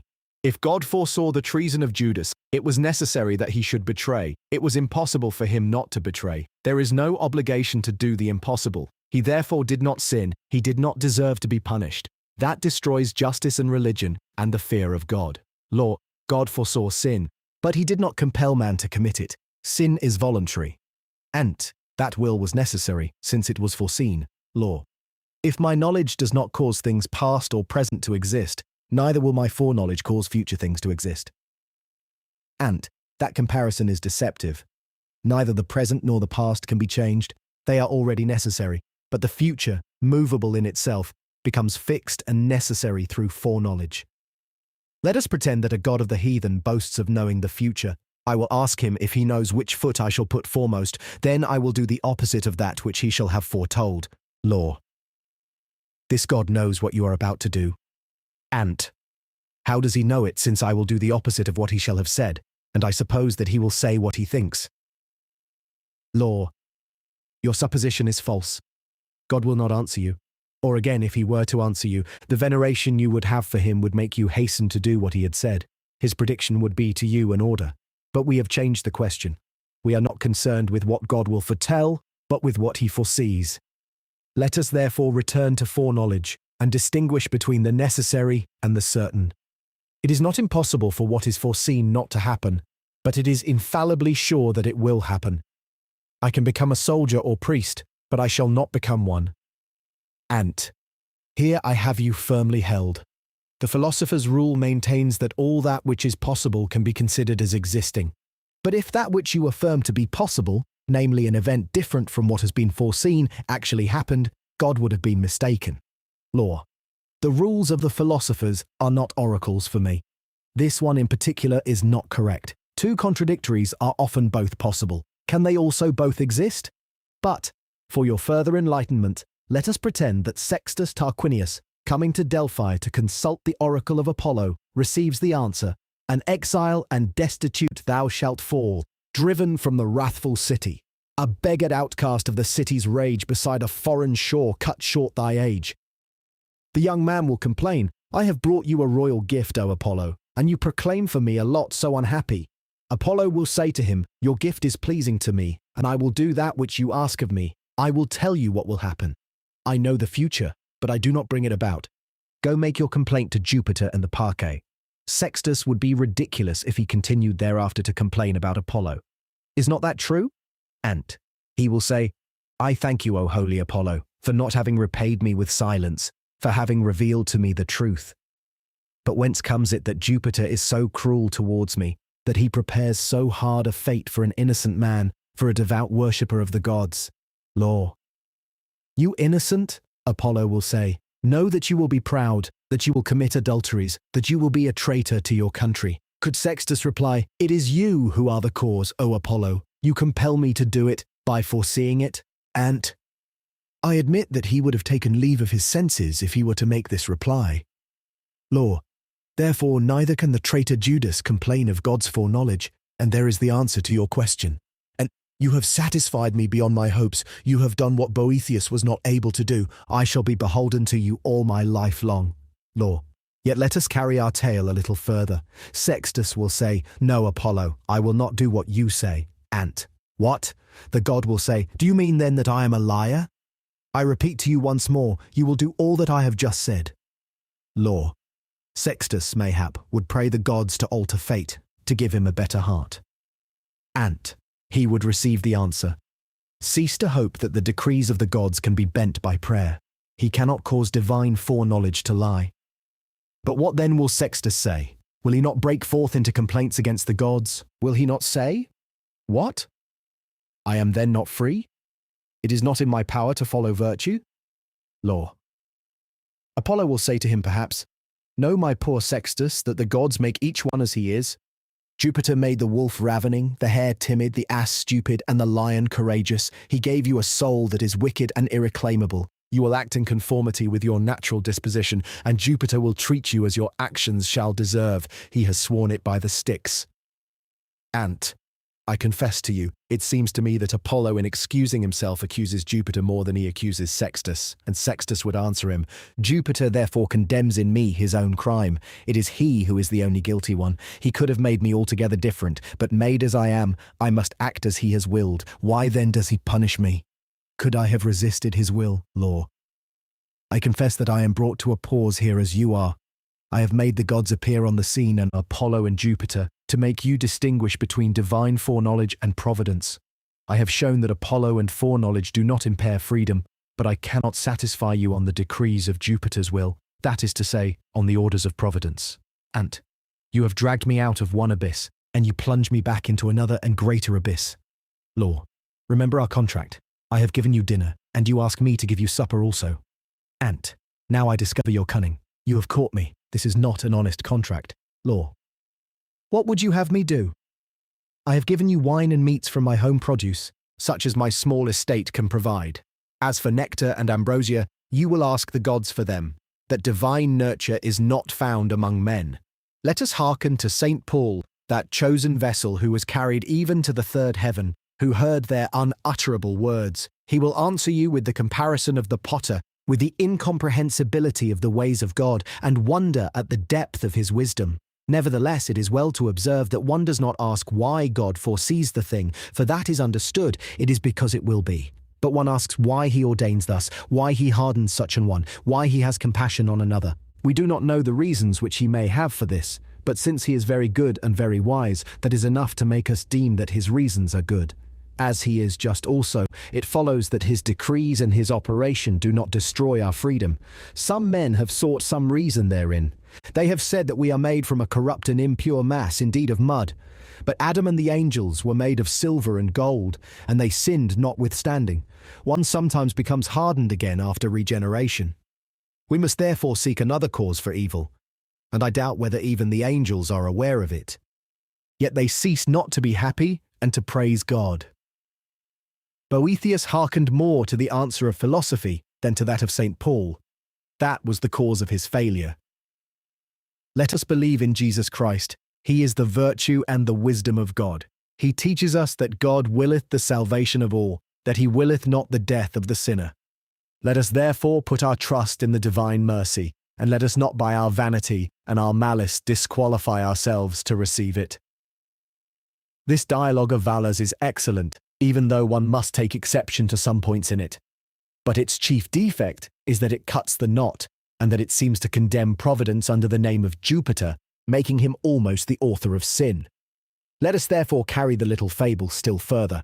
Sextus, quitting Apollo in Delphi, seeks out Jupiter at Dodona. He makes sacrifices, and then he exhibits his complaints. Why have you condemned me, O great God, to be wicked and unhappy? Change my lot and my heart, or acknowledge your error. Jupiter answers him, If you will renounce Rome, the Parcae shall spin for you different fates. You shall become wise. You shall be happy. Sextus, why must I renounce the hope of a crown? Can I not come to be a good king? Jupiter, no, Sextus, I know better what is needful for you. If you go to Rome, you are lost. Sextus, not being able to resolve upon so great a sacrifice, went forth from the temple and abandoned himself to his fate. Theodorus, the high priest, who had been present at the dialogue between God and Sextus, addressed these words to Jupiter. Your wisdom is to be revered, O great ruler of the gods. You have convinced this man of his error. He must henceforth impute his unhappiness to his evil will. He has not a word to say. But your faithful worshippers are astonished. They would fain wonder at your goodness as well as at your greatness. It rested with you to give him a different will. Jupiter, go to my daughter Pallas. She will inform you what I was bound to do. Theodorus journeyed to Athens. He was bidden to lie down to sleep in the temple of the goddess. Dreaming, he found himself transported into an unknown country. There stood a palace of unimaginable splendor and prodigious size. The goddess Pallas appeared at the gate, surrounded by rays of dazzling majesty, and such as it would wish to seem, and as great as is the wont of the dwellers in heaven. She touched the face of Theodorus with an olive branch which she was holding in her hand, and lo, he had become able to confront the divine radiancy of the daughter of Jupiter and of all that she should show him. Jupiter, who loves you, she said to him, has commended you to me to be instructed. You see here the palace of the Fates, where I keep watch and ward. Here are representations not only of that which happens, but also of all that which is possible. Jupiter, having surveyed them before the beginning of the existing world, classified the possibilities into worlds and chose the best of all. He comes sometimes to visit these places and to enjoy the pleasure of recapitulating things and of renewing his own choice, which cannot fail to please him. I have only to speak, and we shall see a whole world that my father might have produced, wherein will be represented anything that can be asked of him. And in this way, one may know also what would happen if any particular possibility should attain unto existence. And whenever the conditions are not determinate enough, there will be as many such worlds differing from one another as one shall wish, which will answer differently the same question in as many ways as possible. You learnt geometry in your youth, like all well-instructed Greeks. You know therefore that when the conditions of a required point do not sufficiently determine it, and there is an infinite number of them, they all fall into what the geometricians call a locus, and this locus at least, which is often a line, will be determinate. Thus you can picture to yourself an ordered succession of worlds, which shall contain each and every one the case that is in question, and shall vary its circumstances and its consequences.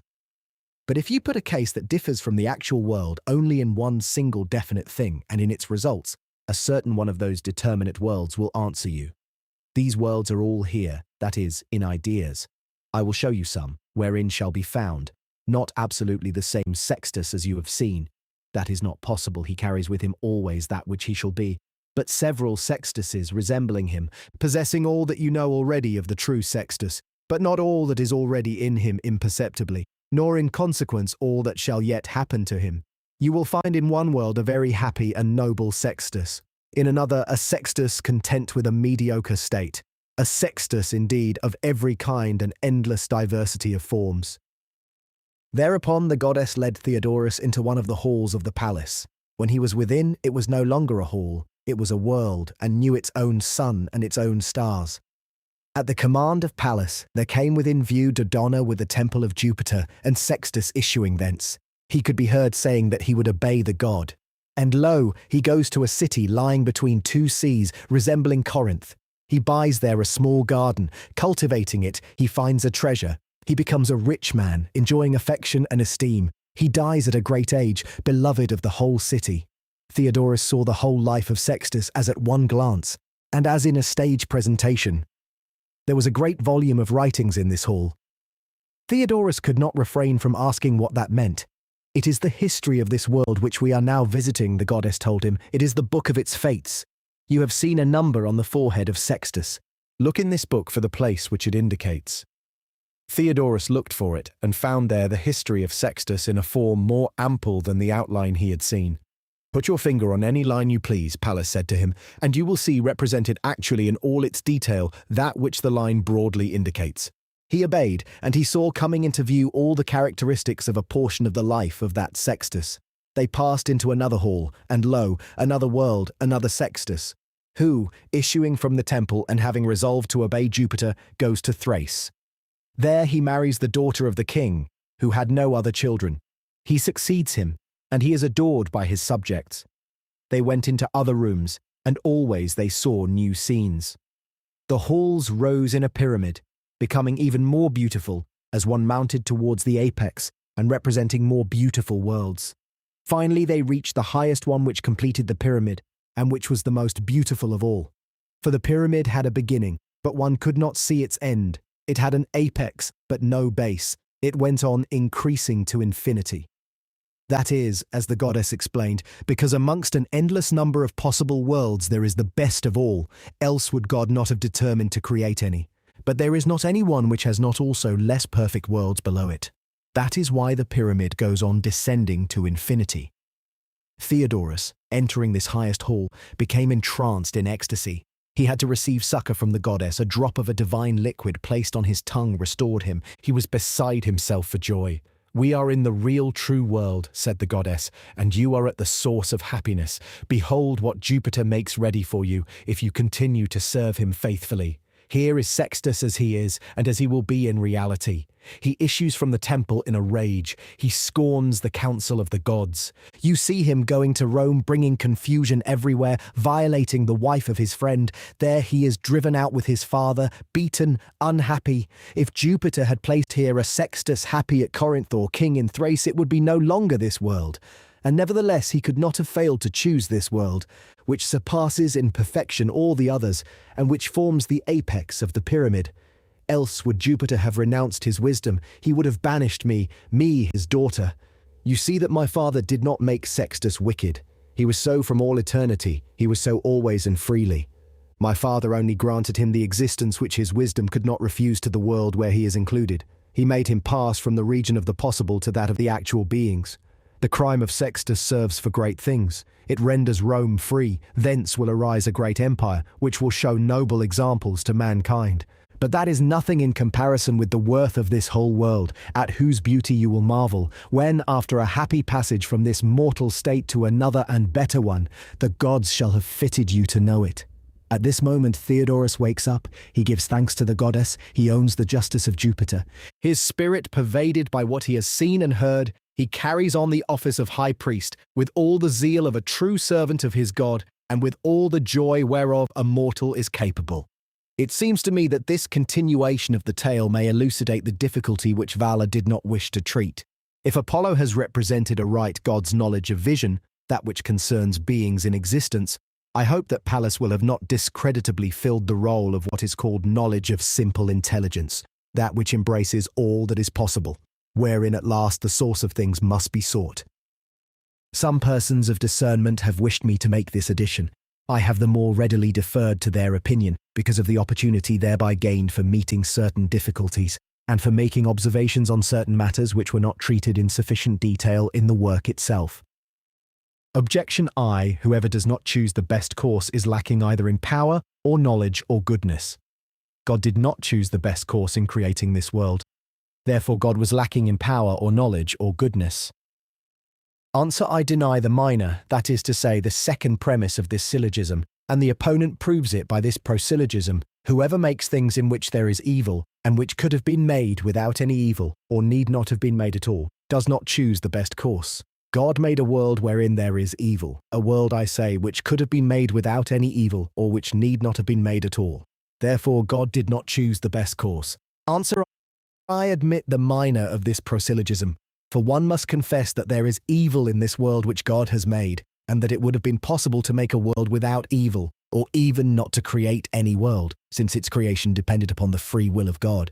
But I deny the major, that is, the first of the two premises of the prosyllogism, and I might content myself with asking for its proof. In order, however, to give a clearer exposition of the matter, I would justify this denial by pointing out that the best course is not always that one which tends towards avoiding evil, since it is possible that the evil may be accompanied by a greater good. For example, the general of an army will prefer a great victory with a slight wound to a state of affairs without wound and without victory. I have proved this in further detail in this work by pointing out through instances taken from mathematics and elsewhere that an imperfection in the part may be required for a greater perfection in the whole. I have followed therein the opinion of St. Augustine, who said 100 times that God permitted evil in order to derive from it a good, that is to say, a greater good. And Thomas Aquinas says that the permission of evil tends towards the good of the universe. I have shown that among older writers the fall of Adam was termed felix culpa, a fortunate sin because it had been expiated with immense benefit by the incarnation of the Son of God. For he gave to the universe something more noble than anything there would otherwise have been amongst created beings. For the better understanding of the matter, I added, following the example of many good authors, that it was consistent with order and the general good for God to grant to certain of his creatures the opportunity to exercise their freedom, even when he foresaw that they would turn to evil. For God could easily correct the evil, and it was not fitting that in order to prevent sin, he should always act in an extraordinary way. It will therefore sufficiently refute the objection to show that a world with evil may be better than a world without evil. But I have gone still further in the work, and have even shown that this universe must be indeed better than every other possible universe. Objection 2. If there is more evil than good in intelligent creatures, there is more evil than good in all God's work. Now there is more evil than good in intelligent creatures, therefore there is more evil than good in all God's work. Answer: I deny the major and the minor of this conditional syllogism. As for the major, I do not admit it because this supposed inference from the part to the whole, from intelligent creatures to all creatures, assumes tacitly and without proof that creatures devoid of reason cannot be compared or taken into account with those that have reason. But why might not the surplus of good in the non-intelligent creatures that fill the world compensate for and even exceed incomparably the surplus of evil in rational creatures?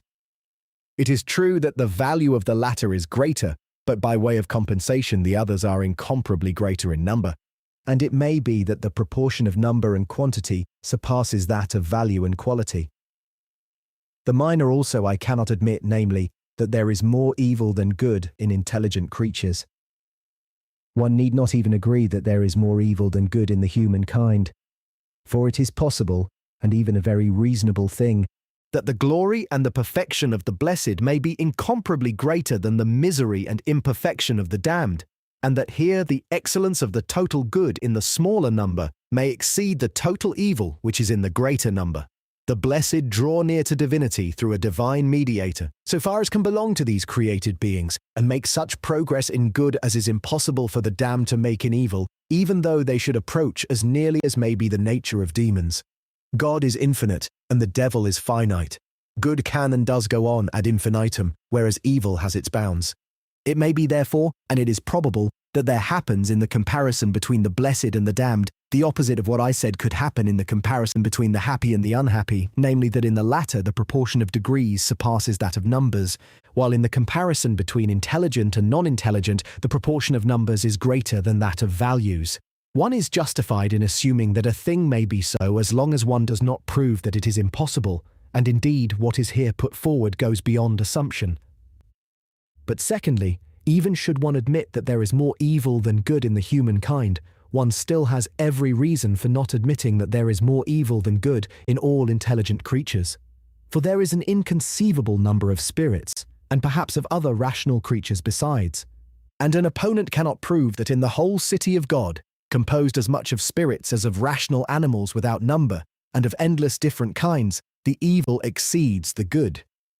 Although one need not, in order to answer an objection, prove that a thing is when its mere possibility suffices, I have nevertheless shown in this present work that it is a result of the supreme perfection of the Sovereign of the universe that the kingdom of God should be the most perfect of all states or governments possible, and that in consequence what little evil there is should be required to provide the full measure of the vast good existing there. Objection 3. If it is always impossible not to sin, it is always unjust to punish. Now it is always impossible not to sin, or rather all sin is necessary. Therefore it is always unjust to punish. The minor of this is proved as follows. First prosyllogism. Everything predetermined is necessary. Every event is predetermined. Therefore every event, and consequently sin also, is necessary. Again, this second minor is proved thus. Second prosyllogism. That which is future, that which is foreseen, that which is involved in causes is predetermined. Every event is of this kind. Therefore, every event is predetermined. Answer: I admit in a certain sense the conclusion of the second prosyllogism, which is the minor of the first, but I shall deny the major of the first prosyllogism, namely that everything predetermined is necessary, taking necessity, say the necessity to sin, or the impossibility of not sinning, or of not doing some action, in the sense relevant to the argument, that is, as a necessity essential and absolute, which destroys the morality of action and the justice of punishment. If anyone meant a different necessity or impossibility, that is, a necessity only moral or hypothetical, which will be explained presently, it is plain that we would deny him the major stated in the objection. We might content ourselves with this answer and demand the proof of the proposition denied, but I am well pleased to justify my manner of procedure in the present work in order to make the matter clear and to throw more light on this whole subject by explaining the necessity that must be rejected and the determination that must be allowed. The truth is that the necessity contrary to morality, which must be avoided and which would render punishment unjust, is an insuperable necessity, which would render all opposition unavailing, even though one should wish with all one's heart to avoid the necessary action, and though one should make all possible efforts to that end. Now it is plain that this is not applicable to voluntary actions, since one would not do them if one did not so desire. Thus their prevision and predetermination is not absolute, but it presupposes will. If it is certain that one will do them, it is no less certain that one will to do them. These voluntary actions and their results will not happen whatever one may do and whether one will them or not, but they will happen because one will do, and because one will to do that which leads to them. That is involved in prevision and predetermination and forms the reason thereof. The necessity of such events is called conditional or hypothetical, or again necessity of consequence because it presupposes the will and the other requisites. But the necessity which destroys morality and renders punishment unjust and reward unavailing is found in the things that will be whatever one may do and whatever one may will to do. In a word, it exists in that which is essential. This it is which is called an absolute necessity. Thus it avails nothing with regard to what is necessary absolutely to ordain interdicts or commandments, to propose penalties or prizes, to blame or to praise. It will come to pass no more and no less. In voluntary actions, on the contrary, and in what depends upon them, precepts, armed with power to punish and to reward, very often serve, and are included in the order of causes that make action exist. Thus it comes about that not only pains and effort, but also prayers are effective, God having had even these prayers in mind before he ordered things, and having made due allowance for them. That is why the precept pray and work, remains intact. Thus not only those who, under the empty pretext of the necessity of events, maintain that one can spare oneself the pains demanded by affairs, but also those who argue against prayers, fall into that which the ancients even in their time called the lazy sophism. So the predetermination of events by their causes is precisely what contributes to morality instead of destroying it, and the causes incline the will without necessitating it. For this reason, the determination we are concerned with is not a necessitation.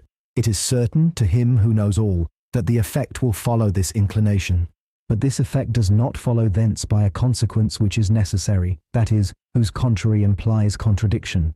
And it is also by such an inward inclination that the will is determined without the presence of necessity. Suppose that one has the greatest possible passion, for example, a great thirst.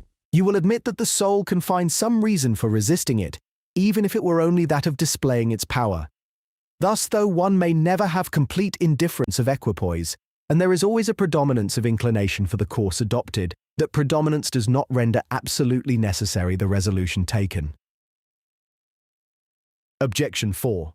Whoever can prevent the sin of others, and does not so, but rather contributes to it, although he be fully apprised of it, is accessory thereto. God can prevent the sin of intelligent creatures, but he does not so, and he rather contributes to it by his cooperation and by the opportunities he causes, although he is fully cognizant of it. Therefore, etc. answer I deny the major of this syllogism. It may be that one can prevent the sin, but that one ought not to do so, because one could not do so without committing a sin oneself, or, when God is concerned, without acting unreasonably. I have given instances of that, and have applied them to God himself. It may be also that one contributes to the evil, and that one even opens the way to it sometimes, in doing things one is bound to do. And when one does one's duty, or, speaking of God, when, after full consideration, one does that which reason demands, one is not responsible for events, even when one foresees them. One does not will these evils, but one is willing to permit them for a greater good, which one cannot in reason help preferring to other considerations.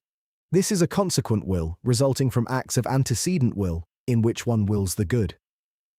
I know that some persons, in speaking of the antecedent and consequent will of God, have meant by the antecedent that which wills that all men be saved, and by the consequent that which wills, in consequence of persistent sin, that there be some damnation being a result of sin.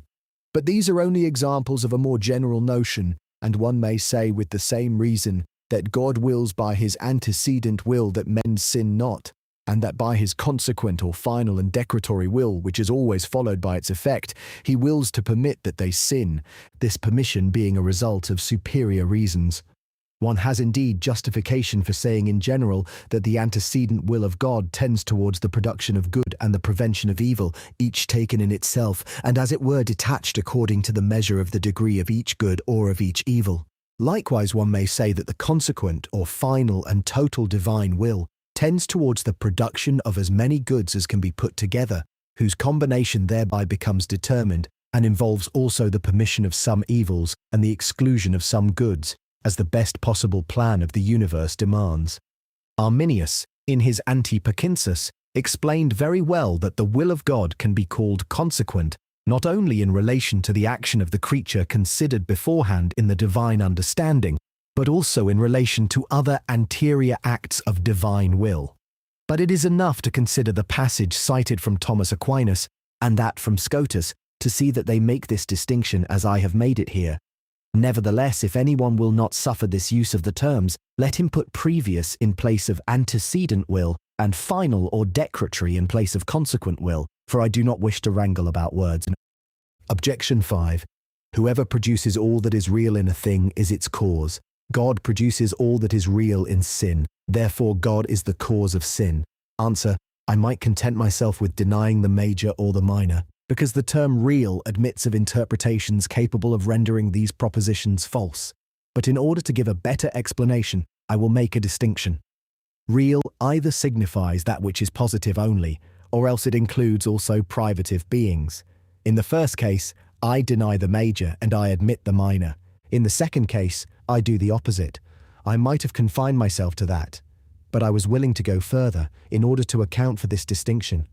I have therefore been well pleased to point out that every purely positive or absolute reality is a perfection, and that every imperfection comes from limitation, that is, from the privative.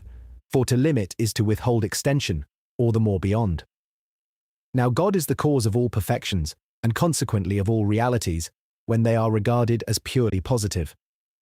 But limitations or privations result from the original imperfection of creatures which restricts their receptivity. It is as with a laden boat, which the river carries along more slowly or less slowly in proportion to the weight that it bears. Thus the speed comes from the river, but the retardation which restricts this speed comes from the load. Also I have shown in the present work how the creature, in causing sin, is a deficient cause, how errors and evil inclinations spring from privation, and how privation is efficacious accidentally.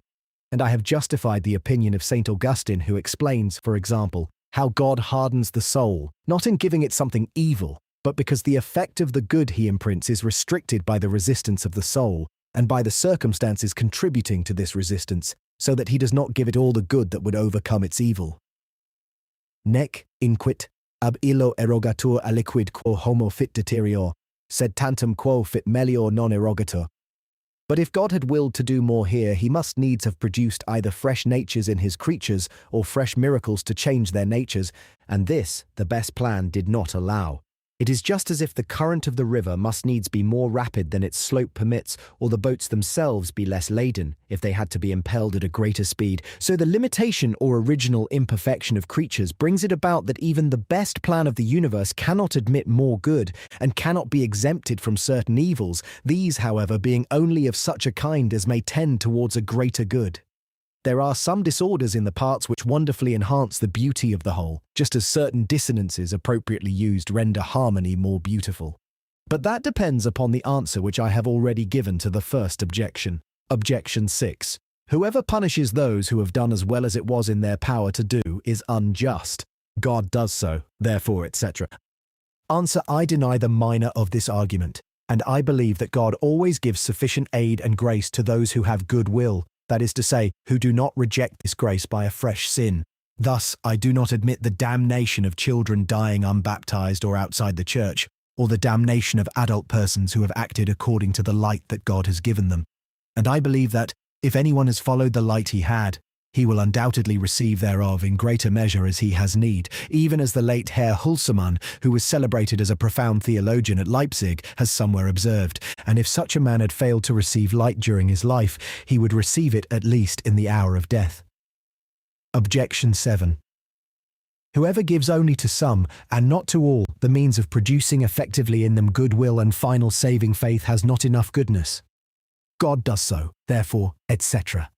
Answer: I deny the major. It is true that God could overcome the greatest resistance of the human heart, and indeed he sometimes does so, whether by an inward grace or by the outward circumstances that can greatly influence souls, but he does not always do so. Whence comes this distinction, someone will say, and wherefore does his goodness appear to be restricted? The truth is that it would not have been in order always to act in an extraordinary way and to derange the connection of things, as I have observed already in answering the first objection. The reasons for this connection, whereby the one is placed in more favorable circumstances than the other, are hidden in the depths of God's wisdom. They depend upon the universal harmony. The best plan of the universe, which God could not fail to choose, required this. One concludes thus from the event itself: since God made the universe, it was not possible to do better. Such management, far from being contrary to goodness, has rather been prompted by supreme goodness itself. This objection with its solution might have been inferred from what was said with regard to the first objection, but it seemed advisable to touch upon it separately. Objection 8. Whoever cannot fail to choose the best is not free. God cannot fail to choose the best. Therefore, God is not free. Answer: I deny the major of this argument. Rather, is it true freedom and the most perfect to be able to make the best use of one's free will and always to exercise this power without being turned aside either by outward force or by inward passions, whereof the one enslaves our bodies and the other our souls. There is nothing less servile and more befitting the highest degree of freedom than to be always led towards the good, and always by one's own inclination, without any constraint and without any displeasure. And to object that God therefore had need of external things is only a sophism. He creates them freely, but when he had set before him an end, that of exercising his goodness, his wisdom determined him to choose the means most appropriate for obtaining this end. To call that a need is to take the term in a sense not usual, which clears it of all imperfection, somewhat as one does when speaking of the wrath of God. Seneca says somewhere that God commanded only once, but that he obeys always because he obeys the laws that he willed to ordain for himself. Semel usit, semper paret. But he had better have said that God always commands and that he is always obeyed. For in willing he always follows the tendency of his own nature, and all other things always follow his will. And as this will is always the same, one cannot say that he obeys that will only which he formerly had. Nevertheless, although his will is always indefectible and always tends towards the best, the evil or the lesser good which he rejects will still be possible in itself. Otherwise the necessity of good would be geometrical, so to speak, or metaphysical, and altogether absolute. The contingency of things would be destroyed, and there would be no choice. But necessity of this kind, which does not destroy the possibility of the contrary, has the name by analogy only. It becomes effective not through the mere essence of things, but through that which is outside them and above them, that is, through the will of God. This necessity is called moral, because for the wise what is necessary and what is owing are equivalent things, and when it is always followed by its effect, as it indeed is in the perfectly wise, that is in God, one can say that it is a happy necessity. The more nearly creatures approach this, the closer do they come to perfect felicity. Moreover, necessity of this kind is not the necessity one endeavors to avoid, and which destroys morality, reward, and commendation. For that which it brings to pass does not happen whatever one may do, and whatever one may will, but because one desires it. A will to which it is natural to choose well deserves most to be commended, and it carries with it its own reward, which is supreme happiness. And as this constitution of the divine nature gives an entire satisfaction to him who possesses it, it is also the best and the most desirable from the point of view of the creatures who are all dependent upon God. If the will of God had not as its rule the principle of the best, it would tend towards evil, which would be worst of all, or else it would be indifferent somehow to good and to evil, and guided by chance. But a will that would always drift along at random would scarcely be any better for the government of the universe than the fortuitous concourse of corpuscles, without the existence of divinity. And even though God should abandon himself to chance only in some cases, and in a certain way, as he would if he did not always tend entirely towards the best, and if he were capable of preferring a lesser good to a greater good, that is, an evil to a good, since that which prevents a greater good is an evil, he would be no less imperfect than the object of his choice. Then he would not deserve absolute trust. He would act without reason in such a case, and the government of the universe would be like certain games equally divided between reason and luck. This all proves that this objection, which is made against the choice of the best, perverts the notions of free and necessary, and represents the best to us actually as evil, but that is either malicious or absurd. February 1712, I said in my essays, section 392, that I wished to see the demonstrations mentioned by Monsieur Bayle and contained in the 6th letter printed at Trevoux in 1703. Father des Bosses has shown me this letter, in which the writer essays to demonstrate by the geometrical method that God is the sole true cause of all that is real. My perusal of it has confirmed me in the opinion which I indicated in the same passage, namely, that this proposition can be true in a very good sense, God being the only cause of pure and absolute realities, or perfections. But when one includes limitations or privations under the name of realities, one can say that second causes cooperate in the production of what is limited, and that otherwise God would be the cause of sin, and even its sole cause. And I am somewhat inclined to think that the gifted author of the letter does not greatly differ in opinion from me, although he seems to include all modalities among the realities of which he declares God to be the sole cause. For in actual fact, I think he will not admit that God is the cause and the author of sin. Indeed, he explains himself in a manner which seems to overthrow his thesis and to grant real action to creatures. For in the proof of the 8th corollary of his second proposition, these words occur: the natural motion of the soul, although determinate in itself, is indeterminate in respect of its objects. For it is love of good in general. It is through the ideas of good appearing in individual objects that this motion becomes individual and determinate in relation to those objects. And thus, as the mind has the power of varying its own ideas, it can also change the determinations of its love. And for that purpose, it is not necessary that it overcome the power of God or oppose his action. These determinations of motion towards individual objects are not invincible. It is this non-invincibility which causes the mind to be free and capable of changing them. But after all, the mind makes these changes only through the motion which God gives to it and conserves for it. In my own style, I would have said that the perfection which is in the action of the creature comes from God, but that the limitations to be found there are a consequence of the original limitation and the preceding limitations that occurred in the creature. Further, this is so not only in minds but also in all other substances, which thereby are causes cooperating in the change which comes to pass in themselves. For this determination of which the author speaks is nothing but a limitation. Now, if after that one reviews all the demonstrations or corollaries of the letter, one will be able to admit or reject the majority of its assertions in accordance with the interpretation one may make of them. If by reality one means only perfections or positive realities, God is the only true cause. But if that which involves limitations is included under the realities, one will deny a considerable portion of the theses, and the author himself will have shown us the example. It is in order to render the matter more comprehensible that I used in the essays the example of a laden boat, which, the more laden it is the more slowly carried along by the stream. There one sees clearly that the stream is the cause of what is positive in this motion, of the perfection, the force, the speed of the boat, but that the load is the cause of the restriction of this force, and that it brings about the retardation. It is praiseworthy in anyone to attempt to apply the geometrical method to metaphysical matters, but it must be admitted that hitherto success has seldom been attained, and Monsieur Descartes himself, with all that very great skill which one cannot deny in him, never perhaps had less success than when he essayed to do this in one of his answers to objections. For in mathematics it is easier to succeed because numbers, figures, and calculations make good the defects concealed in words. But in metaphysics, where one is deprived of this aid, at least in ordinary argumentation, the strictness employed in the form of the argument and in the exact definitions of the terms must needs supply this lack. But in neither argument nor definition is that strictness here to be seen.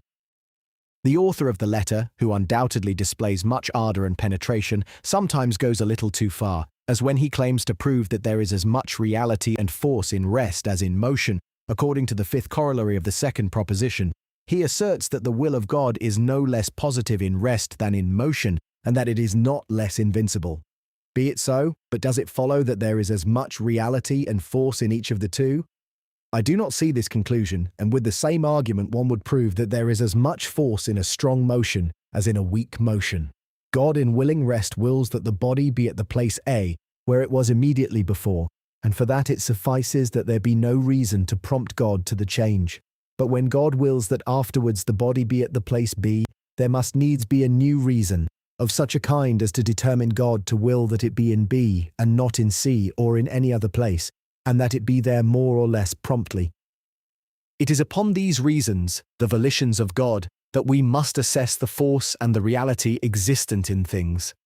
The author speaks much of the will of God, but he does not speak much in this letter of the reasons which prompt God to will and upon which all depends, and these reasons are taken from the objects. I observe first, indeed, with regard to the second corollary of the first proposition, that it is very true, but that it is not very well proven. The writer affirms that if God only ceased to will the existence of a being, that being would no longer exist, and here is the proof given word for word. Demonstration, that which exists only by the will of God no longer exists once that will has ceased. But that is what must be proved. The writer endeavors to prove it by adding, remove the cause, you remove the effect. This maxim ought to have been placed among the axioms which are stated at the beginning. But unhappily, this axiom may be reckoned among those rules of philosophy which are subject to many exceptions. Now, by the preceding proposition and by its first corollary, no being exists save by the will of God, therefore, etc. There is ambiguity in this expression, that nothing exists save by the will of God. If one means that things begin to exist only through this will, one is justified in referring to the preceding propositions. But if one means that the existence of things is at all times a consequence of the will of God, one assumes more or less what is in question. Therefore, it was necessary to prove first that the existence of things depends upon the will of God, and that it is not only a mere effect of that will, but a dependence in proportion to the perfection which things contain. And once that is assumed, they will depend upon God's will no less afterwards than at the beginning. That is the way I have taken the matter in my essays. Nevertheless, I recognize that the letter upon which I have just made observations is admirable and well deserving of perusal, and that it contains noble and true sentiments, provided it be taken in the sense I have just indicated. And arguments in this form may serve as an introduction to meditations somewhat more advanced, as the question of necessity and freedom, with other questions depending thereon, was at one time debated between the famous Mr. Hobbes and Dr. John Bramhall, Bishop of Derry, in books published by each of them. I have deemed it appropriate to give a clear account of them, although I have already mentioned them more than once, and this all the more since these writings of Mr. Hobbes have hitherto only appeared in English, and since the works of this author usually contain something good and ingenious. The Bishop of Derry and Mr. Hobbes, having met in Paris at the house of the Marquis, afterwards Duke of Newcastle in the year 1646, entered into a discussion on this subject.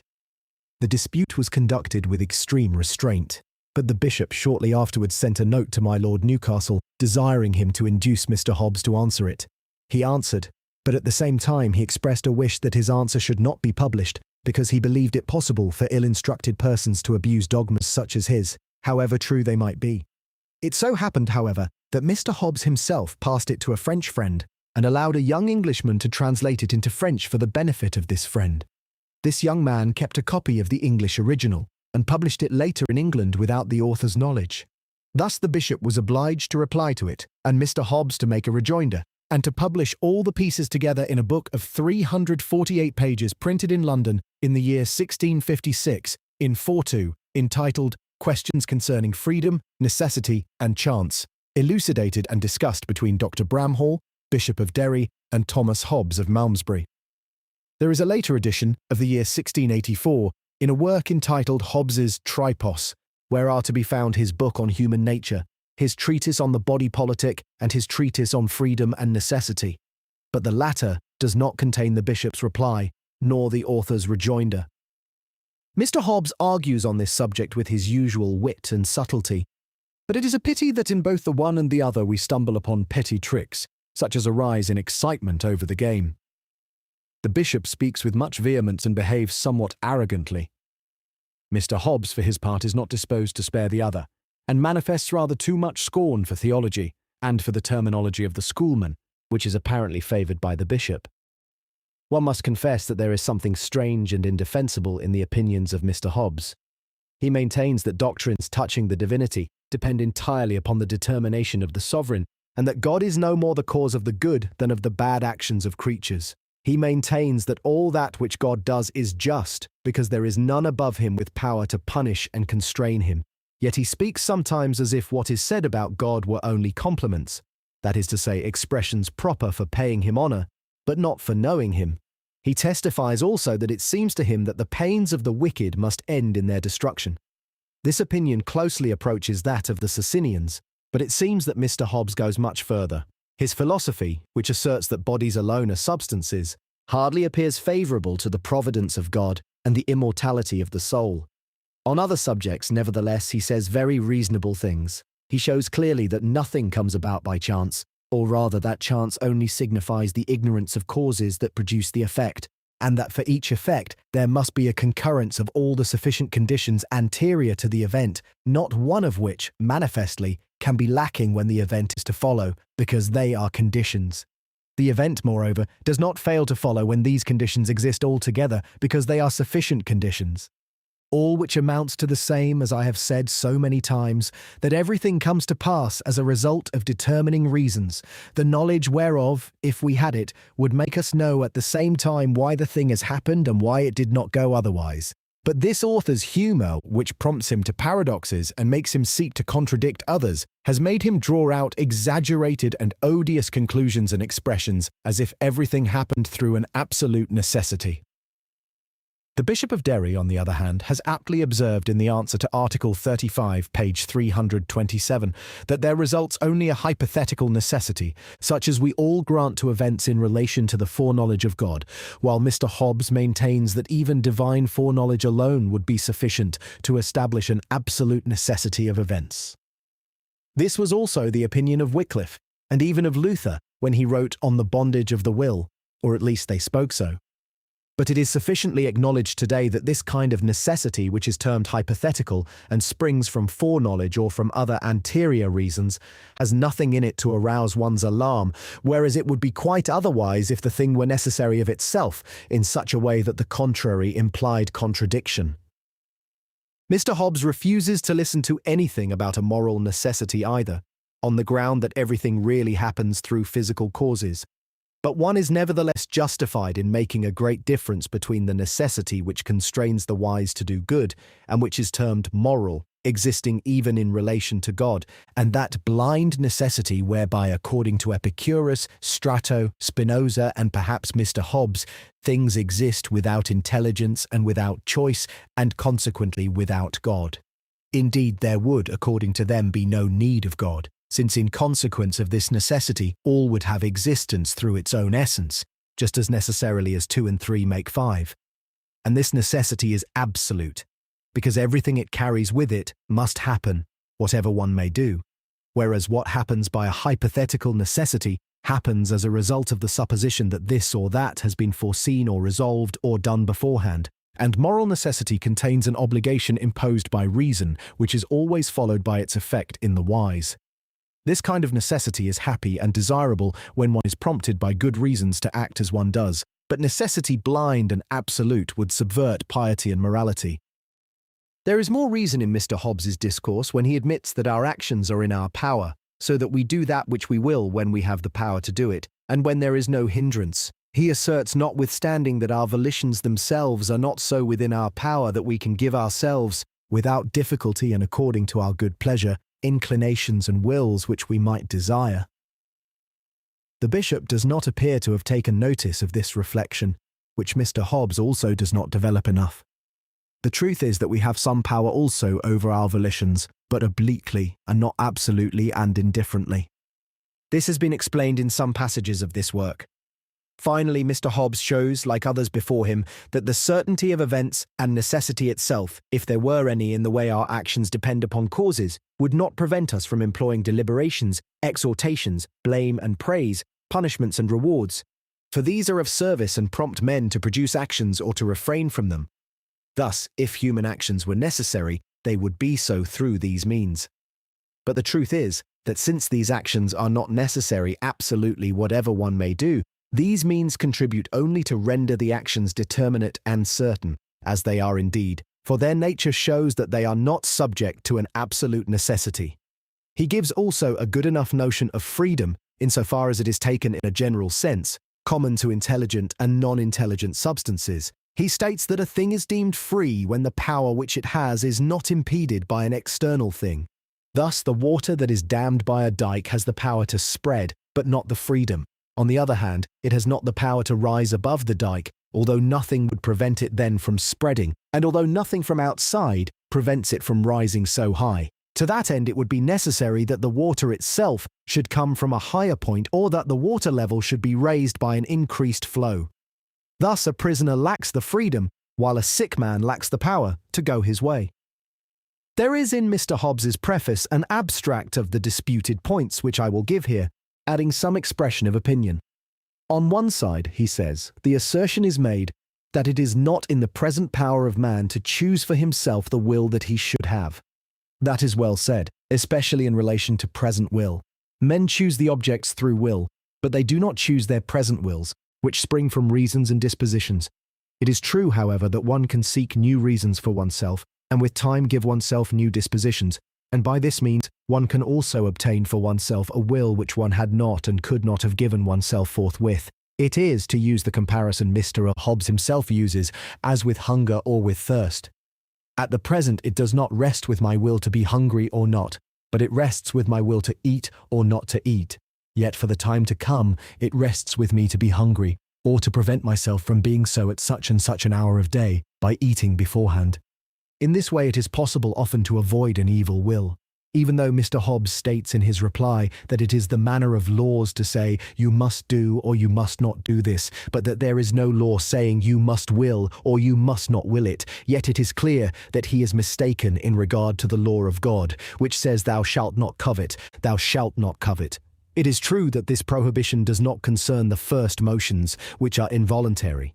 It is asserted that hazard, chance in English, casus in Latin, produces nothing. That is, that nothing is produced without cause or reason. Very right, I admit it, if one thereby intends a real hazard. For fortune and hazard are only appearances, which spring from ignorance of causes or from disregard of them, that all events have their necessary causes. Wrong, they have their determining causes, whereby one can account for them, but these are not necessary causes. The contrary might have happened without implying contradiction. That the will of God makes the necessity of all things. Wrong. The will of God produces only contingent things, which could have gone differently, since time, space, and matter are indifferent with regard to all kinds of shape and movement. On the other side, according to Mr. Hobbes, it is asserted that man is free, absolutely, not only to choose what he wills to do, but also to choose what he wills to will. That is ill said. One is not absolute master of one's will, to change it forthwith, without making use of some means or skill for that purpose. When man wills a good action, the will of God cooperates with his, otherwise not. That is well said, provided one means that God does not will evil actions, although he wills to permit them, to prevent the occurrence of something which would be worse than these sins. That the will can choose whether it wills to will or not. Wrong, with regard to present volition.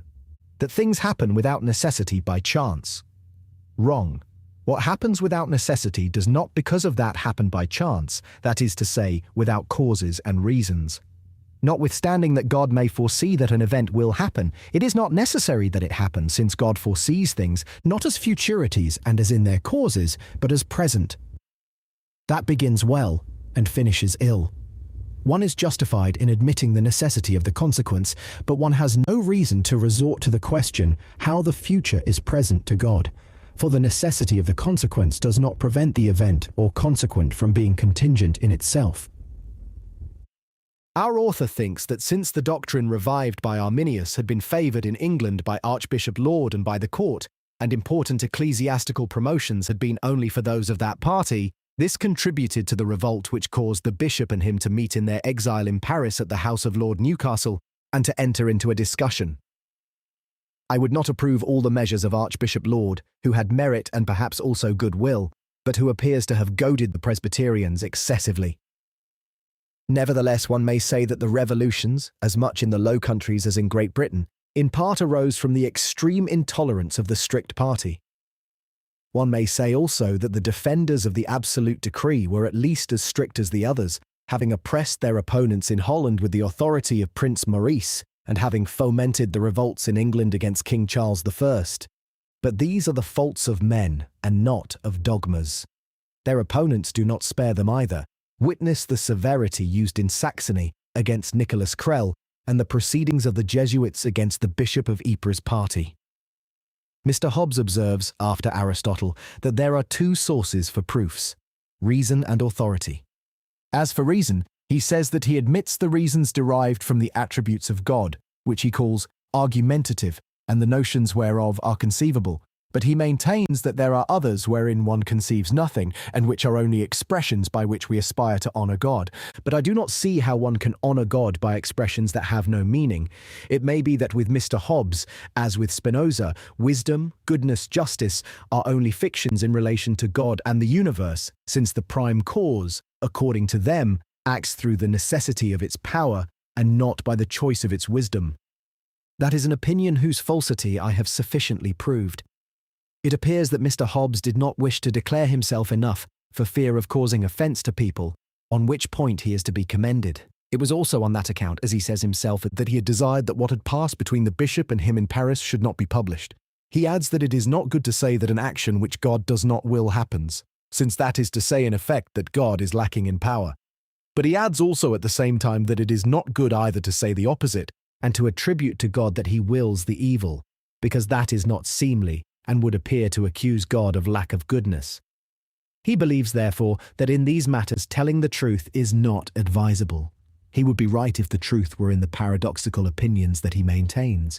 For indeed it appears that according to the opinion of this writer, God has no goodness, or rather that that which he calls God is nothing but the blind nature of the mass of material things, which acts according to mathematical laws, following an absolute necessity, as the atoms do in the system of Epicurus.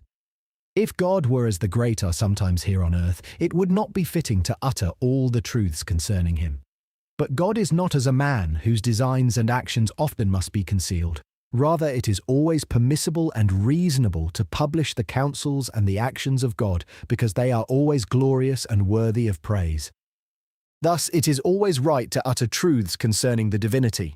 One need not anyhow refrain from fear of giving offence. And I have explained, so it seems to me, in a way which satisfies reason and does not wound piety, how it is to be understood that God's will takes effect and concurs with sin, without compromising his wisdom and his goodness.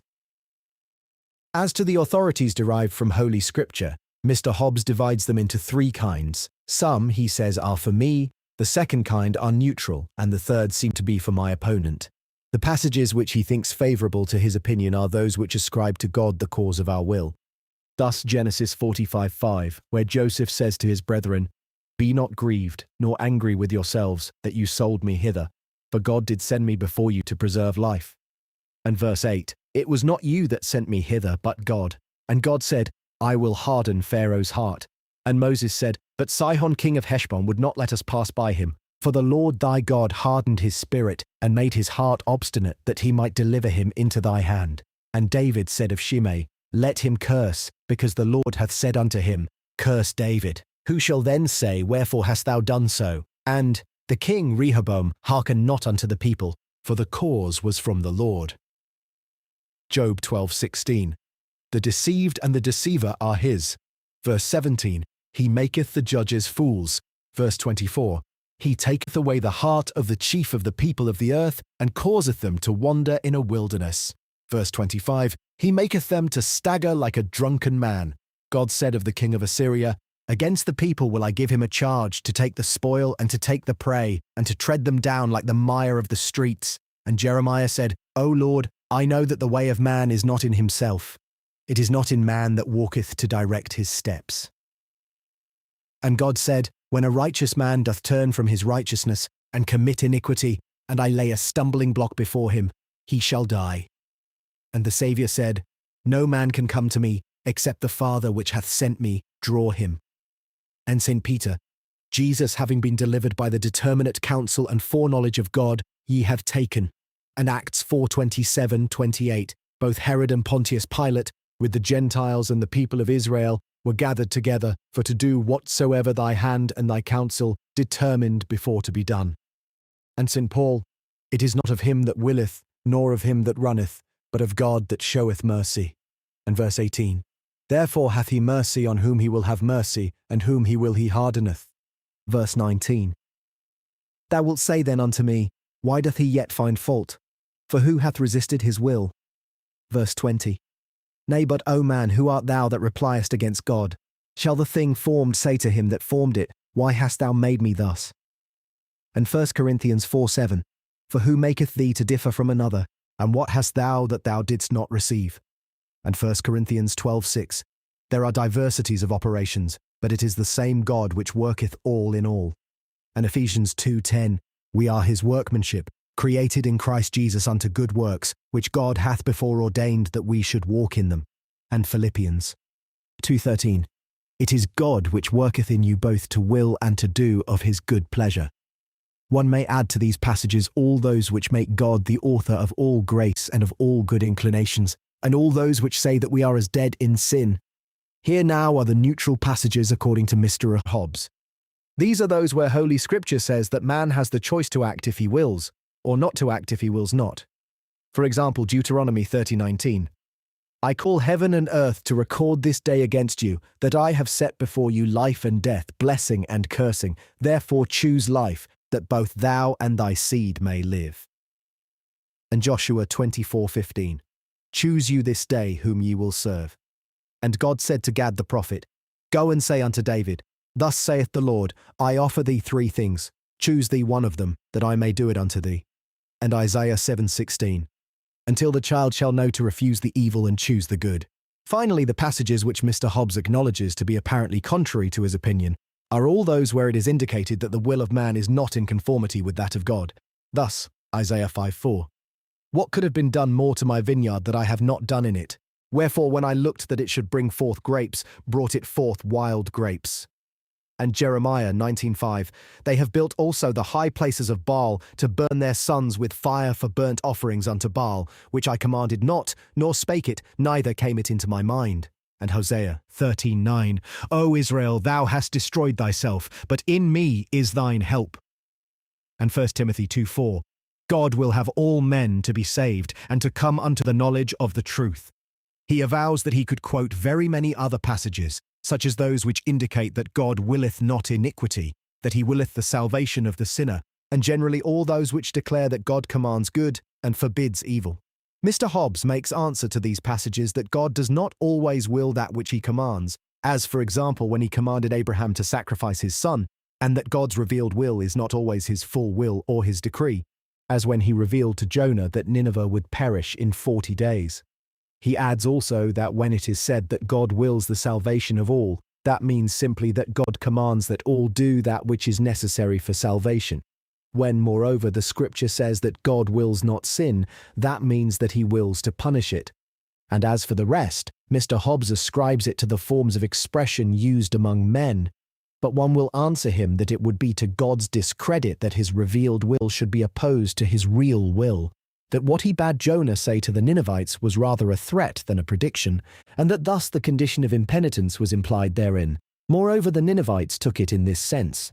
One will say also that it is quite true that God, in commanding Abraham to sacrifice his son, willed obedience but did not will action, which he prevented after having obtained obedience, for that was not an action deserving in itself to be willed, and it is not the same in the case of actions where he exerts his will positively, and which are in fact worthy to be the object of his will. Of such are piety, charity, and every virtuous action that God commands. Of such is omission of sin, a thing more alien to divine perfection than any other. It is therefore incomparably better to explain the will of God as I have explained it in this work. Thus I shall say that God, by virtue of his supreme goodness, has in the beginning a serious inclination to produce, or to see and cause to be produced, all good and every laudable action, and to prevent, or to see and cause to fail, all evil and every bad action.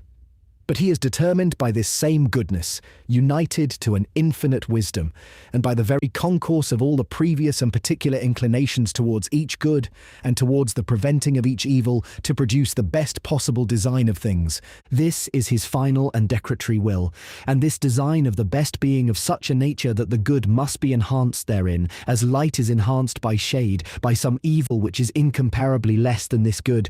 God could not have excluded this evil, nor introduced certain certain goods that were excluded from this plan without wronging his supreme perfection. So for that reason, one must say that he permitted the sins of others, because otherwise he would have himself performed an action worse than all the sin of creatures. I find that the Bishop of Derry is at least justified in saying, Article 15 in his reply, page 153, that the opinion of his opponents is contrary to piety when they ascribe all to God's power only, and that Mr. Hobbes ought not to have said that honour or worship is only a sign of the power of him whom one honours, for one may also and one must acknowledge and honour wisdom, goodness, justice, and other perfections.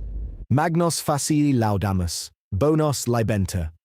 This opinion, which despoils God of all goodness and of all true justice, which represents him as a tyrant, wielding an absolute power, independent of all right and of all equity, and creating millions of creatures to be eternally unhappy, and this without any other aim than that of displaying his power, this opinion, I say, is capable of rendering men very evil, and if it were accepted, no other devil would be needed in the world to set men at variance among themselves and with God, as the serpent did in making Eve believe that God, when he forbade her the fruit of the tree, did not will her good. Mr. Hobbes endeavours to parry this thrust in his rejoinder by saying that goodness is a part of the power of God, that is to say, the power of making himself worthy of love. But that is an abuse of terms by an evasion, and confounds things that must be kept distinct. After all, if God does not intend the good of intelligent creatures, if he has no other principles of justice than his power alone, which makes him produce either arbitrarily that which chance presents to him, or by necessity all that which is possible, without the intervention of choice founded on good, how can he make himself worthy of love?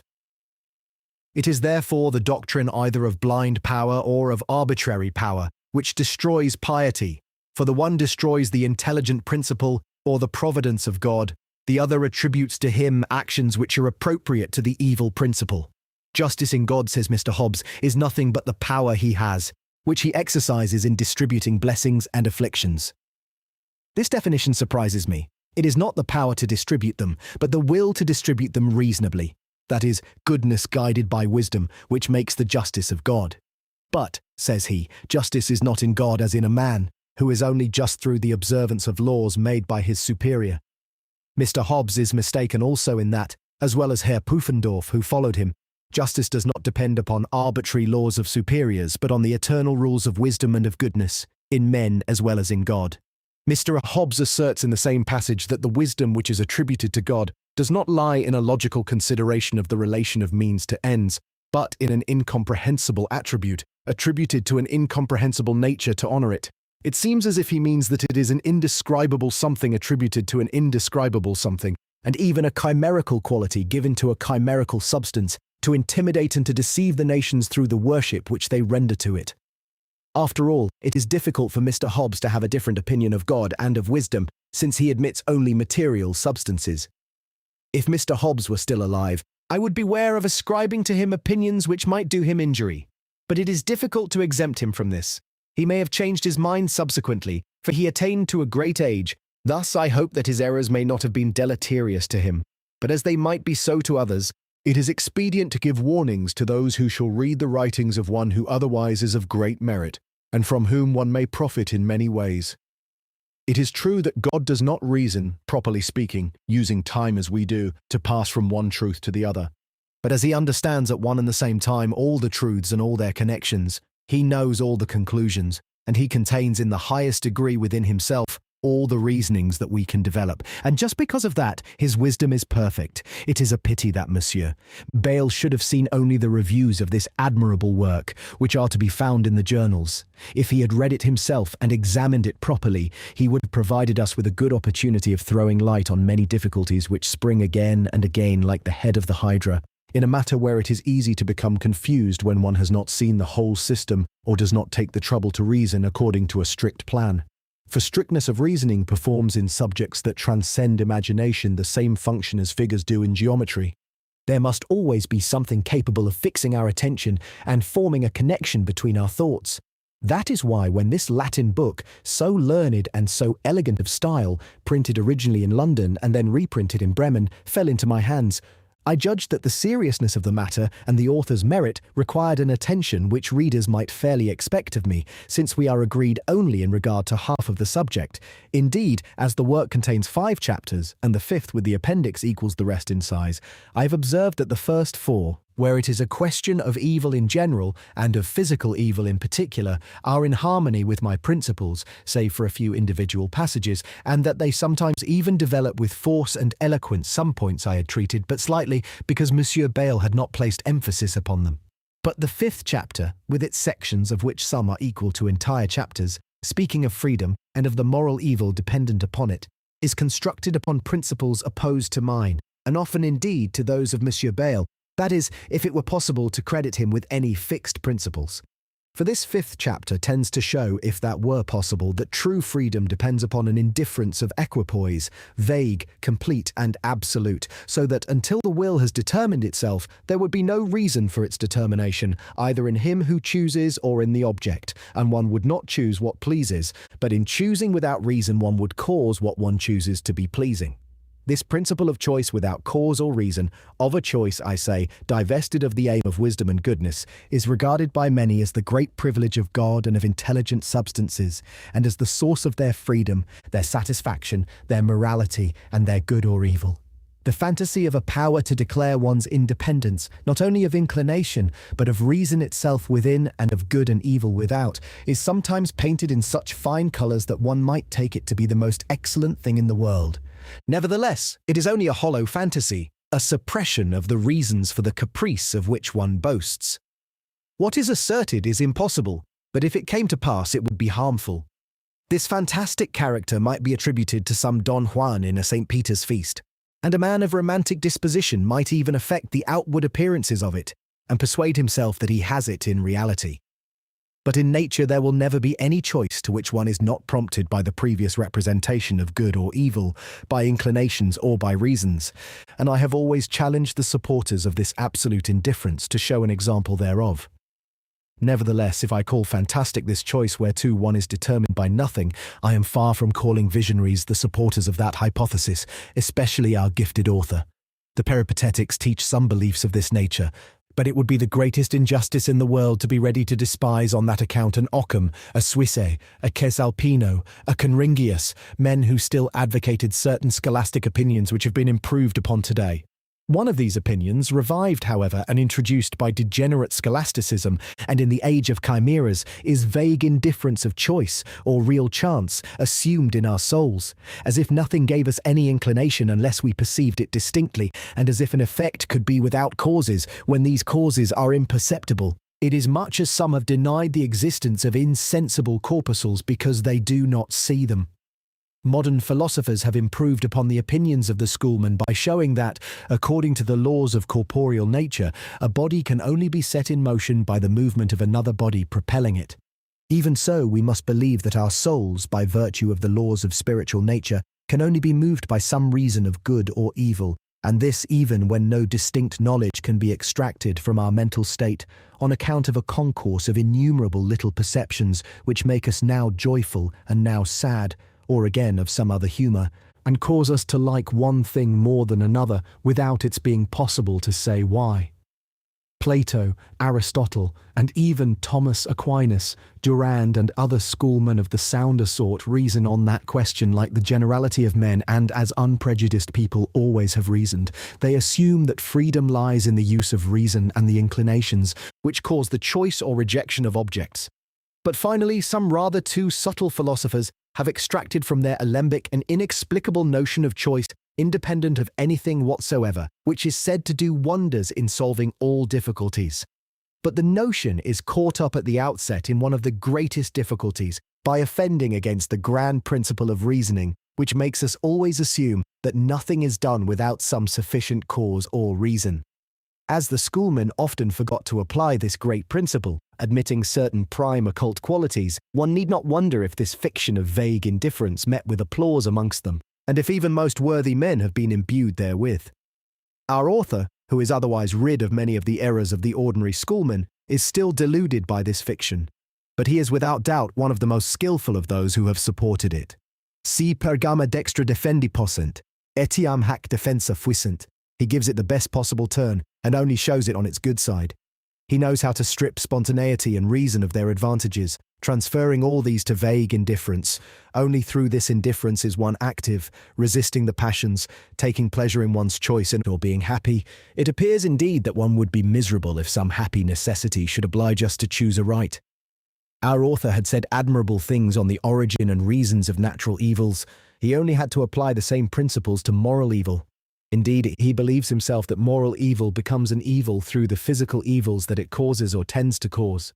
But somehow or other he thinks that it would be a degradation of God and men if they were to be made subject to reason, that thus they would all be rendered passive to it, and would no longer be satisfied with themselves. In short, that men would have nothing wherewith to oppose the misfortunes that come to them from without, if they had not within them this admirable privilege of rendering things good or tolerable by choosing them, and of changing all into gold by the touch of this wondrous faculty. We will examine it in closer detail presently, but it will be well to profit beforehand by the excellent ideas of our author on the nature of things and on natural evils, particularly since there are some points in which we shall be able to go a little further. By this means also we shall gain a better understanding of the whole arrangement of his system. The first chapter contains the principles. The writer calls substance a being, the idea of which does not involve the existence of another. I do not know if there are any such among created beings, by reason of the connection existing between all things. And the example of a wax torch is not the example of a substance, any more than that of a swarm of bees would be. But one may take the terms in an extended sense. He observes aptly that after all the changes of matter and after all the qualities of which it may be divested, there remain extension, mobility, divisibility, and resistance. He explains also the nature of notions, and leaves it to be understood that universals indicate only the resemblances which exist between individuals, that we understand by ideas only that which is known through an immediate sensation, and that the rest is known to us only through relations with these ideas. But when he admits that we have no idea of God, of spirit, of substance, he does not appear to have observed sufficiently that we have immediate apperception of substance and of spirit in our apperception of ourselves, and that the idea of God is found in the idea of ourselves through a suppression of the limits of our perfections, as extension taken in an absolute sense is comprised in the idea of a globe. He is right also in asserting that our simple ideas at least are innate, and in rejecting the tabula rasa of Aristotle and of Mr. Locke. But I cannot agree with him that our ideas have scarce any more relation to things than words uttered into the air or writings traced upon paper have to our ideas, and that the bearing of our sensations is arbitrary and of set purpose, like the signification of words. I have already indicated elsewhere why I am not in agreement with our Cartesians on that point. For the purpose of advancing to the first cause, the author seeks a criterion, a distinguishing mark of truth, and he finds it in the force whereby our inward assertions, when they are evident, compel the understanding to give them its consent. It is by such a process, he says, that we credit the senses. He points out that the distinguishing mark in the Cartesian scheme, to wit, a clear and distinct perception, has need of a new mark to indicate what is clear and distinct, and that the congruity or non-congruity of ideas, or rather of terms as one spoke formerly, may still be deceptive because there are congruities real and apparent. He appears to recognize even that the inward force which constrains us to give our assent is still a matter for caution, and may come from deep-rooted prejudices. That is why he confesses that he who should furnish another criterion would have found something very advantageous to the human race. I have endeavored to explain this criterion in a little discourse on truth and ideas, published in 1684, and although I do not boast of having given therein a new discovery, I hope that I have expounded things which were only confusedly recognized. I distinguish between truths of fact and truths of reason. Truths of fact can only be verified by confronting them with truths of reason, and by tracing them back to immediate perceptions within us, such as St. Augustine and M. Descartes very promptly acknowledged to be indubitable. That is to say, we cannot doubt that we think, nor indeed that we think this thing or that. But in order to judge whether our inward notions have any reality in things, and to pass from thoughts to objects, my opinion is that it is necessary to consider whether our perceptions are firmly connected among themselves, and with others that we have had, in such fashion as to manifest the rules of mathematics and other truths of reason. In this case, one must regard them as real, and I think that it is the only means of distinguishing them from imaginations, dreams, and visions. Thus, the truth of things outside us can be recognized only through the connection of phenomena. The criterion of the truths of reason, or those which spring from conceptions, is found in an exact use of the rules of logic. As for ideas or notions, I call real all those the possibility of which is certain, and the definitions which do not mark this possibility are only nominal. Geometricians well versed in analysis are aware what difference there is in this respect between several properties by which some line or figure might be defined. Our gifted author has not gone so far, perhaps. One may see, however, from the account I have given of him already, and from what follows, that he is by no means lacking in profundity or reflection. Thereafter he proceeds to examine whether motion, matter, and space spring from themselves, and to that end he considers whether it is possible to conceive that they do not exist. He remarks upon this privilege of God that as soon as it is assumed that he exists, it must be admitted that he exists of necessity. This is a corollary to a remark which I made in the little discourse mentioned above, namely that as soon as one admits that God is possible, one must admit that he exists of necessity. Now, as soon as one admits that God exists, one admits that he is possible. Therefore, as soon as one admits that God exists, one must admit that he exists of necessity. Now, this privilege does not belong to the three things of which we have just spoken. The author believes also, especially concerning motion, that it is not sufficient to say, with Mr. Hobbes, that the present movement comes from an anterior movement, and this one again from another, and so on to infinity. For, however far back you may go, you will not be one whit nearer to finding the reason which causes the presence of motion in matter. Therefore, this reason must be outside the sequence. And even if there were an eternal motion, it would require an eternal motive power. So the rays of the sun, even though they were eternal with the sun, would nevertheless have their eternal cause in the sun. I am well pleased to recount these arguments of our gifted author, that it may be seen how important, according to him, is the principle of sufficient reason. For if it is permitted to admit something for which it is acknowledged there is no reason, it will be easy for an atheist to overthrow this argument by saying that it is not necessary that there be a sufficient reason for the existence of motion. I will not enter into the discussion of the reality and the eternity of space, for fear of straying too far from our subject. It is enough to state that the author believes that space can be annihilated by the divine power, but in entirety and not in portions, and that we could exist alone with God, even if there were neither space nor matter, since we do not contain within ourselves the notion of the existence of external things.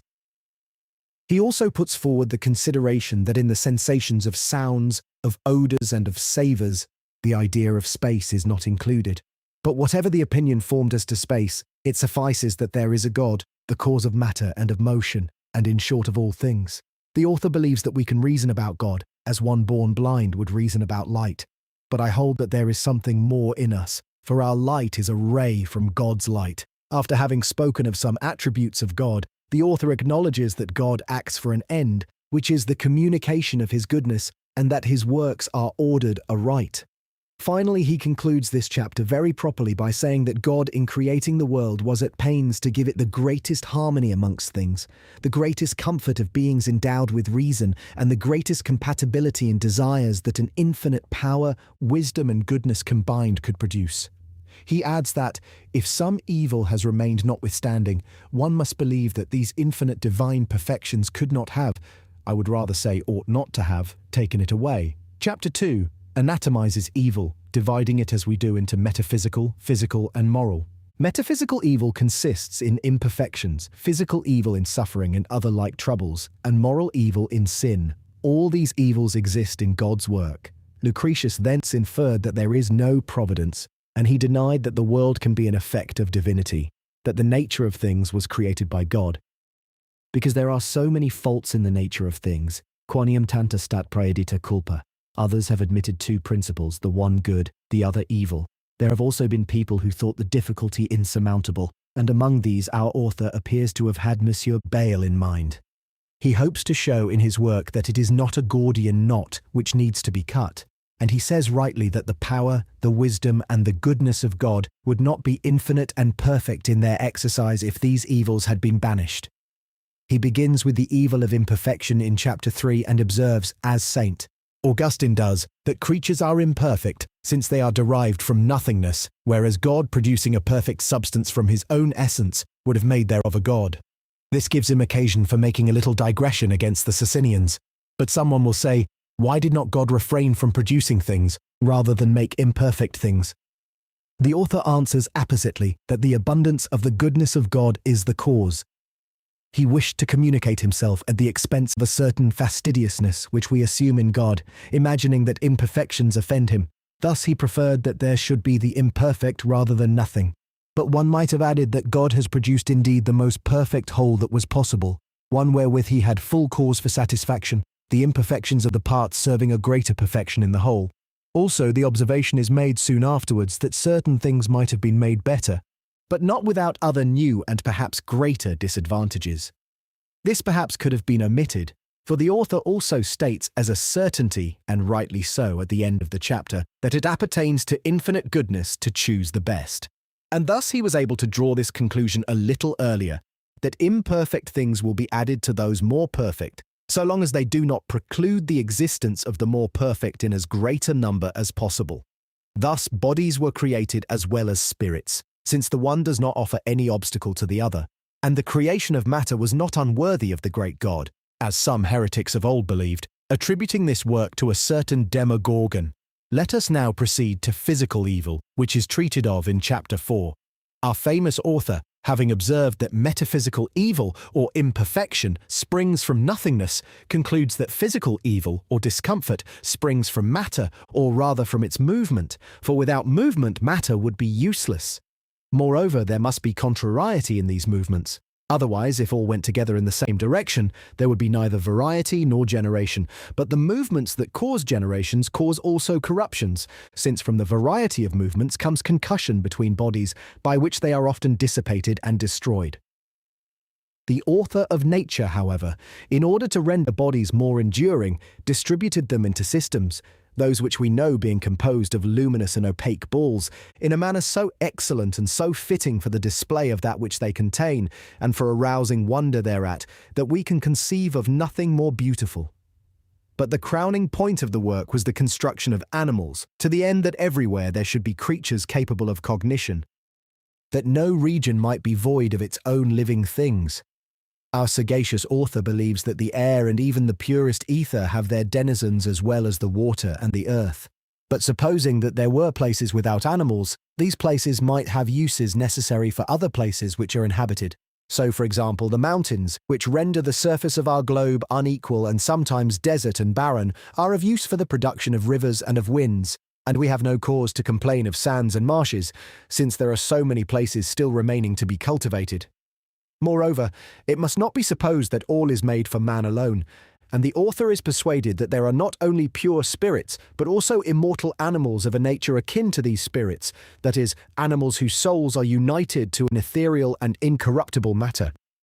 But it is not the same with animals whose body is terrestrial, composed of tubes and fluids which circulate therein, and whose motion is terminated by the breaking of the vessels. Thence the author is led to believe that the immortality granted to Adam, if he had been obedient, would not have been an effect of his nature, but of the grace of God. Now it was necessary for the conservation of corruptible animals that they should have indications causing them to recognize a present danger, and giving them the inclination to avoid it. That is why what is about to cause a great injury must beforehand cause pain, such as may force the animal to efforts capable of repulsing or shunning the cause of this discomfort, and of forestalling a greater evil.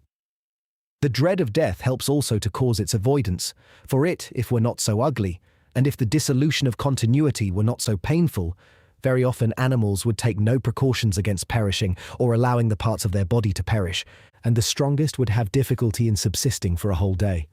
God has also given hunger and thirst to animals, to compel them to feed and maintain themselves by replacing that which is used up and which disappears imperceptibly. These appetites are of use also to prompt them to work, in order to procure a nourishment meet for their constitution, and which may avail to invigorate them. It was even found necessary by the author of things that one animal very often should serve as food for another. This hardly renders the victim more unhappy, since death caused by diseases is generally just as painful as a violent death, if not more so. And animals subject to being preyed upon by others, having neither foresight nor anxiety for the future, have a life no less tranquil, when they are not in danger.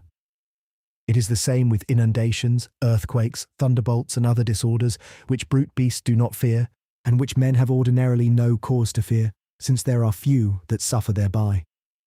The author of nature has compensated for these evils and others, which happen only seldom, with 1,000 advantages that are ordinary and constant. Hunger and thirst augment the pleasure experienced in the taking of nourishment. Moderate work is an agreeable exercise of the animal's powers, and sleep is also agreeable in an altogether opposite way, restoring the forces through repose. But one of the pleasures most intense is that which prompts animals to propagation.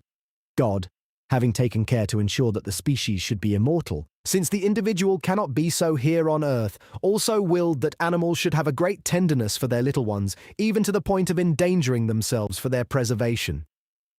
From pain and from sensual pleasure spring fear, cupidity, and the other passions that are ordinarily serviceable, although it may accidentally happen that they sometimes turn towards ill. One must say as much of poisons, epidemic diseases, and other hurtful things, namely that these are indispensable consequences of a well-conceived system. As for ignorance and errors, it must be taken into account that the most perfect creatures are doubtless ignorant of much, and that knowledge is wont to be proportionate to needs. Nevertheless, it is necessary that one be exposed to hazards which cannot be foreseen, and accidents of such kinds are inevitable. One must often be mistaken in one's judgment, because it is not always permitted to suspend it long enough for exact consideration. These disadvantages are inseparable from the system of things, for things must very often resemble one another in a certain situation, the one being taken for the other. But the inevitable errors are not the most usual, nor the most pernicious. Those which cause us the most harm are wont to arise through our fault, and consequently one would be wrong to make natural evils a pretext for taking one's own life, since one finds that those who have done so have generally been prompted to such action by voluntary evils. After all, one finds that all these evils of which we have spoken come accidentally from good causes, and there is reason to infer concerning all we do not know, from all we do know, that one could not have done away with them without falling into greater troubles. For the better understanding of this, the author counsels us to picture the world as a great building. There must be not only apartments, halls, galleries, gardens, grottos, but also the kitchen, the cellar, the poultry yard, stables, drainage. Thus, it would not have been proper to make only suns in the world, or to make an earth all of gold and of diamonds, but not habitable. If man had been all eye or all ear, he would not have been fitted for feeding himself. If God had made him without passions, he would have made him stupid. And if he had wished to make man free from error, he would have had to deprive him of senses or give him powers of sensation through some other means than organs. That is to say, there would not have been any man. Our learned author remarks here upon an idea which histories both sacred and profane appear to inculcate, namely that wild beasts, poisonous plants, and other natures that are injurious to us have been armed against us by sin. But as he argues here only in accordance with the principles of reason, he sets aside what revelation can teach. He believes, however, that Adam would have been exempted from natural evils, if he had been obedient, only by virtue of divine grace and of a covenant made with God, and that Moses expressly indicates only about 7 effects of the first sin. These effects are the revocation of the gracious gift of immortality, the sterility of the earth, which was no longer to be fertile of itself save in evil or useless herbs, the rude toil one must exercise in order to gain sustenance, the subjection of the woman to the will of the husband, the pains of childbirth, the enmity between man and the serpent, the banishment of man from the place of delight wherein God had placed him. But our author thinks that many of our evils spring from the necessity of matter, especially since the withdrawal of grace. Moreover, it seems to him that after our banishment, immortality would be only a burden to us, and that it is perhaps more for our good than to punish us that the tree of life has become inaccessible to us. On one point or another one might have something to say in objection, but the body of the discourse by our author on the origin of evils is full of good and sound reflections, which I have judged it advisable to turn to advantage. Now, I must pass on to the subject of our controversy, that is, the explanation of the nature of freedom.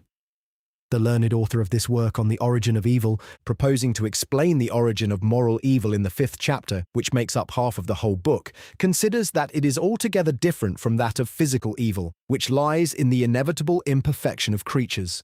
For as we shall see presently, it appears to him that moral evil comes rather from that which he calls a perfection, which the creature has in common, according to him, with the Creator, that is to say, in the power of choosing without any motive and without any final or impelling cause. It is a very great paradox to assert that the greatest imperfection, namely sin, springs from perfection itself. But it is no less a paradox to present as a perfection the thing which is the least reasonable in the world, the advantage whereof would consist in being privileged against reason. And that, after all, rather than pointing out the source of the evil, would be to contend that it has none. For if the will makes its resolve without the existence of anything, either in the person who chooses or in the object which is chosen, to prompt it to the choice, there will be neither cause nor reason for this election. And as moral evil consists in the wrong choice, that is admitting that moral evil has no source at all. Thus, in the rules of good metaphysics, there would have to be no moral evil in nature, and also, for the same reason, there would be no moral good either, and all morality would be destroyed. But we must listen to our gifted author, from whom the subtlety of an opinion maintained by famous philosophers among the schoolmen, and the adornments that he has added thereto himself by his wit and his eloquence, have hidden the great disadvantages contained therein. In setting forth the position reached in the controversy, he divides the writers into two parties. The one sort, he says, are content to say that the freedom of the will is exempt from outward constraint, and the other sort maintain that it is also exempt from inward necessity. But this exposition does not suffice, unless one distinguish the necessity that is absolute and contrary to morality from hypothetical necessity and moral necessity, as I've already explained in many places. The first section of this chapter is to indicate the nature of choice. The author sets forth in the first place the opinion of those who believe that the will is prompted by the judgment of the understanding or by anterior inclinations of the desires to resolve upon the course that it adopts. But he confuses these authors with those who assert that the will is prompted to its resolution by an absolute necessity, and who maintain that the person who wills has no power over his volitions. That is, he confuses a Thomist with a Spinozist. He makes use of the admissions and the odious declarations of Mr. Hobbes and his like to lay them to the charge of those who are infinitely far removed from them and who take great care to refute them. He lays these things to their charge because they believe, as Mr. Hobbes believes, like everyone else, save for some doctors who are enveloped in their own subtleties, that the will is moved by the representation of good and evil. Thence he imputes to them the opinion that there is therefore no such thing as contingency, and that all is connected by an absolute necessity. That is a very speedy manner of reasoning. Yet he adds also that, properly speaking, there will be no evil will, since if there were, all one could object to therein would be the evil which it can cause. That, he says, is different from the common notion, since the world censures the wicked not because they do harm, but because they do harm without necessity. He holds also that the wicked would be only unfortunate and by no means culpable, that there would be no difference between physical evil and moral evil, since man himself would not be the true cause of an action which he could not avoid, that evildoers would not be either blamed or maltreated because they deserve it, but because that action may serve to turn people away from evil. Again, for this reason, only one would find fault with a rogue, but not with a sick man, that reproaches and threats can correct the one and cannot cure the other. And further, according to this doctrine, chastisements would have no object save the prevention of future evil, without which the mere consideration of the evil already done would not be sufficient for punishment. Likewise, gratitude would have as its sole aim that of procuring a fresh benefit, without which the mere consideration of the past benefit would not furnish a sufficient reason. Finally, the author thinks that if this doctrine, which derives the resolution of the will from the representation of good and evil, were true, one must despair of human felicity, since it would not be in our power and would depend upon things which are outside us. Now, as there is no ground for hoping that things from outside will order themselves and agree together in accordance with our wishes, there will always lack something to us, and there will always be something too much. All these conclusions hold, according to him, against those also who think that the will makes its resolve in accordance with the final judgment of the understanding, an opinion which, as he considers, strips the will of its right and renders the soul quite passive. This accusation is also directed against countless serious writers of accepted authority who are here placed in the same class with Mr. Hobbes and Spinoza and with some other discredited authors whose doctrine is considered odious and insupportable. As for me, I do not require the will always to follow the judgment of the understanding, because I distinguish this judgment from the motives that spring from insensible perceptions and inclinations. But I hold that the will always follows the most advantageous representation, whether distinct or confused, of the good or the evil resulting from reasons, passions, and inclinations, although it may also find motives for suspending its judgment. But it is always upon motives that it acts. It will be necessary to answer these objections to my opinion before proceeding to establish that of our author. The misapprehension of my opponents originates in their confusing a consequence which is necessary absolutely, whose contrary implies contradiction, with a consequence which is founded only upon truths of fitness, and nevertheless has its effect. To put it otherwise, there is a confusion between what depends upon the principle of contradiction, which makes necessary and indispensable truths, and what depends upon the principle of the sufficient reason, which applies also to contingent truths. I have already elsewhere stated this proposition, which is one of the most important in philosophy, pointing out that there are two great principles, namely, that of identicals or of contradiction, which states that of two contradictory enunciations the one is true and the other false, and that of the sufficient reason, which states that there is no true enunciation whose reason could not be seen by one possessing all the knowledge necessary for its complete understanding. Both principles must hold not only in necessary, but also in contingent truths, and it is even necessary that that which has no sufficient reason should not exist. For one may say in a sense that these two principles are contained in the definition of the true and the false. Nevertheless, when in making the analysis of the truth submitted, one sees it depending upon truths whose contrary implies contradiction, one may say that it is absolutely necessary. But when, while pressing the analysis to the furthest extent, one can never attain to such elements of the given truth, one must say that it is contingent and that it originates from a prevailing reason which inclines without necessitating.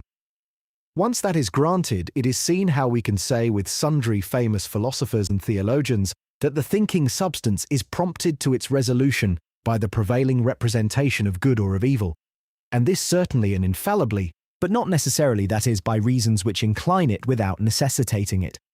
That is why contingent futurities, foreseen both in themselves and through their reasons, remain contingent. God was led infallibly by his wisdom and by his goodness to create the world through his power and to give it the best possible form. But he was not led thereto of necessity, and the whole took place without any diminution of his perfect and supreme wisdom. And I do not know if it would be easy, apart from the reflections we have just entertained, to untie the Gordian knot of contingency and freedom. This explanation dismisses all the objections of our gifted opponent. In the first place, it is seen that contingency exists together with freedom.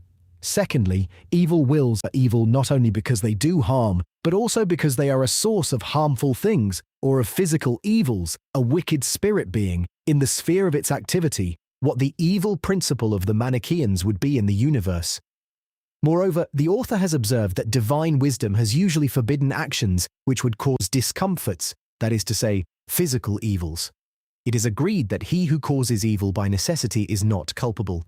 But there is neither legislator nor lawyer who by this necessity means the force of the considerations of good or evil, real or apparent, that have prompted man to do ill, else anyone stealing a great sum of money or killing a powerful man in order to attain to high office would be less deserving of punishment than one who should steal a few halfpence for a mug of beer or wantonly kill his neighbour's dog, since these latter were tempted less.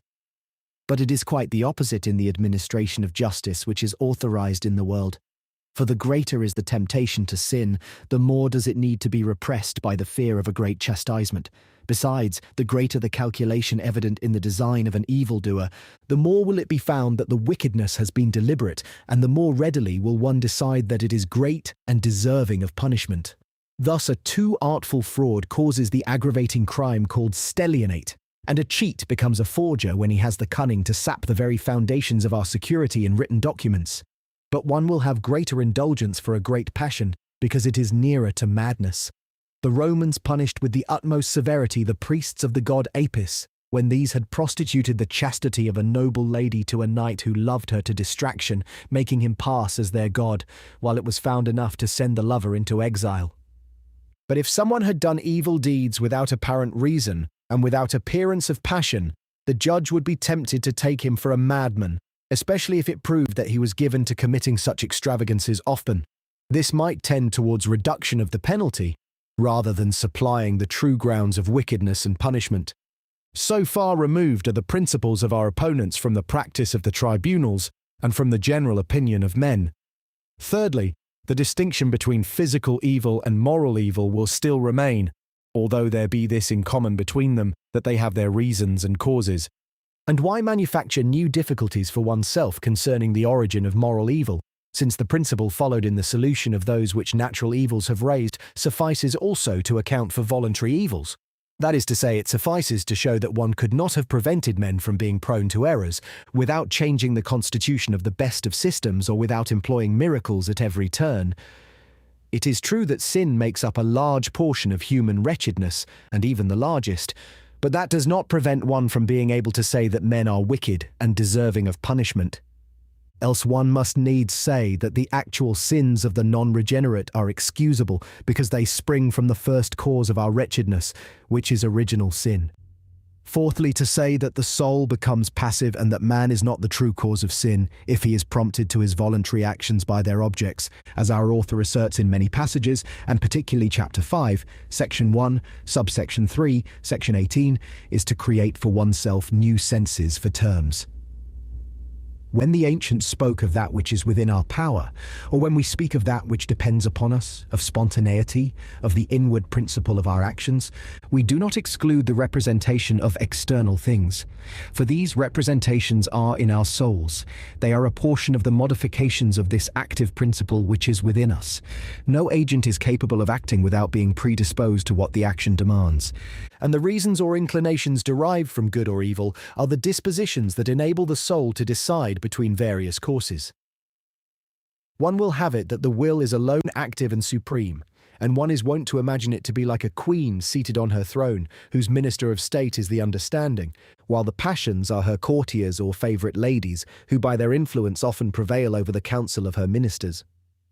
One will have it that the understanding speaks only at this queen's order, that she can vacillate between the arguments of the minister and the suggestions of the favourites, even rejecting both, making them keep silence or speak, and giving them audience or not, as seems good to her. But it is a personification or mythology somewhat ill-conceived. If the will is to judge or take cognizance of the reasons and inclinations which the understanding or the senses offer it, it will need another understanding in itself, to understand what it is offered. The truth is that the soul, or the thinking substance, understands the reasons and feels the inclinations, and decides according to the predominance of the representations modifying its active force in order to shape the action. I have no need here to apply my system of pre-established harmony, which shows our independence to the best advantage and frees us from the physical influence of objects.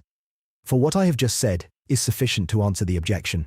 Our author, even though he admits with people in general this physical influence of objects upon us, observes nevertheless with much perspicacity that the body or the objects of the senses do not even give us our ideas, much less the active force of our soul, and that they serve only to draw out that which is within us. This is much in the spirit of M. Descartes' belief that the soul, not being able to give force to the body, gives it at least some direction. It is a mean between one side and the other, between physical influence and pre-established harmony. Fifthly, the objection is made that, according to my opinion, sin would neither be censured nor punished because of its deserts, but because the censure and the chastisement serve to prevent it another time, whereas men demand something more, namely, satisfaction for the crime, even though it should serve neither for amendment nor for example. So do men with reason demand that true gratitude should come from a true recognition of the past benefit, and not from the interested aim of extorting a fresh benefit. This objection contains noble and sound considerations, but it does not strike at me. I require a man to be virtuous, grateful, just, not only from the motive of interest, of hope, or of fear, but also of the pleasure that he should find in good actions, else one has not yet reached the degree of virtue that one must endeavour to attain. That is what one means by saying that justice and virtue must be loved for their own sake, and it is also what I explained in justifying disinterested love, shortly before the opening of the controversy which caused so much stir. Likewise, I consider that wickedness is all the greater when its practice becomes a pleasure, as when a highwayman, after having killed men because they resist, or because he fears their vengeance, finally grows cruel and takes pleasure in killing them, and even in making them suffer beforehand. Such a degree of wickedness is taken to be diabolical, even though the man affected with it finds in this execrable indulgence a stronger reason for his homicides than he had when he killed simply under the influence of hope or of fear. I have also observed in answering the difficulties of Monsieur Bayle that, according to the celebrated Conringius, justice which punishes by means of medicinal penalties is, so to speak, that is, in order to correct the criminal, or at least to provide an example for others, might exist in the opinion of those who do away with the freedom that is exempt from necessity.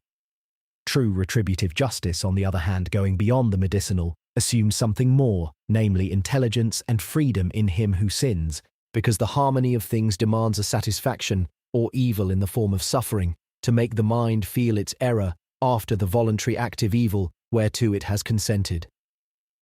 Mr. Hobbes also, who does away with freedom, has rejected retributive justice, as do the Socinians, drawing on themselves the condemnation of our theologians. Although the writers of the Socinian party are wont to exaggerate the idea of freedom.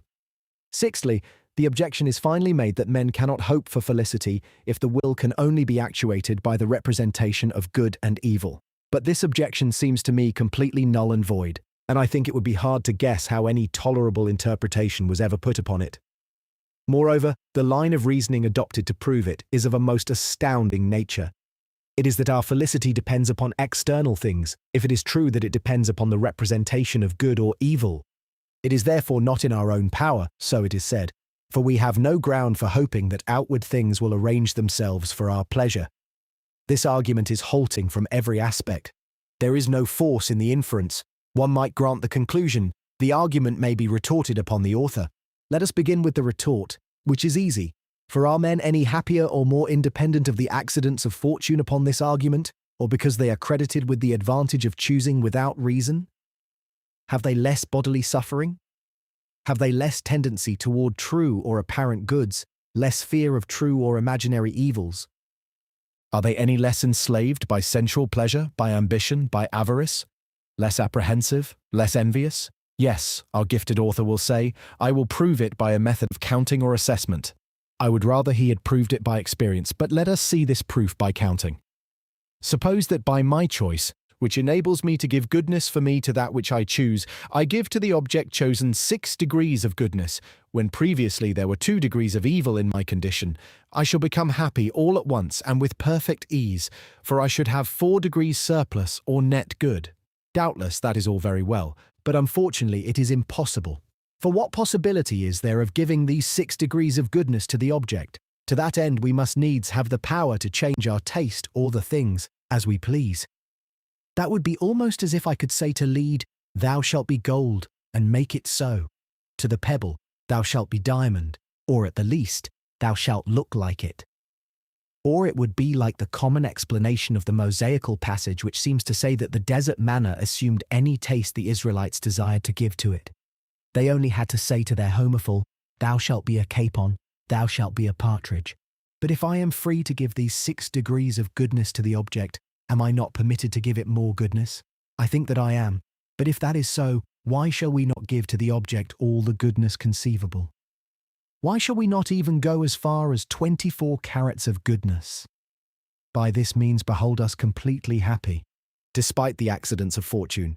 It may blow, hail or snow, and we shall not mind. By means of this splendid secret, we shall be always shielded against fortuitous events.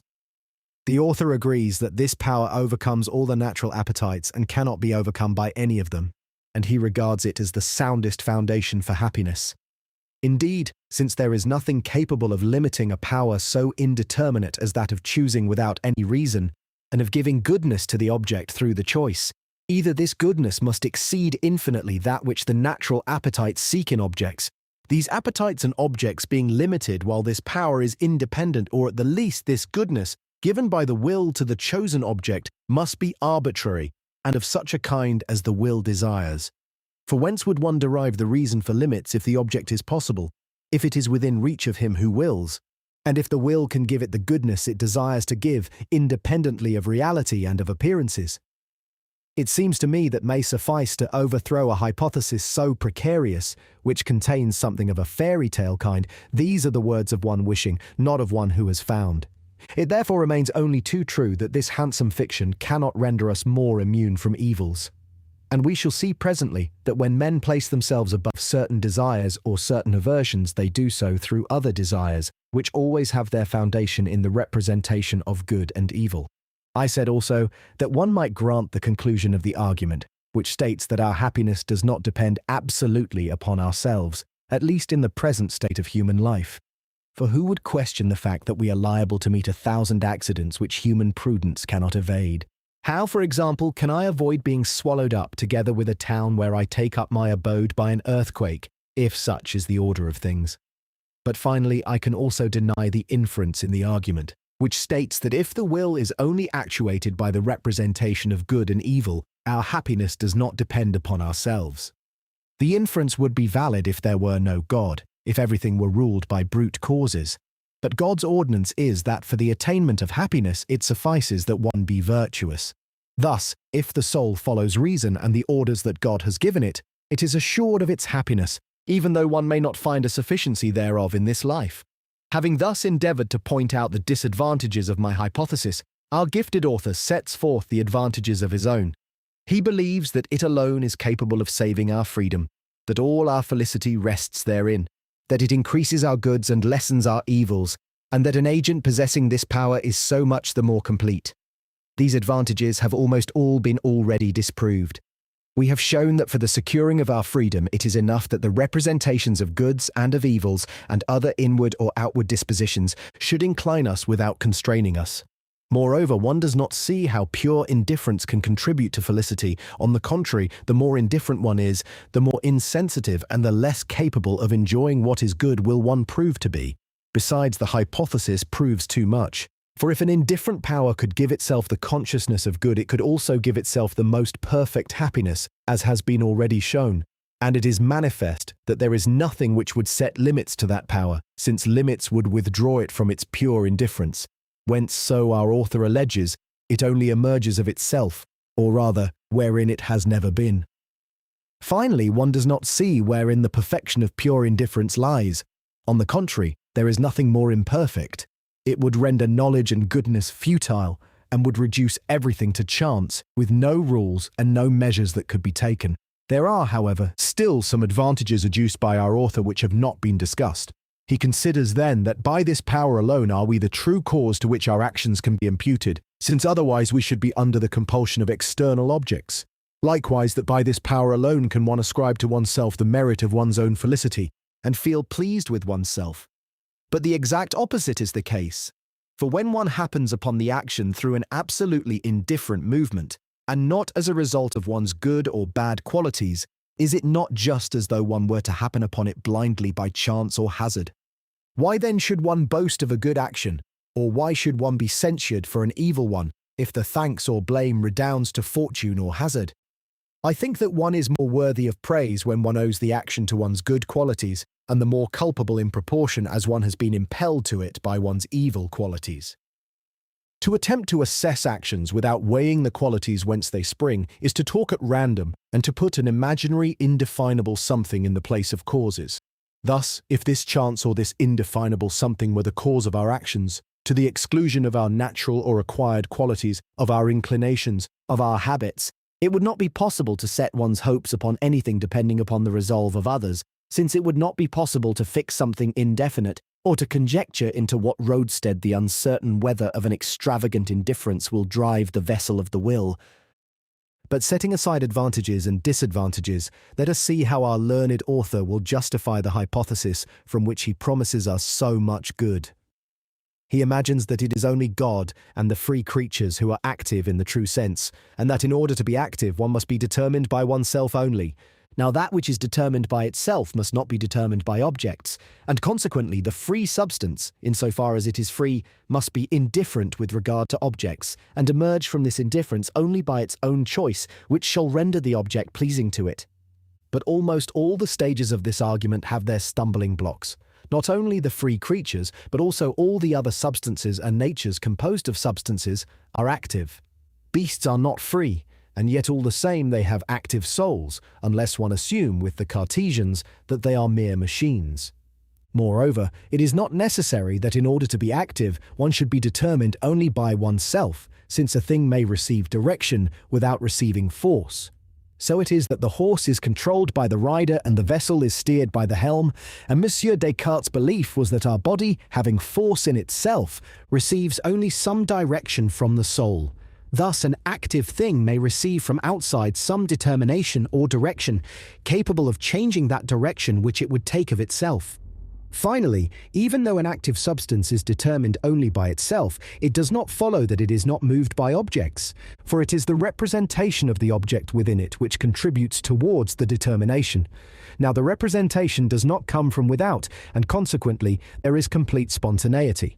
Objects do not act upon intelligent substances as efficient and physical causes, but as final and moral causes.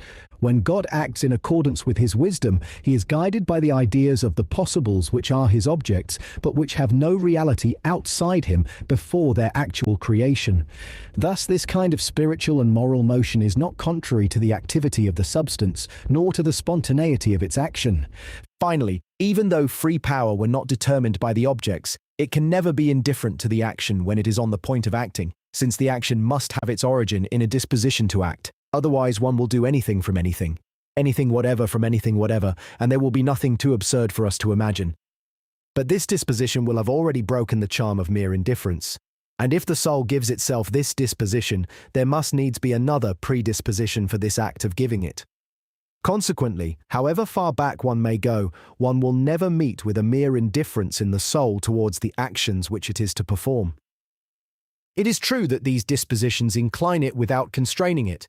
They relate usually to the objects, but there are some, notwithstanding, which arise variously a subjecto or from the soul itself, and which bring it about that one object is more acceptable than the other, or that the same is more acceptable at one time than at another.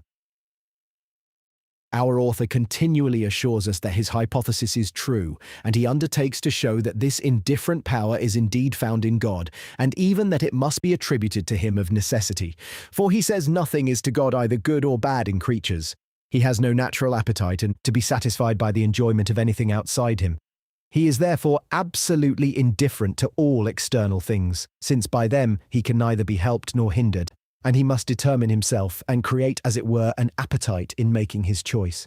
And having once chosen, he will wish to abide by his choice, just as if he had been prompted thereto by a natural inclination. Thus the divine will be the cause of goodness in beings. That is to say, there will be goodness in the objects, not by their nature, but by the will of God, whereas if that will be excluded, neither good nor evil can exist in things. It is difficult to imagine how writers of merit could have been misled by so strange an opinion, for the reason which appears to be advanced here has not the slightest force. It seems to me as though an attempt is being made to justify this opinion by the consideration that all creatures have their whole being from God, so that they cannot act upon him or determine him. But this is clearly an instance of self-deception. When we say that an intelligent substance is actuated by the goodness of its object, we do not assert that this object is necessarily a being existing outside the substance, and it is enough for us that it be conceivable, for its representation acts in the substance, or rather the substance acts upon itself, insofar as it is disposed and influenced by this representation. With God, it is plain that his understanding contains the ideas of all possible things, and that is how everything is in him in a transcendent manner. These ideas represent to him the good and evil, the perfection and imperfection, the order and disorder, the congruity and incongruity of possibles, and his superabundant goodness makes him choose the most advantageous.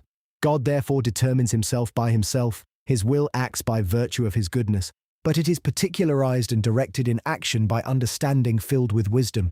And since his understanding is perfect, since his thoughts are always clear, his inclinations always good, he never fails to do the best, whereas we may be deceived by the mere semblances of truth and goodness. But how is it possible for it to be said that there is no good or evil in the ideas before the operation of God's will? Does the will of God form the ideas which are in his understanding? I dare not ascribe to our learned author so strange a sentiment, which would confuse understanding and will, and would subvert the current use of our notions. Now, if ideas are independent of will, the perfection or imperfection which is represented in them will be independent also. Indeed, is it by the will of God, for example, Or is it not rather by the nature of numbers, that certain numbers allow more than others of various exact divisions? That some are more fitted than others for forming battalions, composing polygons and other regular figures? That the number 6 has the advantage of being the least of all the numbers that are called perfect? That in a plane 6 equal circles may touch a seventh? That of all equal bodies the sphere has the least surface? That certain lines are incommensurable and consequently ill-adapted for harmony?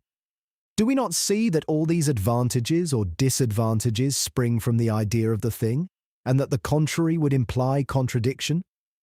Can it be thought that the pain and discomfort of sentient creatures, and above all the happiness and unhappiness of intelligent substances, are a matter of indifference to God? And what shall be said of his justice? Is it also something arbitrary, and would he have acted wisely and justly if he had resolved to condemn the innocent? I know that there have been writers so ill-advised as to maintain an opinion so dangerous and so liable to overthrow religion, but I am assured that our illustrious author is far from holding it. Nevertheless, it seems as though this hypothesis tends in that direction, if there is nothing in objects save what is indifferent to the divine will before its choice. It is true that God has need of nothing, but the author has himself shown clearly that God's goodness, and not his need, prompted him to produce creatures. There was therefore in him a reason anterior to the resolution, and, as I have said so many times, it was neither by chance nor without cause, nor even by necessity, that God created this world, but rather as a result of his inclination, which always prompts him to the best. Thus it is surprising that our author should assert here that there is no reason which could have induced God, absolutely perfect and happy in himself, to create anything outside him, although, according to the author's previous declarations, God acts for an end, and his aim is to communicate his goodness. It was therefore not altogether a matter of indifference to him whether he should create or not create, and creation is notwithstanding a free act.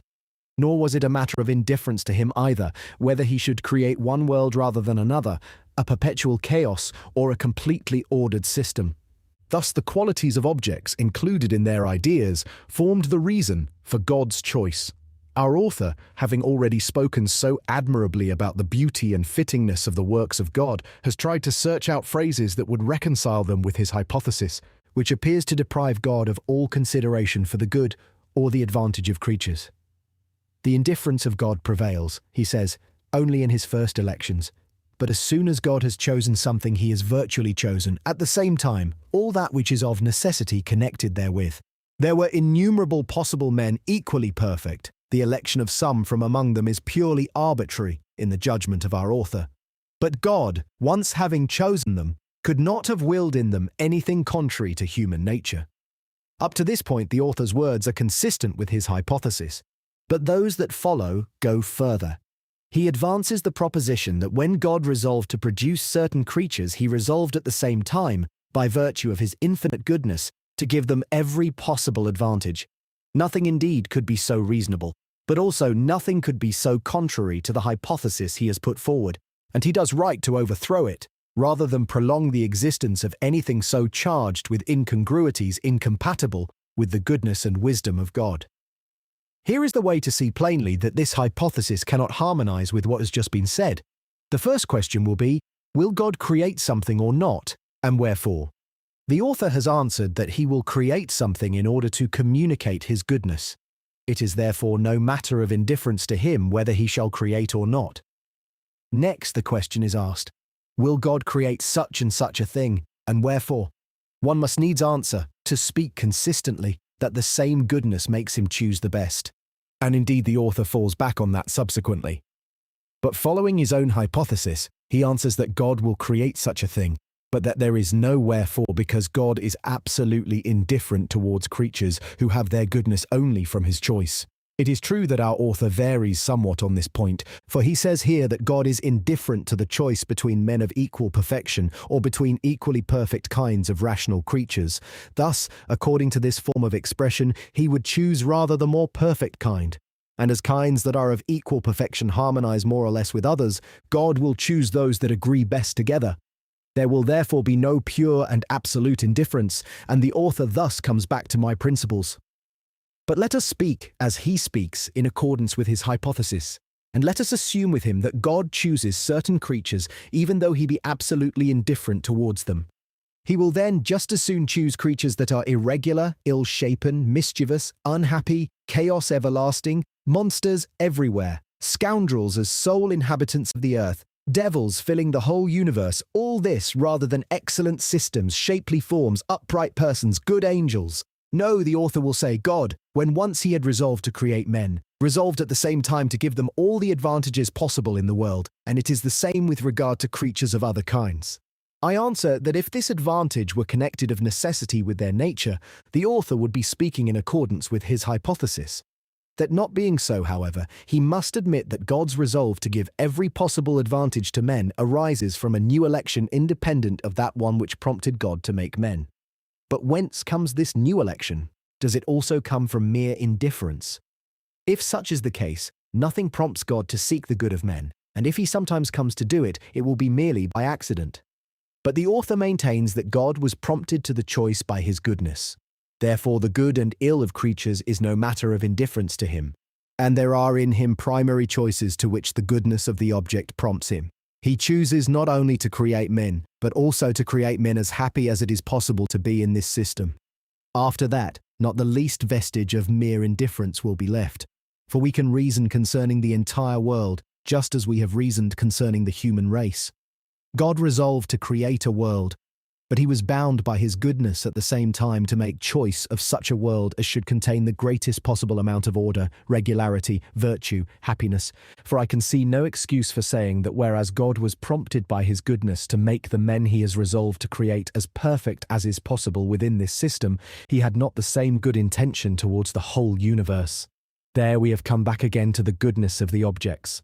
And pure indifference, where God would act without cause, is altogether destroyed by the very procedure of our gifted author, with whom the force of truth, once the heart of the matter was reached, prevailed over a speculative hypothesis which cannot admit of any application to the reality of things. Since therefore nothing is altogether indifferent to God, who knows all degrees, all effects, all relations of things, and who penetrates at one and the same time all their possible connections, let us see whether at least the ignorance and insensibility of man can make him absolutely indifferent in his choice. The author regales us with this pure indifference as with a handsome present. Here are the proofs of it which he gives. We feel it within us. We have experience within ourselves of its marks and its properties. We can show that other causes which might determine our will are insufficient. As for the first point, he asserts that in feeling freedom within us, we feel within us at the same time pure indifference. But I do not agree that we feel such indifference, or that this alleged feeling follows upon that of freedom. We feel usually within us something which inclines us to our choice. At times it happens, however, that we cannot account for all our dispositions. If we give our mind to the question, we shall recognize that the constitution of our body and of bodies in our environment, the present or previous temper of our soul, together with countless small things included under these comprehensive headings, may contribute towards our greater or lesser predilection for certain objects, and the variation of our opinions from one time to another. At the same time, we shall recognize that none would attribute this to mere indifference, or to some indefinable force of the soul, which has the same effect upon objects as colors are said to have upon the chameleon. Thus, the author has no cause here to appeal to the judgment of the people. He does so, saying that in many things the people reason better than the philosophers. It is true that certain philosophers have been misled by chimeras, and it would seem that mere indifference is numbered among chimerical notions. But when someone maintains that a thing does not exist because the common herd does not perceive it, here the populace cannot be regarded as a good judge, being, as it is, only guided by the senses. Many people think that air is nothing when it is not stirred by the wind. The majority do not know of imperceptible bodies, the fluid which causes weight or elasticity, magnetic matter, to say nothing of atoms and other indivisible substances. Do we say then that these things are not because the common herd does not know of them? If so, we shall be able to say also that the soul acts sometimes without any disposition or inclination contributing towards the production of its act, because there are many dispositions and inclinations which are not sufficiently perceived by the common herd, for lack of attention and thought. Secondly, as to the marks of the power in question, I have already refuted the claim advanced for it, that it possesses the advantage of making one active, the real cause of one's action, and subject to responsibility and morality. These are not genuine marks of its existence. Here is one the author adduces which is not genuine either, namely that we have within us a power of resisting natural appetites, that is to say, of resisting not only the senses, but also the reason. But I have already stated this fact. One resists natural appetites through other natural appetites. One sometimes endures inconveniences and is happy to do so, but that is on account of some hope or of some satisfaction which is combined with the ill and exceeds it. Either one anticipates good from it, or one finds good in it. The author asserts that it is through that power to transform appearances which he has introduced on the scene that we render agreeable what at first displeased us. But who cannot see that the true reason is that application and attention to the object and custom change our disposition and consequently our natural appetites? Once we become used to a rather high degree of cold or heat, it no longer incommodes us as it formerly did, and yet no one would ascribe this effect to our power of choice. Time is needed, for instance, to bring about that hardening, or rather that callosity, which enables the hands of certain workmen to resist a degree of heat that would burn our hands. The populace, whom the author invokes, guess correctly the cause of this effect, although they sometimes apply it in a laughable manner. Two serving maids being close to the fire in the kitchen, one who has burnt herself says to the other, "Oh, my dear, who will be able to endure the fire of purgatory?" The other answers, "Don't be absurd, my good woman, one grows used to everything." But, the author will say, this wonderful power which causes us to be indifferent to everything, or inclined towards everything, simply at our own free will, prevails over reason itself. And this is his third proof, namely, that one cannot sufficiently explain our actions without having recourse to this power. One sees numbers of people despising the entreaties of their friends, the counsels of their neighbours, the reproaches of their conscience, discomforts, tortures, death, the wrath of God, hell itself, for the sake of running after follies which have no claim to be good or tolerable, save as being freely chosen by such people. All is well in this argument, with the exception of the last words only. For when one takes an actual instance, one will find that there were reasons or causes which led the man to his choice, and that there are very strong bonds to fasten him thereto. A love affair, for example, will never have arisen from mere indifference. Inclination or passion will have played its part, but habit and stubbornness will cause certain natures to face ruin rather than separation from the beloved. Here is another example cited by the author. An atheist, a man like Lucilio Vanini, that is what many people call him, whereas he himself adopts the magnificent name of Giulio Cesare Vanini in his works, will suffer a preposterous martyrdom for his chimera rather than renounce his impiety. The author does not name Vanini, and the truth is that this man repudiated his wrong opinions until he was convicted of having published atheistical dogmas and acted as an apostle of atheism. When he was asked whether there was a God, he plucked some grass, saying, "And it is a slight altar of turf that proves that God exists." But since the Attorney General to the Parliament of Toulouse desired to cause annoyance to the first president, so it is said, to whom Vanini was granted considerable access, teaching his children philosophy, if indeed he was not altogether in the service of that magistrate, the Inquisition was carried through rigorously. Vanini, seeing that there was no chance of pardon, declared himself, when at the point of death, for what he was, an atheist, and there was nothing very extraordinary in that. But supposing there were an atheist who gave himself up for torture, vanity might be in his case a strong enough motive, as in that of the gymnosophist Calenus and of the sophist, who, according to Lucian's account, was burnt to death of his own will. But the author thinks that that very vanity, that stubbornness, those other wild intentions of persons who otherwise seem to have quite good sense, cannot be explained by the appetites that arise from the representation of good and evil, and that they compel us to have recourse to that transcendent power which transforms good into evil, and evil into good, and the indifferent into good or into evil. But we do not need to go so far, and the causes of our errors are only too visible. Indeed, we can make these transformations, but it is not as with the fairies, by a mere act of this magic power, but by obscuring and suppressing in one's mind the representations of good or bad qualities which are naturally attached to certain objects, and by contemplating only such representations as conform to our taste or our prejudices, or again because one attaches to the objects by dint of thinking of them, certain qualities which are connected with them only accidentally or through our habitual contemplation of them. For example, all my life long I detest a certain kind of good food because in my childhood I found in it something distasteful, which made a strong impression upon me. On the other hand, a certain natural defect will be pleasing to me, because it will revive within me to some extent the thought of a person I used to esteem or love. A young man will have been delighted by the applause which has been showered upon him after some successful public action. The impression of this great pleasure will have made him remarkably sensitive to reputation. He will think day and night of nothing save what nourishes this passion, and that will cause him to scorn death itself in order to attain his end. For although he may know very well that he will not feel what is said of him after his death, the representation he makes of it for himself beforehand creates a strong impression on his mind. And there are always motives of the same kind in actions which appear most useless and absurd to those who do not enter into these motives. In a word, a strong or oft-repeated impression may alter considerably our organs, our imagination, our memory, and even our reasoning. It happens that a man, by dint of having often related something untrue, which he has perhaps invented, finally comes to believe in it himself. And as one often represents to oneself something pleasing, one makes it easy to imagine, and one thinks it also easy to put into effect, whence it comes that one persuades oneself easily of what one wishes.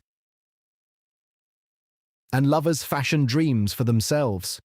Errors are therefore, absolutely speaking, never voluntary, although the will very often contributes towards them indirectly, owing to the pleasure one takes in giving oneself up to certain thoughts, or owing to the aversion one feels for others.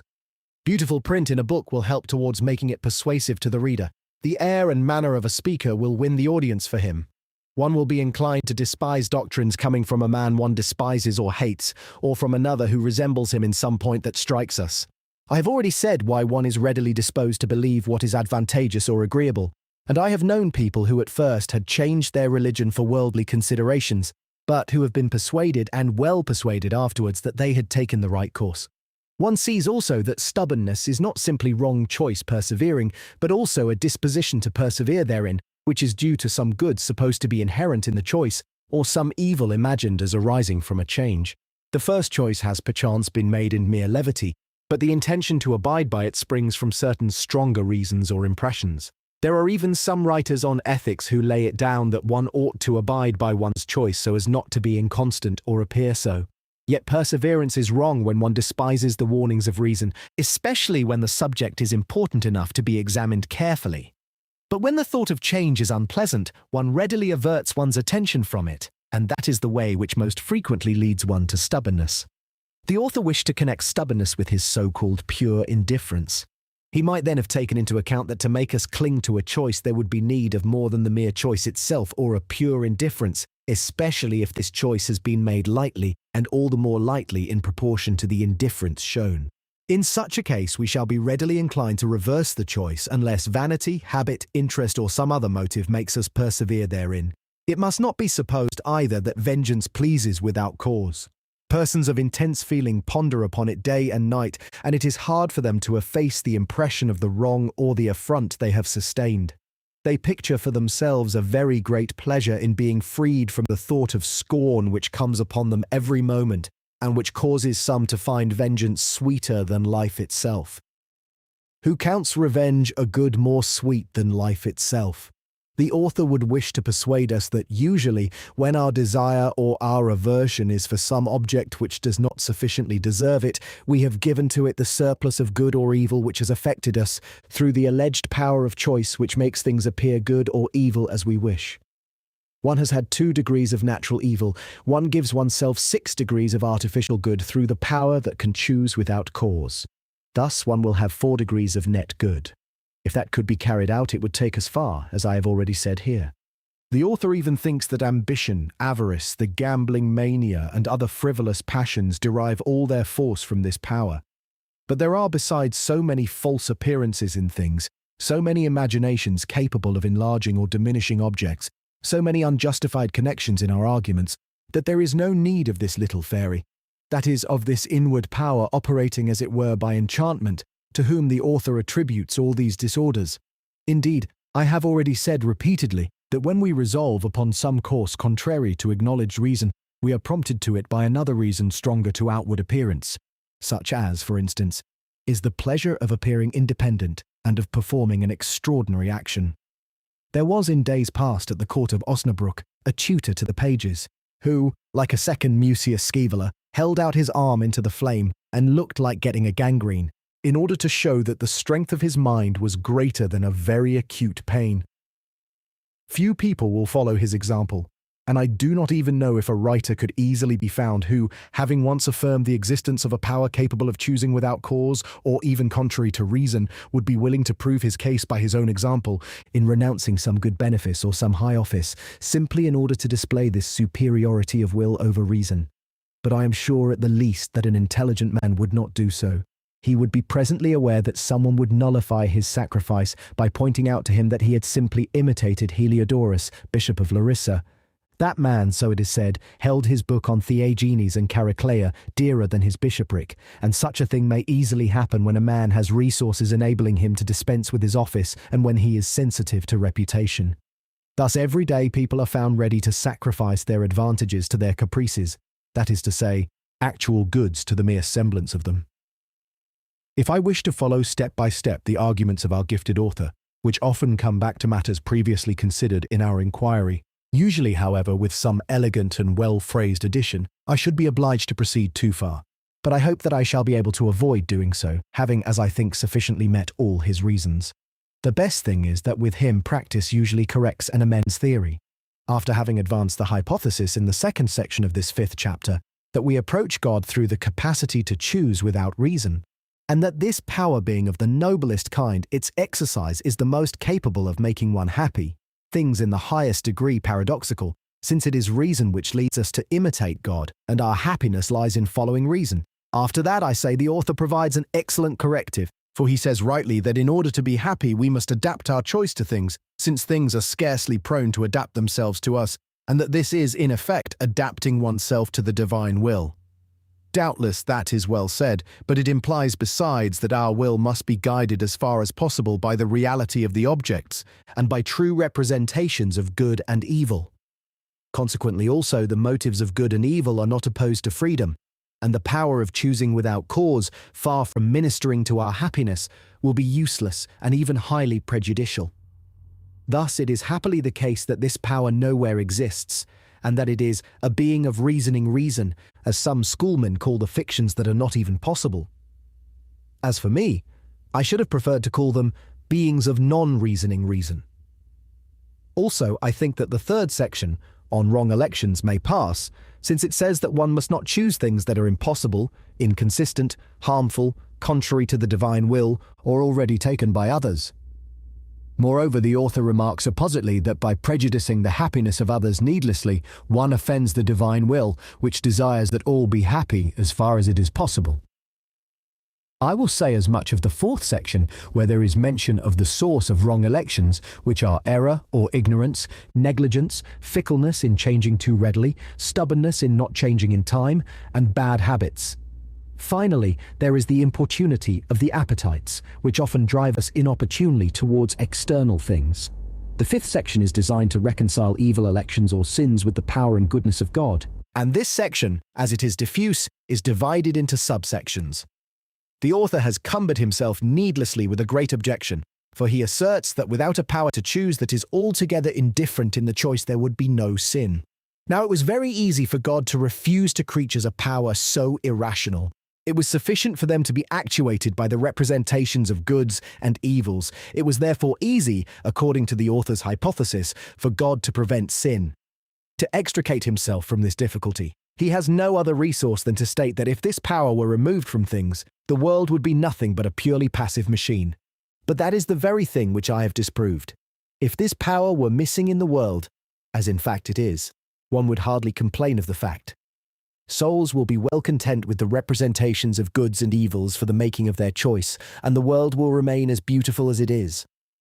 The author comes back to what he had already put forward here, that without this power there would be no happiness. But I have given a sufficient answer to that, and there is not the slightest probability in this assertion, and in certain other paradoxes he puts forward here to support his principal paradox. He makes a small digression on prayer, saying that those who pray to God hope for some change in the order of nature, but it seems as though, according to his opinion, they are mistaken. In reality, men will be content if their prayers are heard, without troubling themselves as to whether the course of nature is changed in their favor or not. Indeed, if they receive succor from good angels, there will be no change in the general order of things. Also, this opinion of our author is a very reasonable one, that there is a system of spiritual substances, just as there is of corporeal substances, and that the spiritual have communication with one another, even as bodies do.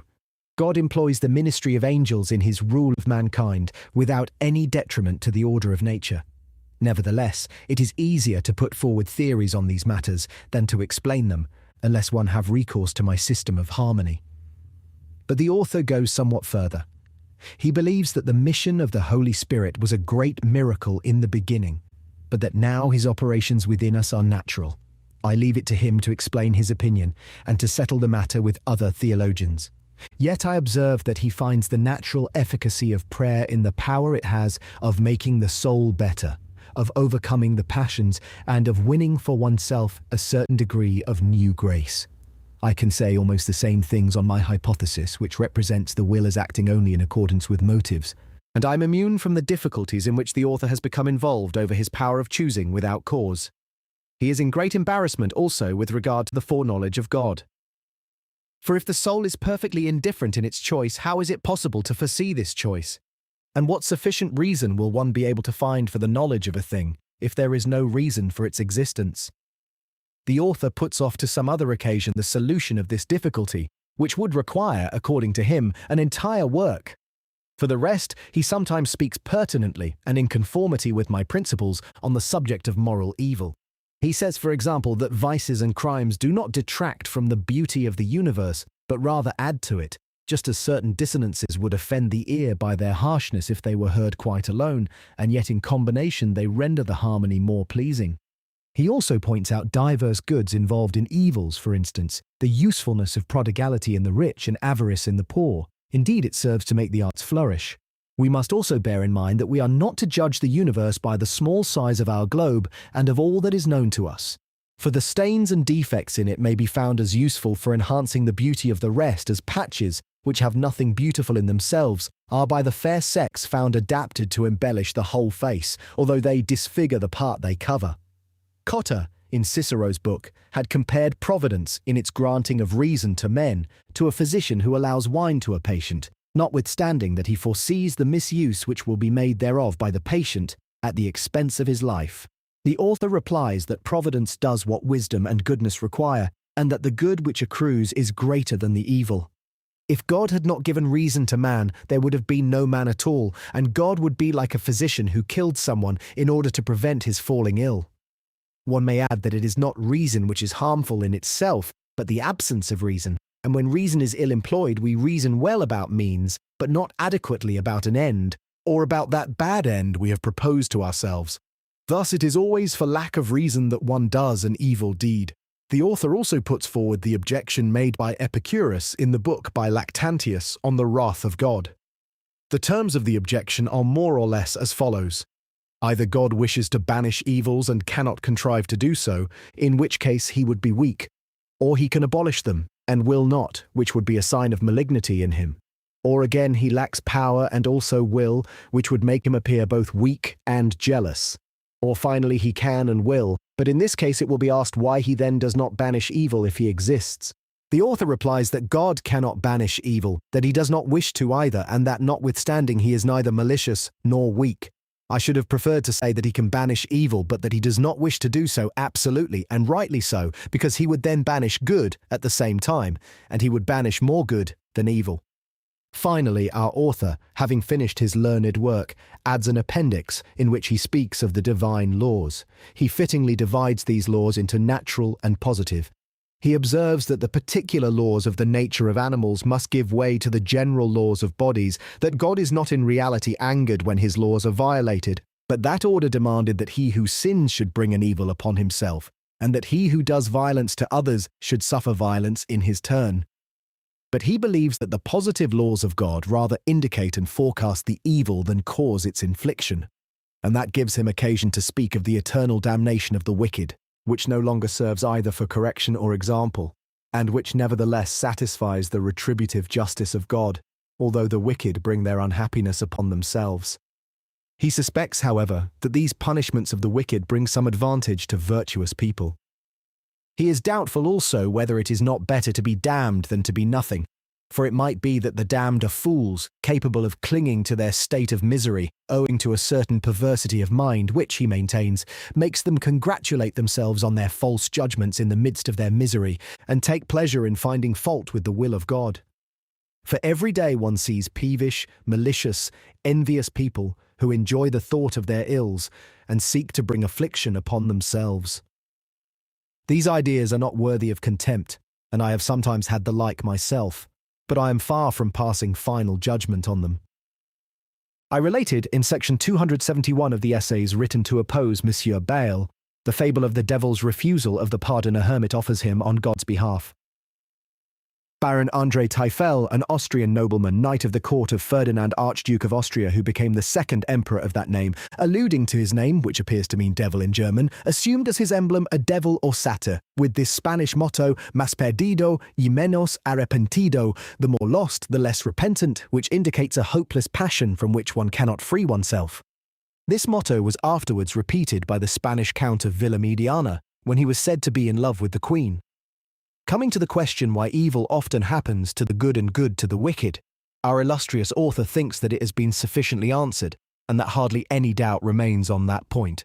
He observes nevertheless that one may often doubt whether good people who endure affliction have not been made good by their very misfortune, and whether the fortunate wicked have not perhaps been spoilt by prosperity. He adds that we are often bad judges when it is a question of recognizing not only a virtuous man, but also a happy man. One often honors a hypocrite, and one despises another whose solid virtue is without pretense.